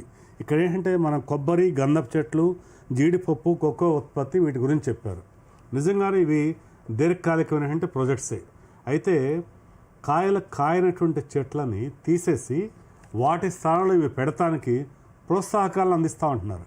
అంటే ఈ చెట్లు నాటడానికి ఇనీషియల్గా అయ్యేటువంటి బడ్జెట్ పరంగా వాటికి సహాయం చేయటం, తర్వాత రైతు రోజువారీ దినచర్య ముందుకు వెళ్ళటానికి అంతర పంటలను వేసుకుంటూ ఇట్లా వెళ్తే వాళ్ళు ఖచ్చితంగా అనుకున్నటువంటి లాంగ్ టర్మ్ గోల్ ఫుల్ఫిల్ అవుతుంది, ఇదే అవుతుంది. ఈ రెండు కూడా సైమల్టేనియస్గా వెళ్ళేటువంటి మహత్తరమైనటువంటి ప్రణాళిక అని చెప్పొచ్చు. ఈ విషయంలో ప్రధాని గారు చెప్పిన దానిలో మనకు క్లియర్గా అర్థమవుతుంది ఏంటంటే కేవలం రైతు ఈరోజు ఆనందంగా ఉండటమే కాకుండా భవిష్యత్ తరం రైతులు కూడా ఇంకా కొత్త తరం కూడా వ్యవసాయం వైపు రావాలి అనేటటువంటి ఒక ప్రక్రియ అది. అరవింద్ గారు, ఇక్కడ ఇంకొక కీలకమైనటువంటి అంశం కూడా యోగా. మన ప్రాచీన భారతీయ సంస్కృతిలో భాగమైనటువంటి యోగాని గౌరవ ప్రధాని నరేంద్ర మోదీ గారి నేతృత్వంలో యునైటెడ్ నేషన్ దాన్ని గుర్తించడం, సో యోగా డేగా మనం జరుపుకుంటూ ఉండడం చూస్తూ వస్తున్నాం. ఈ నేపథ్యంలో ఆయుర్వేదానికి కూడా ప్రపంచ ప్రాముఖ్యత పెరిగింది. సో మన ఉత్పత్తులని మంచి ల్యాబ్ అండ్ వాటికి టెస్టింగ్ సెంటర్స్ని పెంచి ఇతర దేశాలలో వాటి యొక్క అమ్మకాలని వృద్ధి చేయాలి అనేటువంటి లక్ష్యాన్ని కూడా గౌరవ ఆర్థిక మంత్రి ప్రకటించినటువంటి సందర్భం మనం చూసాం. అంటే ఆయుష్ కోసం అని చెప్పి 3 centres all India institute of AYUSH కూడా ఏర్పాటు చేస్తున్నామంటూ. సో ఈ అంశాన్ని మీద మీ రిమార్క్స్ మేడం? మీరు చాలా స్వాగతించవలసిన చర్య అండి. ఎందుకు అంటే మనకి ఆయుర్వేదం అన్నది మన యొక్క భారతదేశం యొక్క చరిత్రకి చాలా ఇంటర్లింక్ అయి చాలా ఎన్నో ఏళ్ళగా ఉందండి. సో అది ఈరోజు కొత్తగా వచ్చింది కాదు. కాకపోతే దానికి కావాల్సిన ప్రోత్సాహం, దానికి కావాల్సిన వాల్యూస్ కానీ ఇంకాస్త అంటే ఇంకొంచెం ప్రోత్సాహం ఇస్తే ఇంకాస్త డెవలప్ అయ్యేందుకు కూడా ఇండస్ట్రీకి అవకాశం ఉంది. ఈ ఆయుష్ సెంటర్స్ అని ప్రతి చోట ఆల్రెడీ కొన్ని చోట్ల ఉన్నాయండి. అవి ఎప్పుడైతే అన్ని ఏరియాస్లోకి ఉంటాయి, ఈరోజు కూడా మీరు రూరల్ ఏరియాస్లో చూసుకుంటే ఈ ఆయుష్ సెంటర్స్కి కానీ ఆయుర్వేదిక్ ప్రొడక్ట్స్కి కానీ చాలా డిమాండ్ ఉంటుంది. కాకపోతే క్వాలిటీ ప్రొడక్ట్స్ ఎప్పుడైతే ఉంటాయో అప్పుడు మాత్రమే జనాలు దాని యొక్క ఎండ్ బెనిఫిట్ పొందడానికి అవకాశం ఉంది. లేదు అంటే ఈ దాని మెయిన్ ఒరిజినల్ ప్రోడక్ట్లో ఇంకెక్కడైనా మిస్యూజ్ అయినా కానీ లేదంటే ఏదైనా క్వాలిటీలో తక్కువ ఉన్నప్పుడు ఏమవుతుందంటే దానికి ఆ వస్తువు వాడడం వల్ల వచ్చే బెనిఫిట్ వాడికి రాకపోవడం వల్ల దాని మీద అభిప్రాయం మారే అవకాశం స్టార్ట్ అవుతుంది. సో ఎప్పుడైతే క్వాలిటీ ప్రొడక్ట్స్ మనం తయారు చేసి దాన్ని ఎక్స్పోర్ట్ చేయగలుగుతామో ఇండియా యొక్క ఆయుర్వేదిక్ ప్రొడక్ట్స్ యొక్క వాల్యూ ఇంటర్నేషనల్ మార్కెట్లో తప్పకుండా పెరిగే అవకాశం ఉంటుందండి. యువత కూడా ఆ ఇండస్ట్రీ వైపు వెళ్ళడానికి అవకాశం చాలా ఉంటుందండి. రైట్, మనకు కర్ణాటక సెంట్రల్ యూనివర్సిటీ రిజిస్ట్రార్ కోట సాయి కృష్ణ గారు మనకి లైవ్లో సిద్ధంగా ఉన్నారు. నమస్తే సాయి కృష్ణ గారు. నమస్తే చంద్ర సార్. మీతో పాటు మీతో ఉన్న ప్యానెల్ అనే సభ్యులందరికీ నమస్కారం సార్. ఈరోజు గౌరవ ఆర్థిక శాఖ మంత్రి నిర్మలా సీతారామన్ గారి ప్రసంగం మీరు చూసే ఉంటారు. ఈ ప్రసంగంలో యువతను కేంద్రంగా యువతే లక్ష్యంగా ఈ బడ్జెట్ ప్రవేశపెడుతున్నామంటూ మేడం గారు ప్రకటించినటువంటి నేపథ్యంలో విద్యారంగంలో ఈ బడ్జెట్ తీసుకొస్తున్నటువంటి అంటే ఇప్పుడు సమకాలీన విద్యారంగానికి ఈ బడ్జెట్ ఎలా ఉపయోగపడుతుంది? ఓకే, ఫస్ట్ పాయింట్, ఇప్పుడున్న ఈ బడ్జెట్, ఈ రోజు ప్రవేశపెట్టిన ఈ బడ్జెట్ ని నేనైతే ఒక ప్రత్యేకమైన దృష్టితో చూస్తున్నాను. ఎందుకంటే ఇది continuous effort of the 9th year as the finance minister. దేశ ప్రధానికి 9వ బడ్జెట్, ఎన్డీఏ 13వ బడ్జెట్ ప్రవేశపెట్టింది. స్వాతంత్రం వచ్చిన తర్వాత సండే ప్రవేశపెట్టిన బడ్జెట్ కూడా సార్. సండే ఇదొక ప్రత్యేకత. సరే, ఇక astrological and astronomical point of వ్యూలో మాఘ పౌర్ణమి రోజున ప్రవేశపెట్టిన ఒక బడ్జెట్. అయితే చాలా మంది ఏమనుకున్నారంటే 5 రాష్ట్రాల ఎన్నికలు దగ్గరలో ఉన్నాయి కాబట్టి 5 రాష్ట్రాల మీద ప్రత్యేక దృష్టి ఉంటుంది, ప్రత్యేక కేటాయింపులు ఉంటాయి, ఈ బడ్జెట్ లో మెరుపులు చాలా ఉంటాయి అనుకున్నారు. అయితే ఈ బడ్జెట్ ఒక కన్సిస్టెంట్ గా ఏ రకమైనటువంటి భావోద్వేగాలకు లోను కాకుండా వాస్తవ సంఖ్యలను, వాస్తవ పరిస్థితులను ప్రాతిపదికగా తీసుకొని ప్రవేశపెట్టినట్టుగా నేనైతే నా ప్రాథమిక ఫస్ట్ అబ్జర్వేషన్. ఎందుకంటే ఒకటి, ఎలక్షన్స్ కు సంబంధించిన అపరిమితమైన వరాలేం లేవు. రెండోది, ప్రస్తుతం ఉన్నటువంటి అనిశ్చితికరమైనటువంటి భౌగోళిక రాజకీయ పరిస్థితుల్లో మన ఉనికిని కాపాడుకోవడానికి స్వయం ఆధారిత అభివృద్ధితో పాటు స్వయం ప్రోత్సాహకాలను మనమే ఇచ్చుకుంటూ ప్రోధి చేసుకుంటూ ముందుకెళ్ళాలి. ఆ రకంగా చూస్తే ఏమవుతుందంటే భారతదేశంలో మానవ వనరులని, నిపుణమైనటువంటి మానవ వనరులు సృష్టించడానికి, దానికి ప్రధానమైన భూమికగా విద్యా వ్యవస్థని తీసుకోవడానికి నిర్మలా సీతారామన్ గారు ఎక్కువగా కృషి చేసినట్టుగా కనిపిస్తోంది. ఎందుకంటే నేను 4 పాయింట్స్ తీసుకుంటాను. ఫస్ట్, వారు ఏమన్నారంటే ఇప్పుడు ప్రపంచం అంతా కూడా టెక్నాలజీ తోటి ముడిపడింది. And the technological advancement, we are at the 4th industrial revolution. We call it as the industry 4.0. దీంట్లో ప్రధానమైనటువంటి అంశం ఏంటి అంటే integration of the artificial intelligence and the designing the assistive tools. వీటిల్లో ఎక్కువగా animation, visual effects, gaming and comics, immersive education సిస్టంలో వీటిని ఎక్కువగా వాడతాం మనం. అంటే ఎక్స్పీరియన్షియల్ లెర్నింగ్ అంటాం. ఈ ఎక్స్పీరియన్షియల్ లెర్నింగ్ ప్లాట్ఫామ్స్ తయారు చేసేటప్పుడు you have to focus on either animation or visual effects లేదా గేమింగ్ అండ్ కామిక్స్ ని తీసుకోవాలి. అయితే భారతదేశము ఒక అక్యూట్ షార్టేజ్ ఆఫ్ ఎక్స్పర్ట్స్ ని ఎదుర్కొంటుంది వీటిల్లో. We're still dependent on the international or the foreign platforms to use such conversion of the traditional lectures. సాంప్రదాయ విద్యా పద్ధతుల్ని ఈ ఆధునిక విద్యా పద్ధతుల్లోకి మార్చడానికి మనం విదేశీ సాయం కోరాల్సి వస్తుంది. ఏఐలో కూడా మనం అలాగే ఉన్నాం. సో దానికోసం ఏం చేశారు అంటే ఒక నిపుణుల్ని సృష్టించాలి. We should not depend on the other countries. ఎందుకు? ఆధారపడే కొద్దీ మన మీద నిబంధనలు ఎక్కువ అవుతున్నాయి, ఆధారపడే కొద్దీ మనల్ని ఎక్స్ప్లాయిట్ చేయడం ఎక్కువ అవుతుంది. అది ట్యాక్స్ల రూపేణ కానివ్వండి, భౌగోళిక బెదిరింపుల ధోరణితో కానివ్వండి, సైనిక బలంతో కానివ్వండి, ఆయుధ సంపత్తితో కానివ్వండి, ఏ దేశమైనా వేరే దేశాలను భయపెట్టాలని ట్రై చేస్తుంది. ప్రస్తుతం భౌగోళికంగా అన్ని దేశాల పరిస్థితులు ఇలాగే ఉన్నప్పుడు ఒకదాని మీద, though it is inter connected, ఒకదానికి ఒకటి అనుసంధానం అయినప్పటికీ ఇంటర్ డిపెండెంట్ కాకూడదు అనేది ఒక అబ్జెక్టివ్. అది ఇంటర్నేషనల్ జనరల్ జియో పాలిటిక్స్ మనం అబ్జర్వ్ చేసినప్పుడు inter connectedness is essential, but inter dependence should be minimised. ఆ ఎక్స్టెంట్ లో తీసుకున్న ఒక ప్రధానమైన స్టెప్ లో దీంట్లో దేశవ్యాప్తంగా ఒక 15,000 స్కూల్స్ ని 500 కాలేజీలు వీటన్నిటిలో కూడా ఒక కంటెంట్ క్రియేషన్ ప్లాట్ఫామ్స్ ని లాబొరేటరీస్ ని ఎస్టాబ్లిష్ చేయాలి. నెక్స్ట్ 4 years పెద్ద టార్గెట్స్ కూడా ఏం లేవు. నెక్స్ట్ 4 years నే దాదాపుగా మనం ఒక 20 లక్షల మంది ఎక్స్పర్ట్స్ ని తయారు చేసుకోవాలి. So that the translation of the subjects, transformation of the pedagogies easy అయిపోతుంది. Need not to depend on the others. ఒకటి ఇది చాలా బూస్టప్ ఇచ్చేది ఎడ్యుకేషన్ సెక్టర్ కి. ఎందుకంటే traditional classroom teacher learner relation కానీ టీచర్ సెంట్రిక్ క్లాస్ రూమ్ కానీ it is outdated concept. Now more learner is autonomy is given to the learner, rather learner centric classroom మోడ్కి వెళ్తున్నాం. అంటే self learning, self paced learning, rather hybrid paced learning. So దీనికి కావాల్సిన creators ని మనం తయారు చేసుకోబోతున్నాం. రెండోది, దీనికి ఎవరు మోడల్ గా ఉండాలి, దీన్ని ఎవరు మానిటర్ చేయాలి? Again Indian Institute of Creative Technologies bigger responsibility has been entrusted. దానికి ఇచ్చారు. That's absolutely fine. దానితో పాటు స్కూల్స్, కాలేజీ లెవెల్ నుంచి కూడా నిపుణులు తయారీ అనేది ఒకటి జరుగుతుంది. నేనేం చెప్పబోతున్నానంటే ఇది కేవలం విద్యారంగానికి పరిమితమైన అంశంగా చూడకూడదు. ఇది ఉపాధి రంగానికి కూడా ఒక it's going to give a big boost to the the employment sector also. వీళ్ళు బయటికి రాగానే ready to serve to the industry or the required setup అనే దాని కింద వస్తారు. అంటే ప్లగ్ అండ్ ప్లే మోడ్ లో బయటకు వస్తారు. కాబట్టి అది చాలా ఇంపార్టెంట్. సార్, సాయి కృష్ణ గారు, మీతో మరిన్ని అంశాలు డిస్కస్ చేయాల్సి ఉంటుంది. వైద్య రంగానికి సంబంధించి కూడా నిర్మలా సీతారామన్ గారు అనేక అంశాలను ప్రస్తావించారు. I request please stay on the line. Sir, Jeevarao గారు, ఈరోజు పర్యాటక రంగం అంటే మనకి భారతదేశంలో అత్యంత కీలకంగా అభివృద్ధి చెందుతున్న రంగాలలో పర్యాటక రంగం కూడా ఒకటి. సో ఈ పర్యాటక రంగంలో సీప్లేన్స్ వంటి వాటికి విజిఎఫ్ వైబిలిటీ గ్యాప్ ఫండింగ్ని కూడా ఇవ్వడం, కొత్త ప్రాంతాలని, హిస్టారికల్ ప్లేసెస్ని వాటిని అనుసంధానించి ఒక సర్క్యూట్స్ని ఏర్పాటు చేయడం, వాటి ఏవైతే మోనమెంట్స్ ఉన్నాయో వాటిని కాపాడుకుంటూ భవిష్యత్ తరాలకి వాటి యొక్క ఉనికిని, వాటి ప్రాశస్త్యాన్ని సాటి చెప్పడం, ఈ నేపథ్యంలో వచ్చినటువంటి ఈ అంశాలను ప్రస్తావించిన బడ్జెట్లో ప్రస్తావించిన అంశాలపై మీరేమంటారు సార్?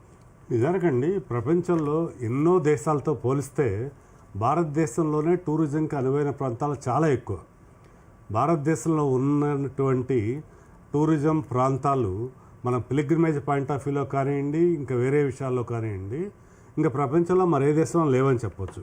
అయితే దానికి మరింత ప్రోత్సాహకాలతో ఇది ప్రపంచంలో ఉన్న ప్రతి ఒక్క వ్యక్తికి కూడా భారతదేశాన్ని తను చనిపోయే లోపల ఒక్కసారైనా చూసి రావాలి అనేటువంటి కోరికను పెంచడానికి ఈ యొక్క డెవలప్మెంట్స్ అనేవి ఖచ్చితంగా ఉపయోగపడతాయి. ఇక్కడే మనం మరొక అడుగు ముందుగా వేసి భారతీయులు కూడా అన్ని దేశాలను కూడా చూడాలనేటువంటి కోరికను కూడా తీర్చడానికి ఒక ప్రధానమైన అనౌన్స్మెంట్ మన ఆర్థిక మంత్రి గారు చేశారు. అదేంటంటే ఈ రోజు వరకు కూడా ఏ భారతీయుడైనా ఏదైనా ట్రావెల్ కంపెనీ ద్వారా వేరే దేశాన్ని చూడాలి అంటే వాళ్ళకి అప్ టు 10 lakhs అయితేనా 5%, 10 lakhs దాటినటువంటి బడ్జెట్ అయితే 20% టీసీఎస్ ఉండేది. ఇప్పుడు ఒక భారతీయుడు ఏ దేశంకి వెళ్ళి ఈవెన్ ₹1,00,00,000 బడ్జెట్తో వెళ్ళినప్పుడు కూడా కేవలం 2% మాత్రమే టీసీఎస్ ఏప్రిల్ 1 నుంచి అని చెప్పి ఒక నిబంధన తీసుకొచ్చారు. అంటే ఇక్కడ మన యొక్క విశాల దృక్పథం అనేది అక్కడే కనపడుతుంది. భారతీయులు వేరే దేశం వెళ్ళి చూడాలి, అలాగే వేరే దేశంలో ఉండేవాళ్ళు కూడా భారతదేశం కల్చరల్ ఎక్స్చేంజ్ జరగాలి.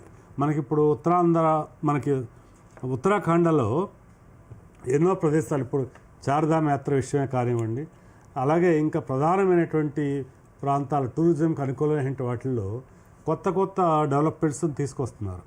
మనకి ఇప్పుడు కేదార్నాథ్ అంటే ఒకప్పుడు వెళ్ళాలంటే చాలా కష్టం అనుకునేవాడు.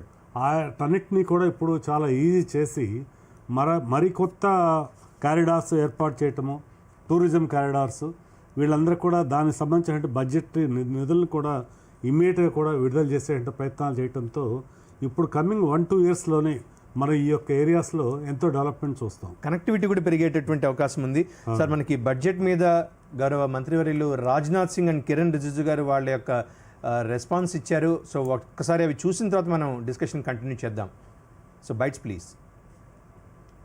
सबसे पहले मैं प्रधानमंत्री मोदी जी के मार्गदर्शन में तैयार एवं वित्त मंत्री निर्मला सीतारमण जी द्वारा प्रस्तुत इस शानदार बजट के लिए उन्हें हार्दिक बधाई देता हूं। और मैं मानता हूं कि यह जन भावनाओं और जन अपेक्षाओं पर खरा उतरने वाला यह बजट है। साथ ही यह बजट प्रधानमंत्री जी के आत्मनिर्भर भारत और विकसित भारत 2047 के संकल्प को सशक्त आधार देता है, जिसमें समाज के सभी वर्गों के उत्थान के लिए समुचित प्रावधान किए गए हैं।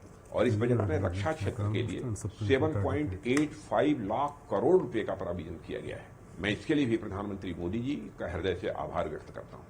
ऑपरेशन सिंदूर की ऐतिहासिक सफलता के बाद आए इस बजट ने देश की रक्षा व्यवस्था को और मजबूत बनाने की हमारे संकल्प को सुदृढ़ किया है।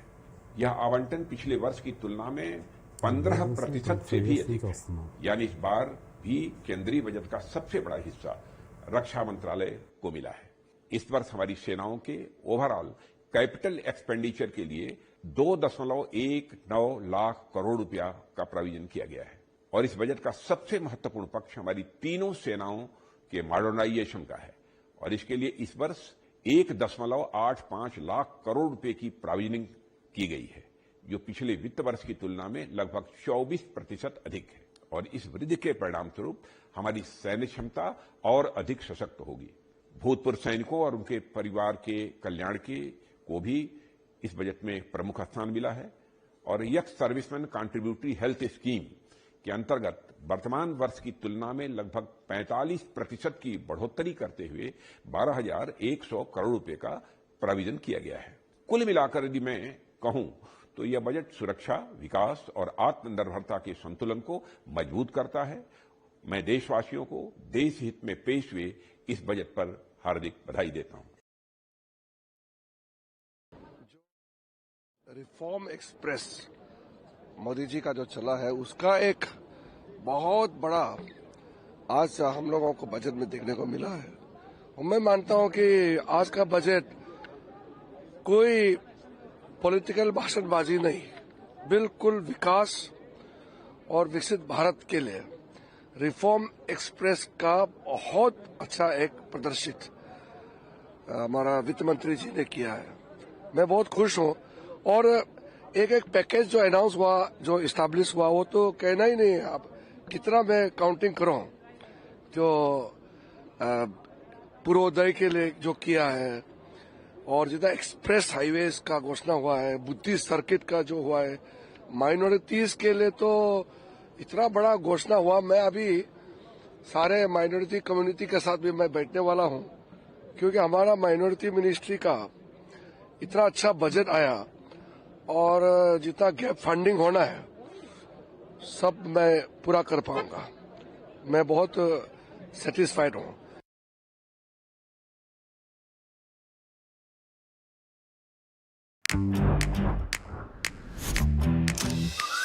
मैंने सोचा था कि वैसा ही होगा, नर्सरी में होगा, मगर रेसिडेंट में ओह माय गॉड बहुत अच्छा लगा। हम जस्ट रिफ्रेशमेंट ले रहे थे, अचानक वो आ गए। जस्ट हम एक सरप्राइज हो गए कि वाह ये आ गए। यार ठंड लग रही होगी। मिलने के एक्साइटमेंट में सब भूल गए। थक जाए इतना हंसना है जोरों से। स्कूल जैसा मत कीजिए, इसके यहाँ स्कूल नहीं है। आइए चलिए आप शुरू करते हैं। 1 2 3।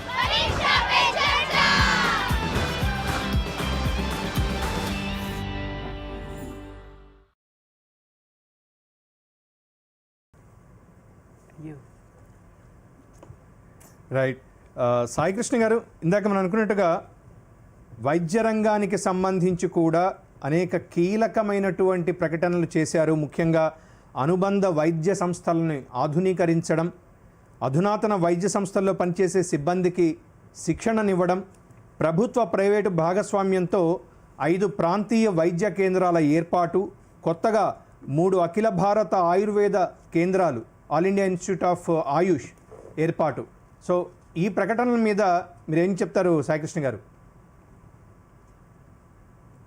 చంద్ర గారు, ఇప్పుడు యాక్చువల్గా ఆధునిక వైద్య విధానంతో పాటు, అంటే మనం ఇప్పుడు ఏదైతే అలోపతిక్ మెడిసిన్ సిస్టమ్ అంటున్నామో, అంతర్జాతీయ ప్రమాణాలతోటి దేశీయ వైద్య విధానాలు కూడా కొన్ని ప్రాంతాల్లో ఆచరిస్తూ వస్తూ ఉన్నారు. ఉదాహరణకి మన పొరుగున ఉన్నది చైనా తీసుకున్నట్టయితే, ఇప్పటికీ కూడా the statistics says 73% of the people, 73% మంది సాంప్రదాయ వైద్య విధానాలనే అవలంబిస్తారు అనేది మనకు స్పష్టంగా తెలుసు.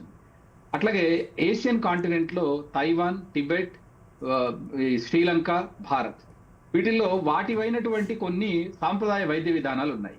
అయితే ఆ దురదృష్టవశాత్తు వీటికి సరైనటువంటి ప్రమోషన్, ప్రాచుర్యత లభించలేదు. దాన్ని ప్రమోట్ చేయాలని చిత్తశుద్ధి ఇన్ని సంవత్సరాల పాటు, దాదాపు 7 దశాబ్దాల పాటు ఎవరికీ కలగలేదు. ఇప్పుడు అక్కడ మీకు తెలుసు 1-2 ఆల్ ఇండియా ఇన్స్టిట్యూట్ ఆఫ్ ఆయుర్వేదాస్ ఉన్నాయి. అయితే first time in this budget general గా ఏమవుతుందంటే ఇట్లాంటి అనౌన్స్మెంట్ బడ్జెట్ లో కాకుండా అవసరమైనప్పుడు అవసరమైన పరిస్థితుల్లో వస్తూ ఉంటాయి ప్రభుత్వాల నుంచి. బడ్జెట్ లో కేటాయిస్తే ఈ ప్రకటనలు వస్తే ఏమవుతుంది అంటే బడ్జెట్ లో దానికి సంబంధించిన కేటాయింపులు కూడా అదే సంవత్సరం జరిగిపోవాలి. ప్రభుత్వాలు కన్వీనియన్స్ ఒక ప్రకటన చేసి కొన్ని దశాబ్దాల తర్వాత నిధులు విడుదల చేసినటువంటి సందర్భాలని అనేకం చూస్తాం. ఒక నిమ్స్కి 16 ఏళ్ళు పట్టింది కన్స్ట్రక్ట్ చేసుకోవడానికి. అది ఎందుకు? బడ్జెట్ లో దానికి ప్రకటన లేదు, నిధుల కేటాయింపు లేదు కాబట్టి. దీనిలో ఇప్పుడు ప్రత్యేకించి 3 అఖిల భారత ఆయుర్వేద విశ్వవిద్యాలయాలని ప్రపోజ్ చేయడం జరిగింది. అంతేకాదు వీటితో పాటు ఏం చేశారు, రీజనల్ ఆయుష్ మెడికల్ హబ్స్ ఏవైతే ఉన్నాయో వీటన్నిటిని కూడా ట్రెడిషనల్ సిస్టమ్స్ తోటి లింక్ చేయడం అనేటువంటిది ఒకటి ప్రపోజ్ చేశారు. అంటే ఆయా ప్రాంతాల్లో ఉన్నటువంటి గిరిజన వైద్య విధాన పద్ధతులు వేరుగా ఉంటాయి. వాళ్ళకంటూ కొన్ని ప్రత్యేకమైనటువంటి మూలిక వైద్యంతో చేసుకునేవి కొన్ని ఉంటాయి. సో వాటిని కూడా ఈ ఆయుష్ సిస్టమ్ తోటి అనుసంధానం చేసుకోవడము, అనుసంధానం చేసిన ఆయుష్ సిస్టమ్ ని ఆయుష్ మెడికల్ కాలేజ్, ఆయుష్ ఇన్స్టిట్యూషన్ కింద తీసుకురావడం. అలాగే ఫార్మసీస్ ఏవైతే ఉన్నాయో ఆయుష్ మెడిసిన్ తయారు చేసేటువంటి ఫార్మసీస్, వాటితో పాటు డ్రగ్ టెస్టింగ్, ఇప్పుడు మనం హ్యూమన్ ట్రయల్స్ కానీ డ్రగ్ టెస్టింగ్ ఏజెన్సీస్ కానీ ఈ ట్రయల్స్ చేసేటువంటి వాటన్నిటిని కూడా అప్గ్రేడ్ చేసుకుంటూ రావడం. ప్రత్యేకించి ఆయుర్వేద వైద్య విధానంలో చేసే వాటిని అప్గ్రేడ్ చేయడం. వాటితో పాటు అంతర్జాతీయ వైద్య సంస్థలు ఏవైతే ఉన్నాయో WHO లాంటివి, వాటికి ఇవి ఇక్కడ మన దగ్గర ఉన్నటువంటి వైద్య విధానాలకి అంతర్జాతీయ స్థాయి ప్రాముఖ్యతను గుర్తింపును కలిగించే విధంగా జంషెడ్పూర్ లో జామ్నగర్ లో ఒక ఇన్స్టిట్యూషన్ ని ఏర్పాటు చేయటం. What I mean to say is సాంప్రదాయ వైద్య విధానాన్ని ముందుకు తీసుకురావాల్సిన అవసరం ఉన్నది. ఎందుకు అంటే ఖర్చు తగ్గించవచ్చు, అలాగే ఏ రకమైనటువంటి దుష్ప్రభావాలు లేకుండా మానవ శరీర నిర్మాణానికి అనుకూలంగా ప్రకృతి ప్రసాదించినటువంటి పద్ధతుల్లో ఆరోగ్యాన్ని బాగు చేసుకోవడం అనేటువంటిది భారతీయుల నమ్మకం. కాబట్టి ఒక రకంగా చెప్పాలంటే ఆయుర్వేద శాస్త్రాన్ని ప్రామాణికంగా తీసుకొని మళ్ళీ మనం భారతీయ వైజ్ఞానిక విధానాన్ని తవ్వి వెనక్కి తీసుకొని తిరిగి మూలాలకు వెళుతూ ఏదైతే నిరూపించబడిందో వాటిని మళ్ళీ తిరిగి విద్యా విధానంలోకి తీసుకొచ్చి దాన్ని అంతర్జాతీయ ప్రమాణాలకు అనుసంధానించి ప్రజలకు అందుబాటులోకి, తక్కువ ధరలోకి అందుబాటులోకి తీసుకురావడం అనేటువంటి ఒక ప్రయత్నం దీంట్లో చాలా స్పష్టంగా కనిపిస్తుంది. కాబట్టి దీన్ని మనము ప్రత్యేకంగా అభినందించాల్సిన అంశంతో పాటు దీన్ని విస్తృతంగా ప్రజలకి అందుబాటులోకి తీసుకురావడంతో పాటు నమ్మకం క్రియేట్ చేయాలి. ఇందాక ఒక మాట విన్నాను నేను, ప్రమాణాలు సరిగ్గా లేకపోతే, నాణ్యతా ప్రమాణాలు సరిగ్గా లేకపోతే నమ్మకం కోల్పోయే ప్రమాదం ఉంది. కాబట్టి టెస్టింగ్ అండ్ ట్రయల్స్ వీటిని as per the international standards ఏవైతే ఉన్నాయో ఆ ప్రోటోకాల్స్ ని క్లియర్ గా ఫాలో అవుతూ తీసుకొని రావాలి. తీసుకొచ్చి ప్రజలకు నమ్మకం కలిగజేయడంతో పాటు ఈ వైద్య విధానాన్ని ప్రోత్సహిస్తూ దీన్ని మన జీవన విధానంలో భాగంగా చేసుకోవడం ద్వారా అధిక శాతమైన మనం ఖర్చు పెట్టేటువంటి డబ్బులు, అంటే ఒక అల్పాదాయ వర్గము, నిమ్నాదాయ వర్గము, లేకపోతే మధ్యతరగతి ప్రజలు వారికి తీసుకునే వేతనంలో ఎక్కువ శాతము ఆరోగ్య పరిరక్షణ మీద పెట్టుకోవాల్సిన పరిస్థితి ఈ రోజులు ఉన్నాయి. కాబట్టి దాని నుంచి వేతన జీవులను కానీ మధ్యతరగతి ప్రజలను కానీ బయటపడేయాలి అంటే మనము తక్కువ ఖర్చుతో కూడినటువంటి ప్రత్యామ్నాయ సాంప్రదాయ విద్యా విధానాన్ని మనం వైద్య విధానాలు. ఇంకొక కీలక ప్రకటన మీరు గమనించే ఉంటారు, జిల్లాకు ఒక బాలికలకు సంబంధించి హాస్టల్ వసతులను ఏర్పాటు చేసి మహిళల యొక్క విద్యా శాతాన్ని పెంచాలి అనేటటువంటి ఒక నిర్ణయం. సో దీని మీద మీ రిమార్క్ సార్. రైట్, చూడండి, ఇప్పుడు పర్టికులర్ గా ఈ గ్రామీణ ప్రాంతాల నుంచి చదువుకోవటానికి కానీ, చదువు పూర్తయిన విద్యార్థులు కోచింగ్ల కోసం కానీ, శిక్షణ కోసం కానీ, శిక్షణ తీసుకున్న విద్యార్థులు ఎంపికైన తర్వాత ఉద్యోగాలు చేసుకోవడానికి కానీ పట్టణాలకు వలస రావడం అనేది ఇప్పుడు మనం సర్వసాధారణంగా చూస్తున్నటువంటి అంశం. సో దిస్ మైగ్రేషన్, అది maybe from village to the near town and town to city ఏదైనా కావచ్చు, 3 అంచెల వలస విధానం కావచ్చు, 2 అంచెల వలస విధానం కావచ్చు, దీంట్లో ప్రత్యేకించి అసౌకర్యాన్ని ఎదుర్కొంటున్నది బాలికలు లేదా మహిళలు, ఉద్యోగాలు పొందినటువంటి మహిళలు. ఎందుకంటే మాక్సిమం ఈ ఎంప్లాయ్మెంట్ ఇచ్చేటువంటి ఆర్గనైజేషన్స్ వాళ్ళకు ఉద్యోగాన్ని మాత్రమే ఇస్తున్నాయి కానీ వాళ్ళకు ఎక్కడ ఉండి ఈ ఉద్యోగాన్ని నిర్వర్తించాలనేటువంటి వసతి అంశం మీద సరైన దృష్టి పెట్టడం లేదు. ఇన్నాళ్ళు ఇది పేయింగ్ గెస్ట్ హాస్టల్స్ ప్రైవేట్ గానో లేకపోతే కొంతమంది వ్యక్తులు సమూహంగా ఏర్పడో అట్లాంటి ఒక ఆల్టర్నేటివ్ వ్యవస్థ ఏదో తీసుకున్నారు. కానీ దాంట్లో కూడా చాలా రకాలైనటువంటి భద్రతా లోపాలు ఉన్నాయి. మనం నోటిఫై చేసినవి, ప్రెస్ లో విజిబుల్ అయినవి చాలా అంశాలు మనం చర్చించుకున్నాం కూడా. Sir last but not the least ఒక చిన్న క్వశ్చన్ సార్, ఇక్కడ training for 1 lakh allied health professionals and formation of an educational to employment committee, చాలా కీలకమైనటువంటిది. ఎడ్యుకేషన్ టు ఎంప్లాయ్మెంట్ కమిటీ, ఈ ప్రకటన మీద మీ remarks sir. Education to employment and enterprise ఇది కూడా ఉంది దాంట్లో. So what I'm trying to say is ఇది కేవలం విద్య నుంచి ఉపాధికి మళ్లించేటువంటి ఒక కమిటీగానే దీన్ని చూడకూడదు. నేను దీన్ని 3 పాయింట్స్ లో చెప్పగలను. ఒకటి, 2020 నూతన విద్యా విధానాన్ని, జాతీయ విద్యా విధానాన్ని ఏదైతే తీసుకున్నామో అది మనం కేవలము ఉద్యోగాలను సంపాదించే శక్తి ఇచ్చే, నైపుణ్యాలు ఇచ్చే విద్యార్థులను తయారు చేయటం మాత్రమే కాదు, అది ఉపాధి రంగాన్ని, స్వయం ఉపాధి రంగాన్ని ప్రోత్సహించేలాగా ఉండాలి. కాబట్టి ఇప్పుడు ఈ దీంట్లో అంటే NEP 2020 ఏదైతే అడ్వకేట్ చేస్తుందో ఆ ప్రిన్సిపల్ కి అలైన్డ్ గా ప్రతి బడ్జెట్ లోను ప్రతి సంవత్సరం ఒక ప్రత్యేకమైనటువంటి ఈకో సిస్టమ్ డెవలప్ చేసుకుంటూ రావాలి. ఆ ఈకో సిస్టమ్ డెవలప్మెంట్ చేసే చర్యల్లో భాగంగానే ఒక కమిటీని రోజు నిర్మాణం చేయడం జరిగింది. ఈ కమిటీ ఏం అబ్జర్వ్ చేయాలి? NEP 2020లో ఏదైతే విషయాల్ని మనం అడ్వకేట్ చేస్తామో, ఏ అంశాలను అయితే మనం ప్రస్తావించామో, విద్యలో ఆ అంశాలు నిజంగా నిర్మించబడుతున్నాయా, అటువంటి కాంపిటెన్సీస్ బిల్డ్ అవుతున్నాయా లేదా, అవి విద్యార్థికి, నేర్చుకున్న శిక్షకుడికి ఉద్యోగాన్ని ఇస్తుందా, లేకపోతే స్వయం ఉపాధికి ప్రోత్సాహాన్ని ఇస్తుందా? స్వయం ఉపాధికి వీడికి అవకాశాలు ఉన్నట్టయితే, నైపుణ్యాలు ఉన్నట్టయితే అది విద్యార్థి దశలోనే మనం వెలికి తీయడం జరుగుతుంది, శిక్షణ ఇవ్వడం జరుగుతుంది, దానికి తగ్గట్టు వాళ్ళని ఆ సోర్స్ డెస్టినేషన్ కనెక్ట్ చేయడం జరుగుతుంది. ఈ కమిటీ రాబోయే 4 ఏళ్ల పాటు వాటికి ఇచ్చిన టర్మ్స్ ఆఫ్ రెఫరెన్స్ ఏంటంటే విద్యార్థుల్ని విద్యార్థి దశలోనే నైపుణ్యాలను గుర్తించటము, ప్రోత్సహించటము, కొత్త నైపుణ్యాలు అందించటము, అందించిన నైపుణ్యాలని ఉద్యోగాలకి, పరిశ్రమలకు లేదా స్వయం ఉపాధి రంగానికి కనెక్ట్ చేయటము, ఈ మొత్తం ప్రణాళికలో భాగంగానే ఈ కమిటీ ఏర్పాటు చేయడం అనేది దాన్ని క్లియర్ గా మనకు అబ్జర్వ్ చేయొచ్చు. Thank you sir, thank you Sai Krishna గారు, thanks for your valuable time. So అనేక అంశాలు చర్చించారు, thank you so much. Madam, మనం అనేక అంశాలు ఉన్నాయి, వాటికి వెళ్లే ముందుగా శివరాజ్ సింగ్ చౌహాన్ గారు బడ్జెట్ మీద ఒక చిన్న రిమార్క్స్ ఇచ్చారు. సో వారి కామెంట్స్ తీసుకున్న తర్వాత మనం కంటిన్యూ చేద్దాం. Shivraj Singh Chouhan sir bite please. Shrimati Nirmala Sitharaman ji ऐसी वित्त मंत्री हैं जिन्होंने 9वीं बार लगातार बजट पेश किया है. ये बजट विकसित भारत के निर्माण का बजट है. आत्मनिर्भर भारत के निर्माण के लिए मजबूत नींव डालने वाला बजट है. तो बजट में गांव, गरीब, किसान, युवा और महिला सबकी चिंता की गई है. पहले अगर 5 साल में हम देखें तो कुल मिला के 2,36,000 करोड़ रुपया पंचायतों को सीधे मिला था और अब ये 4 लाख करोड़ 4,35,000 करोड़ रुपया हो गया है. जस्ट डबल हो गया है. मैं मानता हूं कि ग्राम के विकास में, विकसित भारत के लिए विकसित गांव के निर्माण में ये बजट ऐसा काम करेगा कि जो कल्पना भी नहीं होगी लोगों की.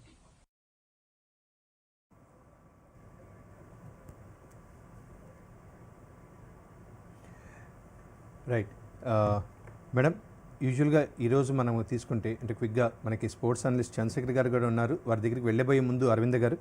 సో ఐటీకి సంబంధించి ఫైనాన్షియల్ ఇయర్ 26-27 ఈ రెజ్యూమే స్లాబ్స్ను కూడా కొంత ఇప్పుడు లాస్ట్ ఇయర్ మనం తీసుకున్నాం, వాటిలో అనేక రకాల ఇందాక సార్ కూడా ప్రస్తావించారు. సరే, ఎక్స్పెక్టేషన్స్ అనేవి హైలో ఉంటాయి ఎప్పుడు కూడా, కానీ సామాన్యుల ఎక్స్పెక్టేషన్స్ని బడ్జెట్ అందుకుందా లేదా, క్లుప్తంగా ఎట్లా చెప్తారు?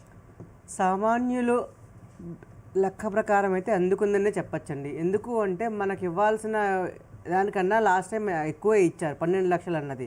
సో ఎప్పుడైతే బడ్జెట్ ఎక్స్పెక్టేషన్స్ బాగా ఎక్కువగా ఉన్నాయో కొద్దిగా ఎక్స్పెక్ట్ చేయడం అనేది మానవ సహజం. ఎందుకంటే ఈరోజు రూపాయి ఉంటే రేపు పొద్దున్న నా దగ్గర 2 రూపాయలు వస్తే బాగుండు అనిపిస్తుంది, అది పెరుగుతుంది. కానీ ఎంతవరకు అది పాసిబిలిటీ కుదురుతుంది, ప్రస్తుతం ఉన్న సిచ్యువేషన్స్, ఇంటర్నేషనల్ మార్కెట్స్ కానీ ఇన్స్టెబిలిటీలు కానీ ఉండడాన్ని బట్టి ఉన్నదానిలో కల్లా మ్యాక్సిమం ఇచ్చారనే అనుకోవచ్చు. అదేవిధంగా ఇందాక మనం మాట్లాడుకున్నాడు కానీ కంప్లైన్సెస్ సంబంధించి వెసులుబాట్లు ఎక్కువగా ఇచ్చారు. ఎందుకంటే లాస్ట్ టైం స్లాబ్స్ కన్సిడరేషన్లోకి తీసుకున్నారు కాబట్టి ఈసారి ప్రాక్టికల్ ఇష్యూస్ ఏంటి అంటే ఒక రిటర్న్ ఫైల్ చేయాలంటే డెడ్ లైన్స్ ఏంటి, ప్రతిసారి ఏమవుతుంది ఆ చివరి నిమిషంలో వచ్చి ఎక్స్టెన్షన్ ఇస్తే బాగుండు అనుకుంటున్నారు. అందుకని ఈసారి మీరు చూస్తే ఇండివిజువల్ రిటర్న్స్ వచ్చేటప్పటికి బిజినెస్ లేని వాళ్ళకి నాన్ ఆడిట్ కేసెస్కి 31 జూలై ఇచ్చి, ఆడిట్ మిగతా ఇండివిజువల్స్కి నాన్ ఆడిట్ కేసెస్కి సొసైటీస్కి వాటికి మళ్ళీ డేట్లు మార్చారు. అలాగే రివైజ్ రిటర్న్ టైమింగ్స్ కూడా 31 డిసెంబర్ నుంచి 31 మార్చికి మార్చారు. అదేవిధంగా మనకి ఈ ఫారెన్ అసెట్స్ అనేది ఉంటుందండి. ఇప్పుడు ఏమవుతుంది అంటే మనం ఎప్పుడైనా మన పిల్లలు బయటికి వెళ్ళినప్పుడు ఒక ఫారెన్ అకౌంట్ ఓపెన్ చేస్తారు, దానికి సంబంధించి బయలు వెనక్కి వచ్చినప్పుడు కొంతమంది క్లోజ్ చేయొచ్చు, కొంతమంది అది ఓపెన్లోనే వచ్చచ్చు.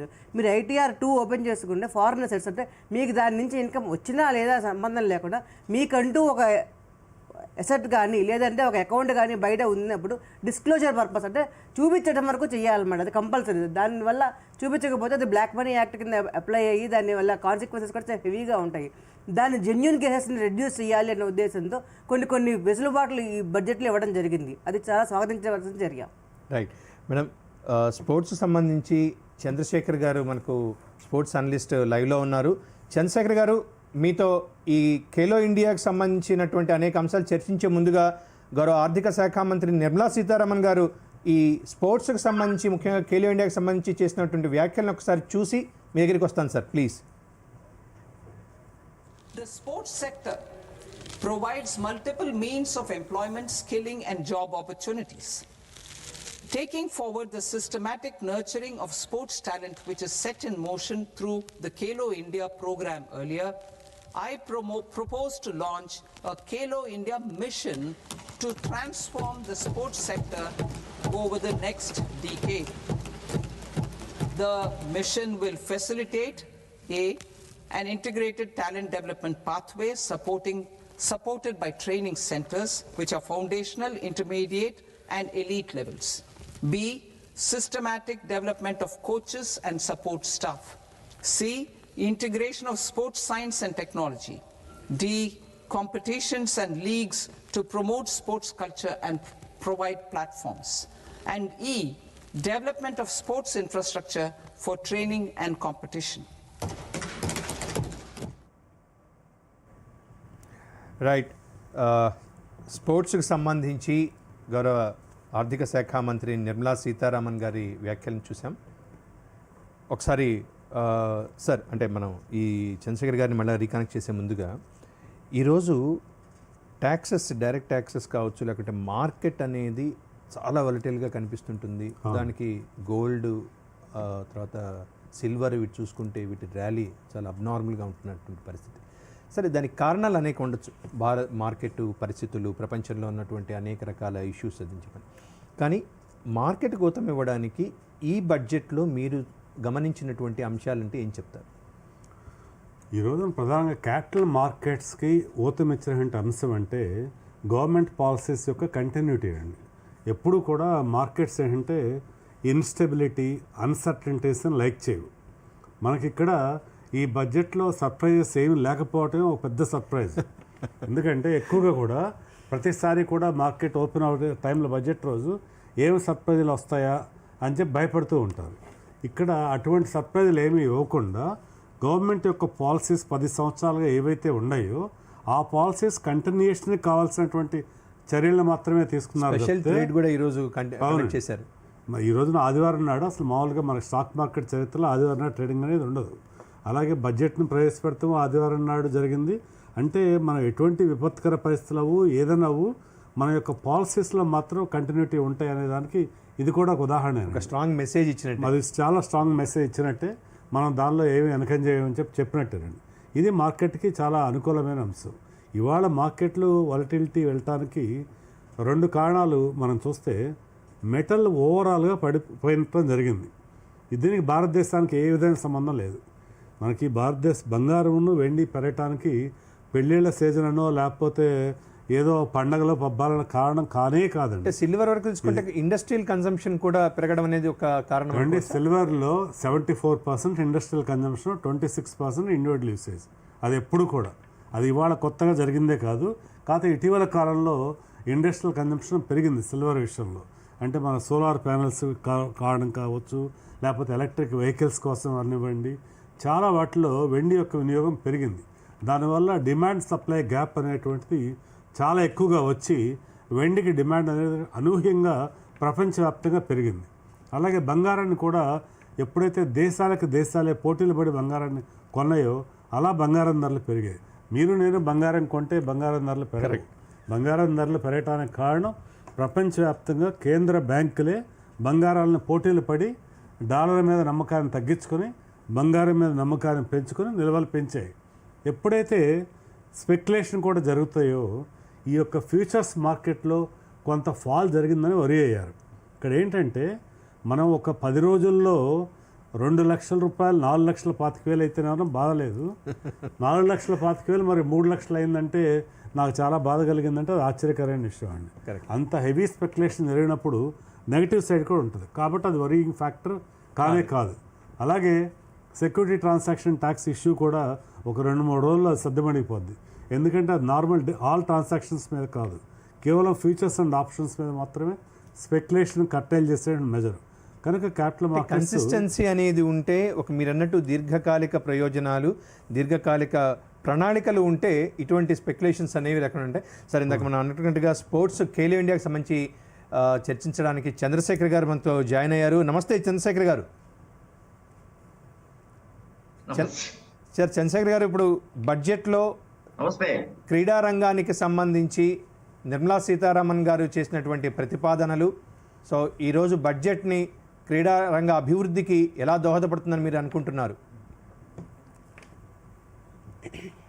ఎప్పుడైతే మామూలుగా ఓవరాల్ గా మనం డిస్కస్ చేసుకోకుండా దాన్ని ఒక పేపర్ మీద పెట్టి ప్రణాళికల్ని రూపొందించుకోవాలి భవిష్యత్తు కోసం ఇది అనేటువంటి దాన్ని బడ్జెట్ లో పొందుపరిచారో అది ప్రాక్టికల్ గా ఇంప్లిమెంటేషన్ లోకి వచ్చేటువంటి అవకాశం ఉంటుంది. ఎందుకంటే మోడీ ఆఫ్ కోర్స్ క్రీడల్ని ఎలా ఎంకరేజ్ చేస్తున్నాడు అనేటువంటిది మనం చూసాము. ఆ తర్వాత ఈవెన్ బిఫోర్ దట్ ఎన్నో మరకలు అనుకున్నటువంటి ఇండియన్ ఒలింపిక్ అసోసియేషన్ ని ప్రక్షాళన చేసేటువంటి దిశగా మొదటి అడుగు వేసిన తర్వాత స్పోర్ట్స్ కి ఎంకరేజ్ చేయడం, ఈవెన్ అంటే మామూలు రెగ్యులర్ ఏదో క్రికెట్, ఫుట్బాల్, మన హాకీ వీటినే కాకుండా ఈవెన్ డిఫరెంట్లీ ఏబుల్డ్ పీపుల్ ఆడేటువంటి వాటిని వాళ్ళు ప్రపంచ కప్పుల్ని గెలిచినటువంటి సందర్భంలో మోడీ స్వయంగా వాళ్ళని, మన పిఎం వాళ్ళని స్వయంగా సన్మానించడం, పిలవటం, ఇదంతా కూడా ఒక ఫ్యూచర్ ని దృష్టిలో పెట్టుకొని క్రీడా పాలసీని తయారు చేసేటువంటి విధంగా అడుగులు పడుతున్నాయి అనేటువంటిది మనకి డౌన్ ద లైన్ 4-5 years నుంచి కనబడుతోంది. అది దాన్ని ఈ రోజున స్పష్టంగా బడ్జెట్ లో పొందుపరచడం ద్వారా ఒకటి ఏంటి అంటే మనకి చాలా మందికి తెలిసినటువంటి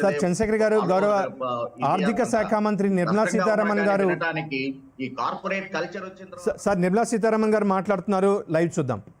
Giving a push to the economy to maintain the growth momentum, and for that growth momentum or sustained economic growth which we want to ensure, 20 minutes primarily we are looking at building the ecosystem with structural reforms which will go on.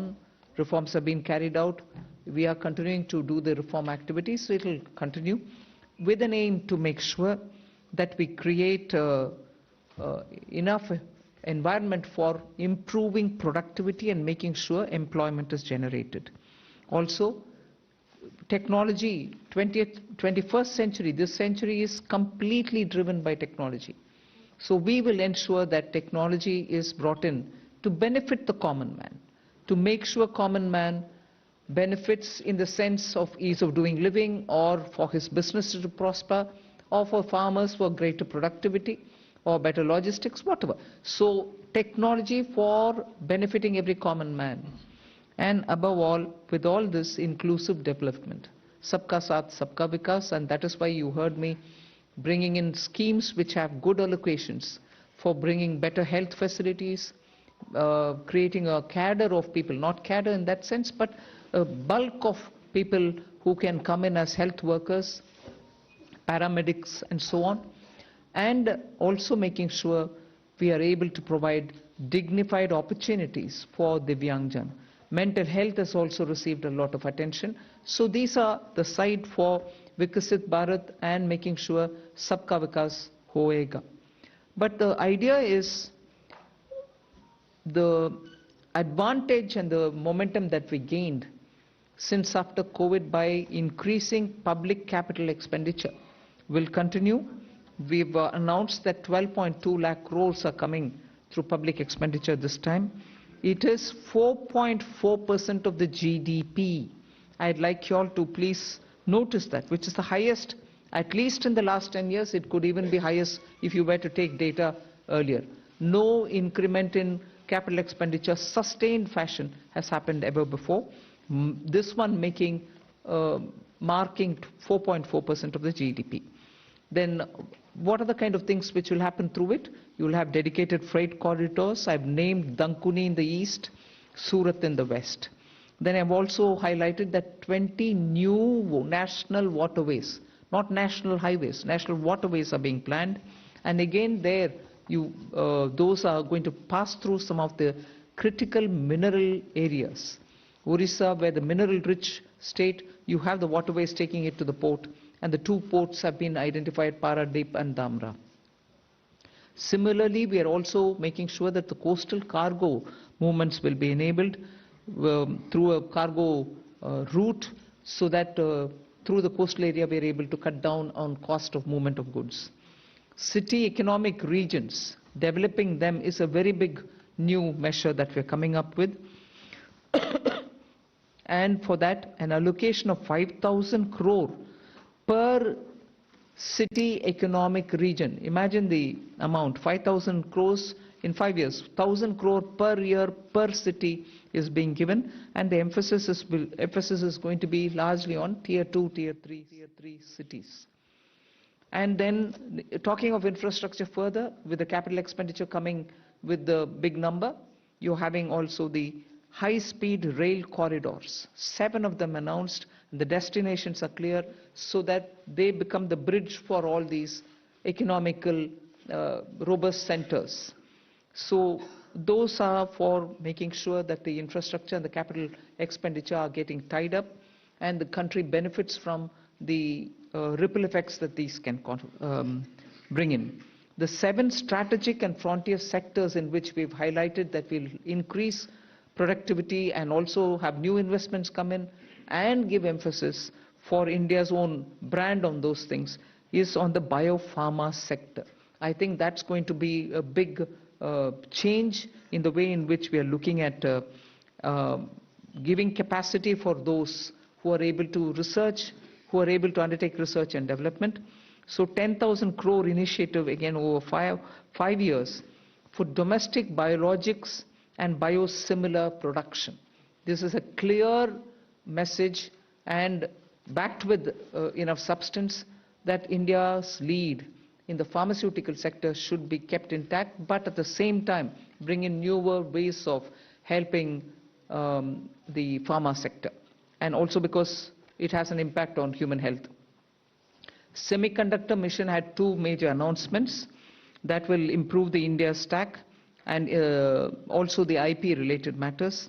Electronic components manufacturing scheme for 40,000 crores is a major encouragement for electronics to become self-sufficient. We have also announced establishing rare earth corridors so that India can face and be able to meet its own requirements with its materials. So once we identify and are able to explore these minerals and process them, make them available for us, our dependency on external sources for bringing in the rare earths will be lesser. And we've identified the states where we want to establish this rare earth corridors. They are going to be in Orissa, Kerala, Andhra Pradesh and Tamil Nadu. So these are very important developments, and they are going to have multiple decadal impact on the Indian economy. Our dependence on magnets and rare earths will be brought down. 3 dedicated chemical parks, again for reducing our import dependence. High-tech tool rooms for research, that will be set up in 2 locations. Very important thing is about the construction equipment being imported. That could be for building tunnels or metros or high energy and also heavy duty equipments which we are relying on imports. We want to manufacture them in India, and that is why I said, how does it affect a common man? It affects because firefighters today have novel new big ticket and small, very small firefighting tools and weapons or equipments. We don't have them in this country. That's why if there is a fire accident in some very congested area, our equipments are not able to reach those points. Whereas there are equipments which today are produced abroad, which can navigate those small corridors and go save people's lives. Whether they or huge ones, all of which we want to make sure that we will have production in this country itself, whether they are tunnel boring or anything else, from small to big, we want to bring in those very impactful infrastructure into India. So we'll support domestic manufacturing. Then container manufacturing is another which we'll support. I think I've gone in detail talking about the textile support in various forms. One very important announcement was made, Mahatma Gandhi Gram Swaraj initiative, which will make sure khadi, handloom, handicrafts will all be brought in, and one district, one product will all be brought in this initiative, and we'll be able to support rural artisans, rural workers, and handloom weavers in those areas. Legacy industrial corridors have got saturated. Manufacturing happening there is now very constricted because they are not able to bring in newer robotics and others.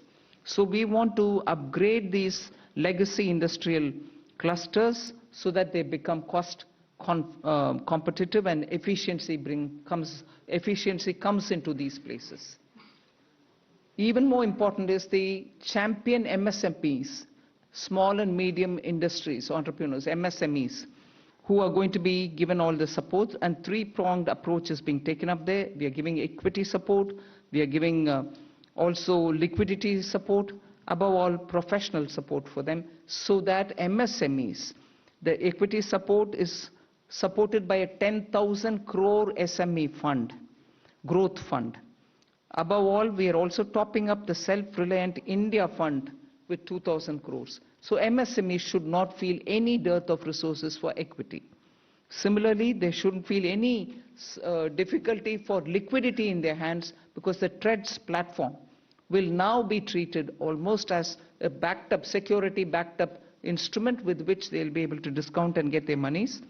For professional support, we're working with the Chartered Accountant and Cost Accountant institutes so that they can create corporate mitras who can help these MSMEs in filing their returns, doing their accounts, and so on. Above all, for youth and training, there's so much. You've heard the speech, so I won't want to take time on it. High-powered education to employment enterprise, standing committees being formed so that they can recommend measures for service sector as a core driver of Vikasit Bharat.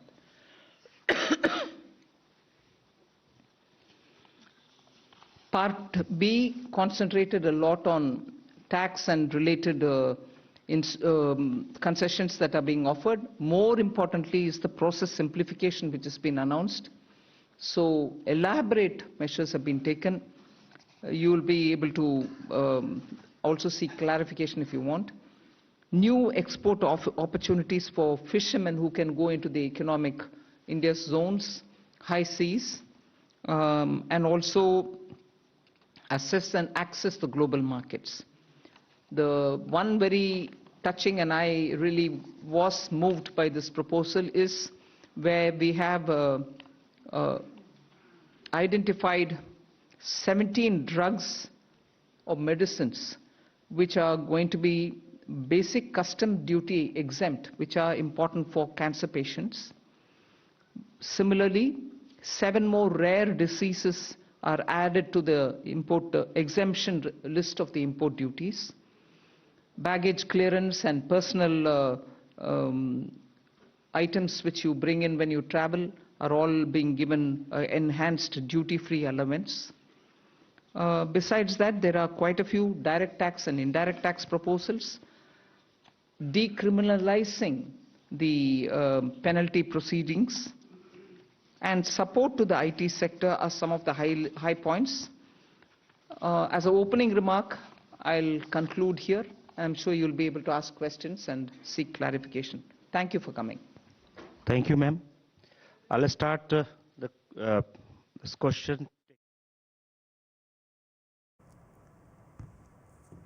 Right.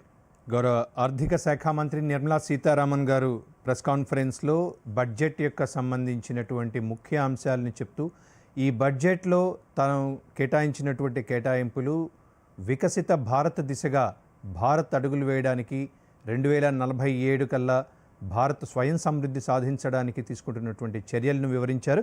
ఒకసారి ఈ budget మీద గౌరవ కేంద్ర మంత్రి అశ్విని వైష్ణవ్ గారు ఏమన్నారో ఒకసారి చూద్దాం.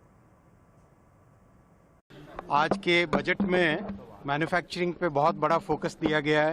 इलेक्ट्रॉनिक्स मैन्युफैक्चरिंग हो, सेमीकंडक्टर मैन्युफैक्चरिंग हो और आईटी सर्विसेज के लिए बहुत एक सिग्निफिकेंट सिंप्लीफिकेशन किया गया है. सेफ हार्बर और फास्ट ट्रैक एपीए के प्रोविजंस लाके आने वाले समय में डेटा सेंटर्स बहुत बड़ी एक ताकत बनेंगे देश की, जिससे कि दुनिया भर को नई सर्विसेज और भारत के लिए नए एम्प्लॉयमेंट और एंटरप्रेन्योरशिप के नए रास्ते खुलेंगे. तो डेटा सेंटर्स पे जो टैक्स हॉलीडे दिया इसके लिए मैं माननीय प्रधानमंत्री जी को और माननीय वित्त मंत्री जी को धन्यवाद देना चाहूँगा. साथ ही साथ ऑरेंज इकोनॉमी जो हमारी क्रिएटर्स इकोनॉमी है, इसमें 20 लाख एम्प्लॉयमेंट नए बनाने के लिए क्रिएटर्स इकोनॉमी में आईआईसीटी मुंबई के साथ मिलकर 15,000 स्कूल और 500 कॉलेजेस में क्रिएटर्स लैब बनाने के लिए बजट में प्रोविज़न किया गया है. और साथ ही साथ रेलवे के लिए 7 नए हाई स्पीड कॉरिडोर्स, चेन्नई से बेंगलुरु, चेन्नई से हैदराबाद, बेंगलुरु से हैदराबाद, मुंबई से पुणे, पुणे से हैदराबाद, दिल्ली से वाराणसी और वाराणसी से सिलीगुड़ी. एक तरीके से साउथ इंडिया में सदर्न ट्रायंगल बनेगा चेन्नई, बेंगलुरु, हैदराबाद का हाई स्पीड रेलवे का, बुलेट ट्रेन का.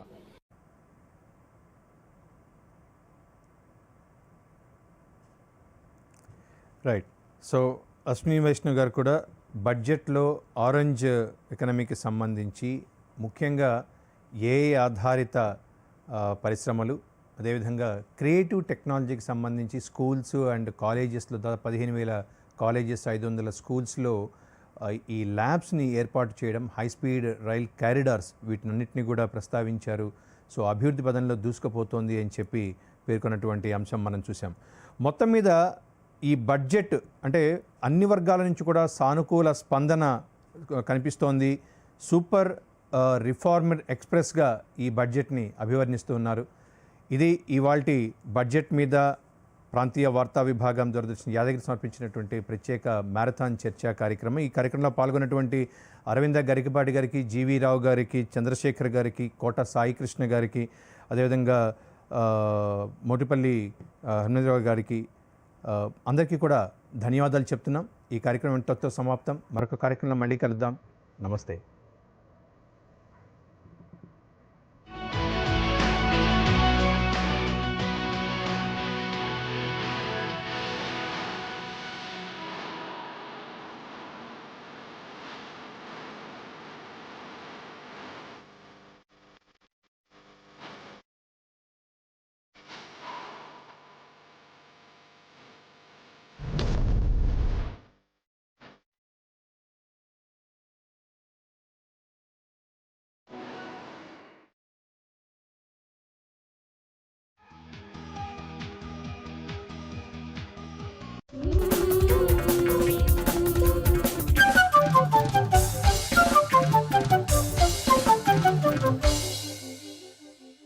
రాజాయ నమః, గజరాజాయ నమః, రూపాయ నమః, ధనరూపాయ నమః.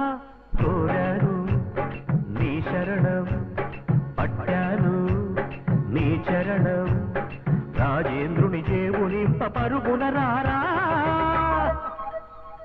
రాజాయ నమః, గజరాజాయ నమః, రూపాయ నమః, ధనరూపాయ నమః.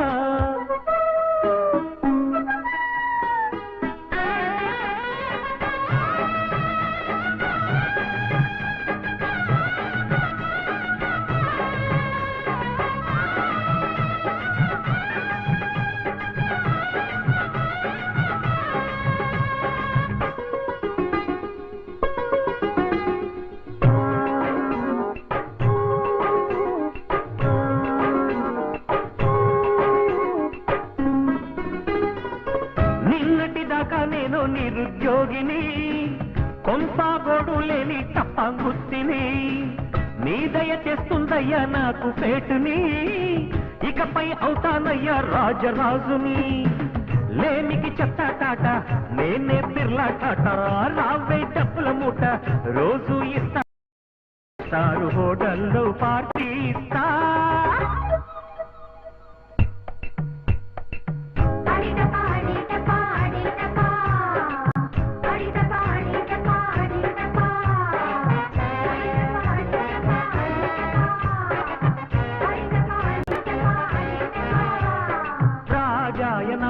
गजराजाय नमः रूपाय नमः धनरूपाय नमः